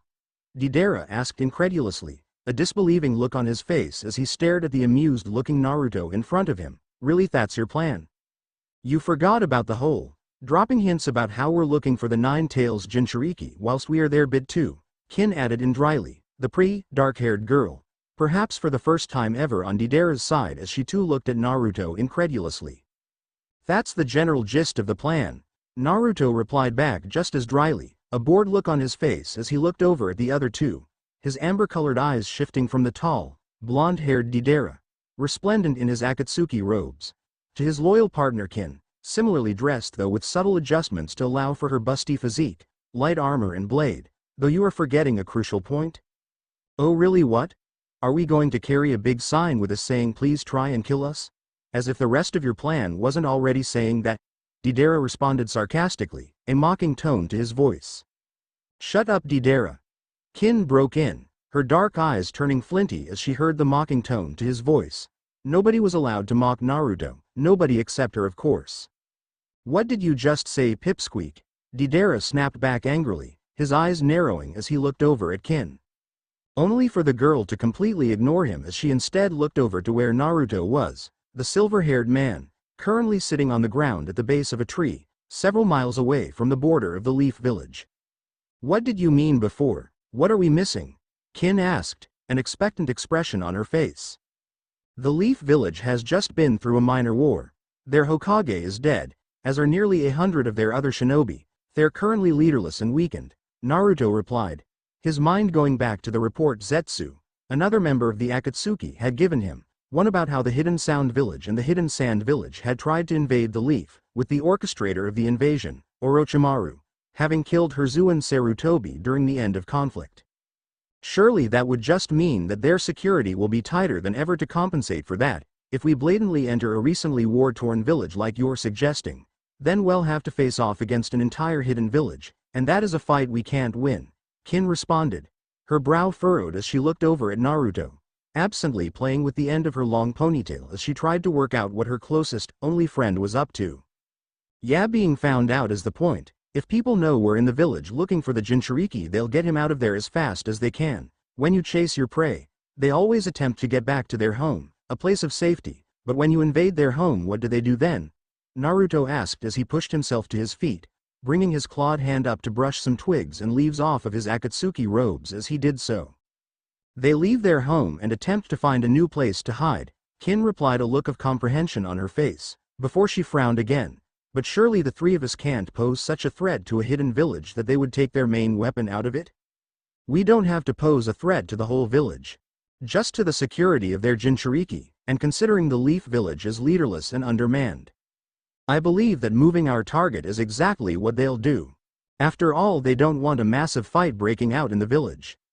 Not just because of the damage we'll cause, but also because of the impact it'll have on their reputation, Naruto replied back, before he began moving through the forest, the other two following him as he took to the trees, picking up his pace as the three rapidly ate up the miles. Besides, Pain gave us permission to put Akatsuki on the map. If some people see us, it's no big deal, not now that we've become a bit more proactive in hunting down the Jinchuriki. You know, they might have already moved him. After all, we're not the only ones hunting the Jinchuriki, and apparently one of their shinobi, Jiraiya of the Sannin, is quite the spymaster, Kin said. The girl having been told such by Zetsu, the creepy plant-like man who was also a member of the Akatsuki. Then well improvise, after all they'll likely send someone to warn our target if we make ourselves known. Then we can just follow them and track our target down that way, Naruto replied. A similar thought having already come to him when he was thinking of the best way to get the apparent Jinchuriki of the Nine Tails, which he was still kind of confused about. After all, he was under the impression that he was the Jinchuriki of the Nine Tails. Look, yeah, I'll go along with you on this one. Deidara spoke up, the scowl on his face showing the other two that he didn't like it. I mean, my art could probably level a city, but stealth and kidnappings, they're not my strong suit. Yeah, you're the ones into that kind of shit. Stealth and hunting, I am good at, Naruto acknowledged, with a nod. Kidnapping, not so much, I don't usually leave my prey alive. Well then you better practice a bit of restraint, Kin replied, a slight smile on her face as she looked over to Naruto, because I doubt that Pain would be happy if you kill the Jinchuriki. Yeah, hell, probably skin you alive if you do that, Deidara added in mockingly. He could try, Naruto said bluntly, a stoic expression on his face, one which he used to hide his uncertainty. After all, he had felt the power Pain possessed, and wasn't confident at all that he could survive a fight with him, certainly not if the other Akatsuki members joined in. Huh. You got balls, Naruto, that's why I like you, Deidara laughed out, quite amused by the silver-haired sage's confidence. I always did think you swung that way, Kin spoke up dryly. Wait, what? Deidara snapped as he heard Naruto let out a slight chuckle. Nothing, Naruto replied back, before he turned serious once more. Kin does make a good point though, your incapabilities are the reason why you're partnered with Kin and myself. My abilities are generally short-range, powerful and tend to be incredibly lethal. Kin's are mid-range and based around stealth and skill. Yours, however, are long-ranged and rely entirely on over-the-top explosions and mass destruction. Which means that when we do find the Jinchuriki, all you need to do is to make sure that he doesn't have time to use a full transformation, Kin added on, an amused expression at the insulting way Naruto had described Deidara's abilities, not that the blonde seemed to notice. And what if the Jinchuriki does transform? Deidara asked curiously, looking from the petite Kin to the heavily built Naruto as he did so. If you fail, then I will have no choice but to do a summoning, Naruto said bluntly, a slight frown on his face as he did so. After all, Fenrir and Aquila were the only summons in the direwolf clan who could stand against a tailed beast, even if only temporarily. You know, you bang on about these summons of yours, but I've never actually seen you summon anything before. What even is your summoning contract? Deidara asked abruptly, his curiosity rising once again as he eyed Naruto curiously, taking in his clawed hands and feet, his amber eyes and his shaggy silver-colored hair as he did so, noting that Naruto was a unique-looking guy, but even so Deidara wasn't sure whether his appearance was a natural trait he was born with or whether it had anything to do with him being a self-proclaimed sage or his summoning contract. We're here, Naruto spoke up, completely dismissing Deidara's questions. After all, his summoning contract was a sacred thing to him. He wouldn't just summon the wolves for no reason, nor was he that keen on giving out information that may one day be used against him. He might not be a shinobi in the traditional sense, but he was paranoid and suspicious enough to not give up information he didn't need to. At Naruto's words, all three of them came to a halt, pausing in a nearby clearing a mile or so from the edge of the forest and the leaf village. All three of them spreading out their senses as they did so, with Naruto, whose sensory abilities were far beyond the others, cautiously searching out all the nearby presences, ensuring that they were not in danger of someone accidentally coming across them. And where is here exactly? Yeah. This is just some random clearing. The hidden leaf is still about like a mile that way. Why don't we just go straight there and get this brilliant plan of yours over and done with? Deidara said loudly, a scowl on his face as he looked over at where Naruto was crouched. Despite his frustration though, he didn't make a move to go past him. He had after all learned over the years that had spent with Kin and Naruto that the other teens' sensory abilities were surpassed by none, except maybe Zetsu and Pain. Which meant that when he said to stop, you stopped, even if it was in the middle of the woods for no discernible reason. Of course there was another reason to stop, and that was Naruto's temper, which was truly terrifying when he was provoked. Luckily though he was calm and controlled for the most part, only giving way to anger when Kin was in danger or when someone really pissed him off, which is something Deidara had somewhat of a talent for. Naruto in response, completely ignored Deidara as he calmly went through a number of seals, his clawed hands moving slowly and carefully, a look of deep concentration on his face. Before a half-minute or so later, he finished making the dozen or so seals and instead put his right hand on Kin's chest, while his left hand took a place on Deidara's. Much to Deidara's consternation as he shot Naruto a scowl, but didn't knock his hand away. Naruto didn't do anything without a purpose after all. Kin meanwhile shifted awkwardly, her cheeks heating up as she shot Naruto a longing look, her heart beating faster as she felt the warmth of his palm on her chest. Before either of them could say anything though, a sealing matrix spread out from Naruto's clawed hands, running across both of their bodies before fading, after which Naruto took his hands away and instead did the same to himself, a sealing matrix once again spreading out from his hand and encircling his own chest. "What did you just do?" Kin asked curiously, one of her hands coming up to rub at the area Naruto had placed his hand, Deidara grunting as he too looked to the amber-eyed teen for answers. The hidden leaf is surrounded by a sealed dome, which alerts a team of highly trained leaf shinobi. Known as Anbu, about anyone unauthorized person with a large chakra signature entering the village limits. Naruto replied brusquely as he turned and started to make his way to the village. Moving cautiously this time as he did so, their protections don't pick up on low chakra levels though, like those that animals and civilians have, so trade is fairly unrestricted. As for the leaf shinobi, each of them have their chakra signature added to the dome grand matrix after graduation, which allows them to pass the dome undetected. What I just did is an Anbu seal which will allow us to pass through the dome unmolested. If there's some all-seeing seal dome around the village, how come I've never heard of it before? Deidara asked curiously as he looked over to Naruto. I'd assume because it's a hidden village, Kin answered dryly, a bland look on her face as she looked over to the blonde. They keep secrets.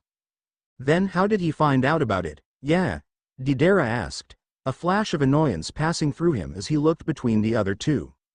I was able to sense, it's after all drawing a lot of chakra from the earth in order to power it. The entire thing is an Uzumaki-based design apparently, one set up when that clan was at its peak before the Second Shinobi War, but even so, I wouldn't have been able to guess its function. Luckily though Itachi, as a former high-ranking shinobi from the Leaf, filled me in on the details. Naruto replied calmly, his gaze fixed on the nearby village, his eyes turning red as he activated his dujutsu, which allowed him to just about pick up on the translucent dome around the hidden village. The Uchiha told you that, yeah? I thought you two hated each other? Deidara asked bluntly, quite surprised that Itachi Uchiha would be so helpful, especially when it was common knowledge to the other members of the Akatsuki that he considered Naruto a battle-hungry savage and Kin a little girl out of her depths. The guy's an ass, but even he fears the wrath of pain, Naruto replied, a slight scowl on his face at the thought of the pretentious and arrogant Uchiha. Which basically means that Pain commanded Itachi to aid you in any way he can, so Itachi started giving away Leaf Village secrets. Kin spoke up, expanding on Naruto's explanation for the benefit of Deidara, though he might also be doing it because he wants to limit the collateral damage to the Leaf Village. He does have a brother there after all, doesn't he? Yeah, but I doubt they get along. After all, Itachi did slaughter their entire clan apart from his bratty brother. The kid probably hates Itachi, and Itachi can't be all that fond of him. Yeah, Deidara said, thinking back to the infamous Uchiha massacre as he did, an event that had shocked the whole continent and had cemented Itachi Uchiha's place as one of the most powerful and ruthless missing nin currently alive. Then why did he leave his brother alive then? Kin asked. Maybe it's because he still cares for him, which might also be why he's helping us. Whatever, who cares about the Uchiha anyway? Though I'll admit, those Sharingan eyes they have are pretty cool, not on the same level of my art of course, but they're up there, Deidara replied, a thoughtful expression on his face. Naruto turned his red eyes to Deidara as he heard that, the red fading back to amber as he stopped channeling chakra to them, a contemplative expression on his face. They do sound quite deadly, the ability to predict another movements, copy some of their techniques and cast genjutsu with eye contact. You thinking of getting yourself a pair as a trophy? Kin asked curiously. After all, Naruto often took trophies. His dujutsu was one example, as two were the kiba blades he had sealed in the hilt of his sword. It was a trait Kin too had adapted as it was where she had gotten her armor and weapons from, the corpses of particularly deadly foes. Not as a trophy, Naruto replied quietly, his gaze shifting to Kin, more as a gift. Kin frowned as she heard that, but wasn't able to ask any more questions as they had reached their destination, the three of them all silently scaling the walls around the Leaf Village and entering undetected, their presences hidden by the seal Naruto had done before, one shown to him by Itachi. About 10 minutes later found the trio walking along the Leaf Village's high street, both Kin and Naruto looking around curiously, as this was the first great village either of the two had seen, on top of which this was also the place that Naruto's parents lived, and where they died, so walking through the bustling streets came with a bit of a strange feeling for Naruto. As they walked along the high street, the three of them also noticed that there seemed to be quite a lot of building work going on, as a number of the buildings had scaffolding on their frontage, whilst others having boards on their windows, though considering that they'd just been through a minor war, this was something that should have been expected.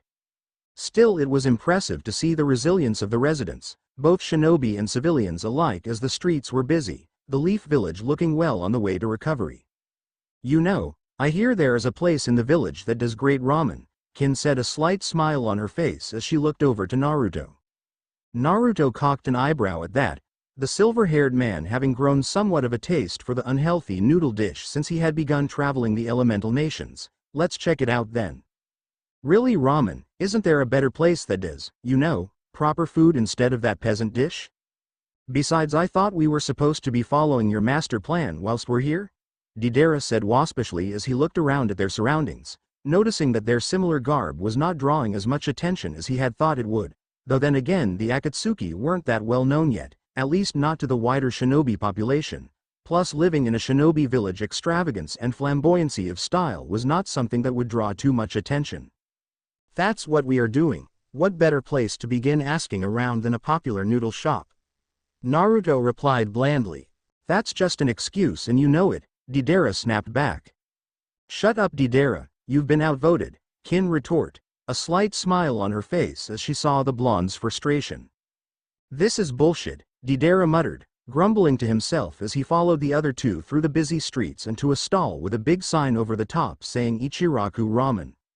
Soon enough the three were all sat on stools in the front of the stall, waiting patiently for a pretty brunette waitress to bring them their meals. As they were doing this, the three of them also took the opportunity to ask some passers-by about what happened, and what the cause was, the three of them linking it back to the infamous Nine Tails attack many years ago. "Yeah, apparently part of the reason there was so much damage is because the hidden sand brought along their Jinchuriki, a real psycho that crushed anyone he could with his sand, if you can believe it," a pudgy civilian said loudly, his jowls wobbling as he shook his head in disgust. "How anyone can trust animals like those to be shinobi, he'll never know." Yeah, I've heard every village has a similar problem, though I am not surprised they had so much trouble controlling them. After all, they're beasts, Deidara replied back, feigning a friendly demeanor as he tried to coax information out of the civilian. "Yeah, I mean, I don't know how the Leaf Village controls their Jinchuriki as well as they do," Kin added in, a kind smile on her face as she pushed a lock of her black hair behind her ears. "You just need to treat them the right way is all. They're like animals after all. You've got to be strict with them, punish them if they get out of line and don't spoil them," the fat man replied back with a laugh. "And how did that work out for you?" Kin asked curiously. "Well, we've had no trouble since the Nine Tails attack many years back. No, we keep that Sora brat in line. You don't need to worry about that," the civilian continued, a lascivious look appearing in his eyes as he saw he had Kin's full attention, his gaze roving up and down her lithe body and flawless features. "Oh, I am ever so impressed, but where do you keep him? I take it, it's far away from schools and hospitals?" Kin continued on, leaning forward slightly as she did so, purposefully showing off her modest cleavage. "Yeah, of course, the old Hokage, may he rest in peace, gave the brat a shitty apartment not that far from here, where the shinobi of the village can keep an eye on him," the fat man responded, a bead of sweat running down his forehead as his gaze flickered down to Kin's assets. Before they could say any more, however, they were distracted by the waitress returning with their food, which prompted Kin to politely dismiss the other man, happy that she'd gotten as much as she could from him. "So what do you reckon?" Deidara muttered to Naruto as he watched the fat man waddle off, a scowl on his face. "We've done enough to get the attention of some of the Leaf Shinobi at least. I can already feel a couple of them watching us," Naruto replied quietly as he took his chopsticks and began to devour his food. "And if they attack us?" Deidara responded, between mouthfuls of his own food. "Then we kill them," and leave Konoha, after which we follow the plan and track down the Jinchuriki when they try to get him out of the village," Naruto responded bluntly, knowing as he did that there were a lot of variables to the plan. Then again, there always were when you were hunting something so dangerous and so well protected. A few minutes later, the 3 teenage members of Akatsuki eventually finished their lunch without event, if one ignored the simply insane amounts of food Naruto consumed within the time it took both Deidara and Kin to finish a single bowl, his excuse being that he had a high metabolism. Not that Deidara cared that much, as he had already decided to throw Naruto under the bus if Kakuzu asked why they had spent more than the allotted amount money they'd been given for this mission. Which of course would happen, since Kakuzu's allotted amount practically had them paying him out of their own pocket, as opposed to them actually getting money out of the tall, bad-tempered bounty hunter, one who held a particular grudge against Naruto, who had become his main rival over the last few years, robbing the former hidden waterfall shinobi of a lot of potential bounties and the rewards which went with them. As they continued down the high street though, Naruto soon veered off to the left, away from the bustle of the main street, as he instead led them in the direction of a nearby canal. Not that either of them asked why, as both Kin and Deidara had picked up on the shinobi following them just as Naruto had, one of whom was not as subtle as they must have thought they were, Naruto's nose having picked up the scent of tobacco in the air back whilst they were eating ramen. "So how do you want to do this?" Kin asked quietly as the 3 of them came to a sudden stop, Kin's hand resting on her sheathed tanto. Loudly and explosively, Deidara grinned, flexing his hands and revealing what looked like mouths on his palms. As quickly and efficiently as possible, Naruto corrected, his own amber eyes quite placid as he turned around, his claws gleaming in the midday sun. In response to the group's sudden actions, their followers decided to reveal themselves, with 2 figures leaping off of the roof of a nearby building, and landing several yards away from where the 3 Akatsuki members were waiting. An amused look spread across Naruto's face as he saw this, his amber eyes fixing on the 2 as he looked the 2 stalkers up and down. One of them was a tall, well-built man, with dark spiky hair and a beard, a cocky smile on his face and a cigarette hanging out of his mouth, as he placed his hands on the hilts of 2 sheathed trench knives he had on him, his gaze evaluating the 3 Akatsuki members, just as they were doing the same to him. Their other stalker meanwhile was an attractive dark-haired woman, with piercing red eyes and a heavy coating of makeup on, her outfit consisting of what looked like thick bandages that were intricately wrapped around her. Like her fellow leaf shinobi, she too was giving the 3 a suspicious look, though hers was one of caution as opposed to overconfidence. "Who are you? And what business do you have in Konoha?" the male leaf shinobi asked bluntly, his feet shifting as he took up in a relaxed but ready stance, clearly preparing to fight at any moment. "We're simply artists and collectors. We were looking for quite the rare piece here in the leaf actually. Once we heard it might be here, we came as soon as we were able. After all, there are only 9 pieces like it in the world," Deidara said, a slight mocking tone to his voice as he not so subtly referenced the Jinchuriki, his fingers once again twitching as he prepared to lash out at any moment. "Somehow I doubt your story. The 3 of you are clearly trained and dangerous, so we'll ask again. Why are the 3 of you here?" the red-eyed woman asked as she shifted to fully face them, moving into a more practical position for hand seals as she began to build up her chakra, ready to leap into action at any moment. "Oh, for fuck's sake. Yeah. Let's just get this over with," Deidara snapped, the hot-headed teen's patience evaporating as he instead raised his hands. "We're here looking for the 9 tails, hand him over, and we want level this place." "Deidara, can I just remind you, we're here to gather information, not start a war. Let me handle this," Naruto said calmly, his amber eyes shifting to the side briefly as he sensed a small chakra retreating, one that he had almost missed due to the 2 Junin flaring their own chakra right in front of him. Luckily though, his sensory abilities were far beyond those of the average shinobi.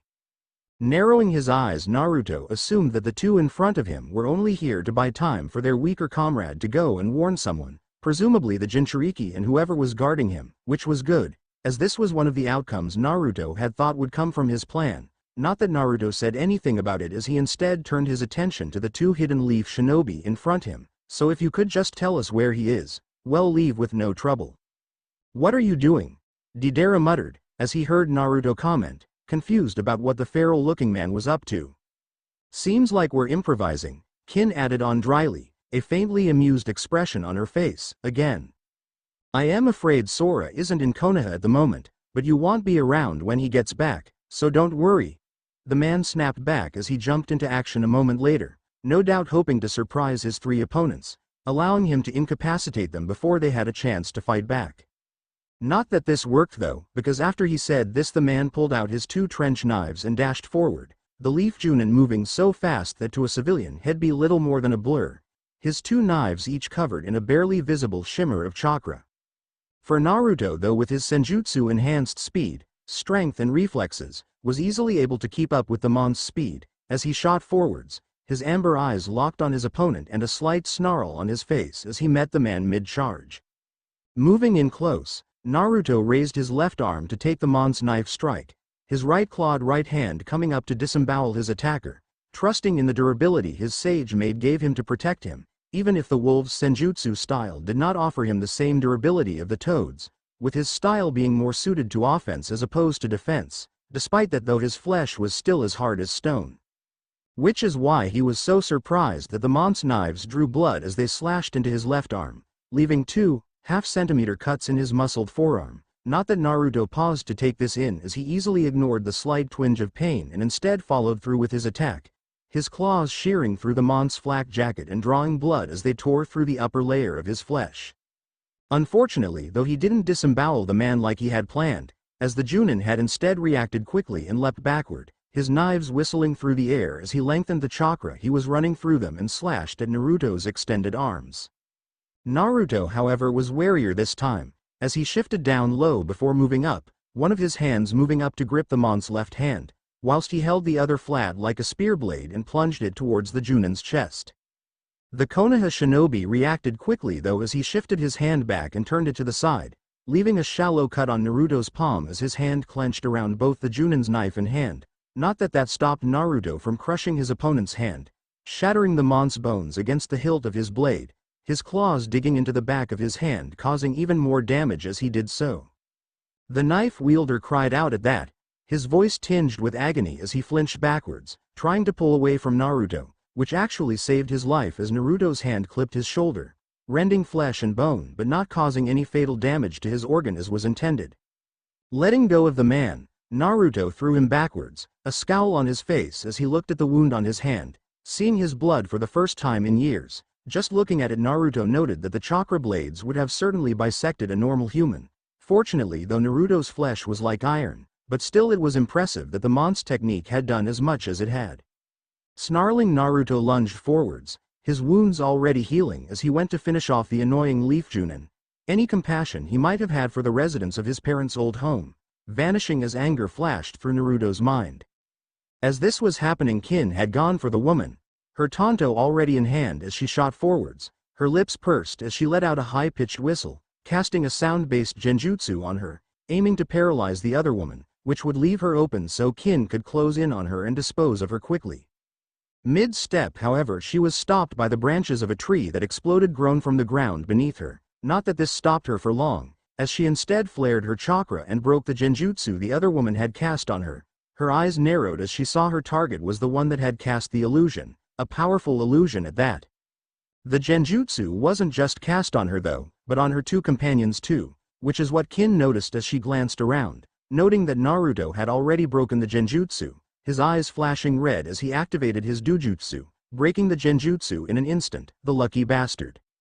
As for Deidara, he too had broken the genjutsu, after which he had then begun shaping his clay, a grin on his face as he began crafting a massive owl, one which would be big enough to carry all three of them, the blonde multitasking as he did so, also creating a flock of small swallow-like birds at the same time, each one created from his explosive chakra-infused clay.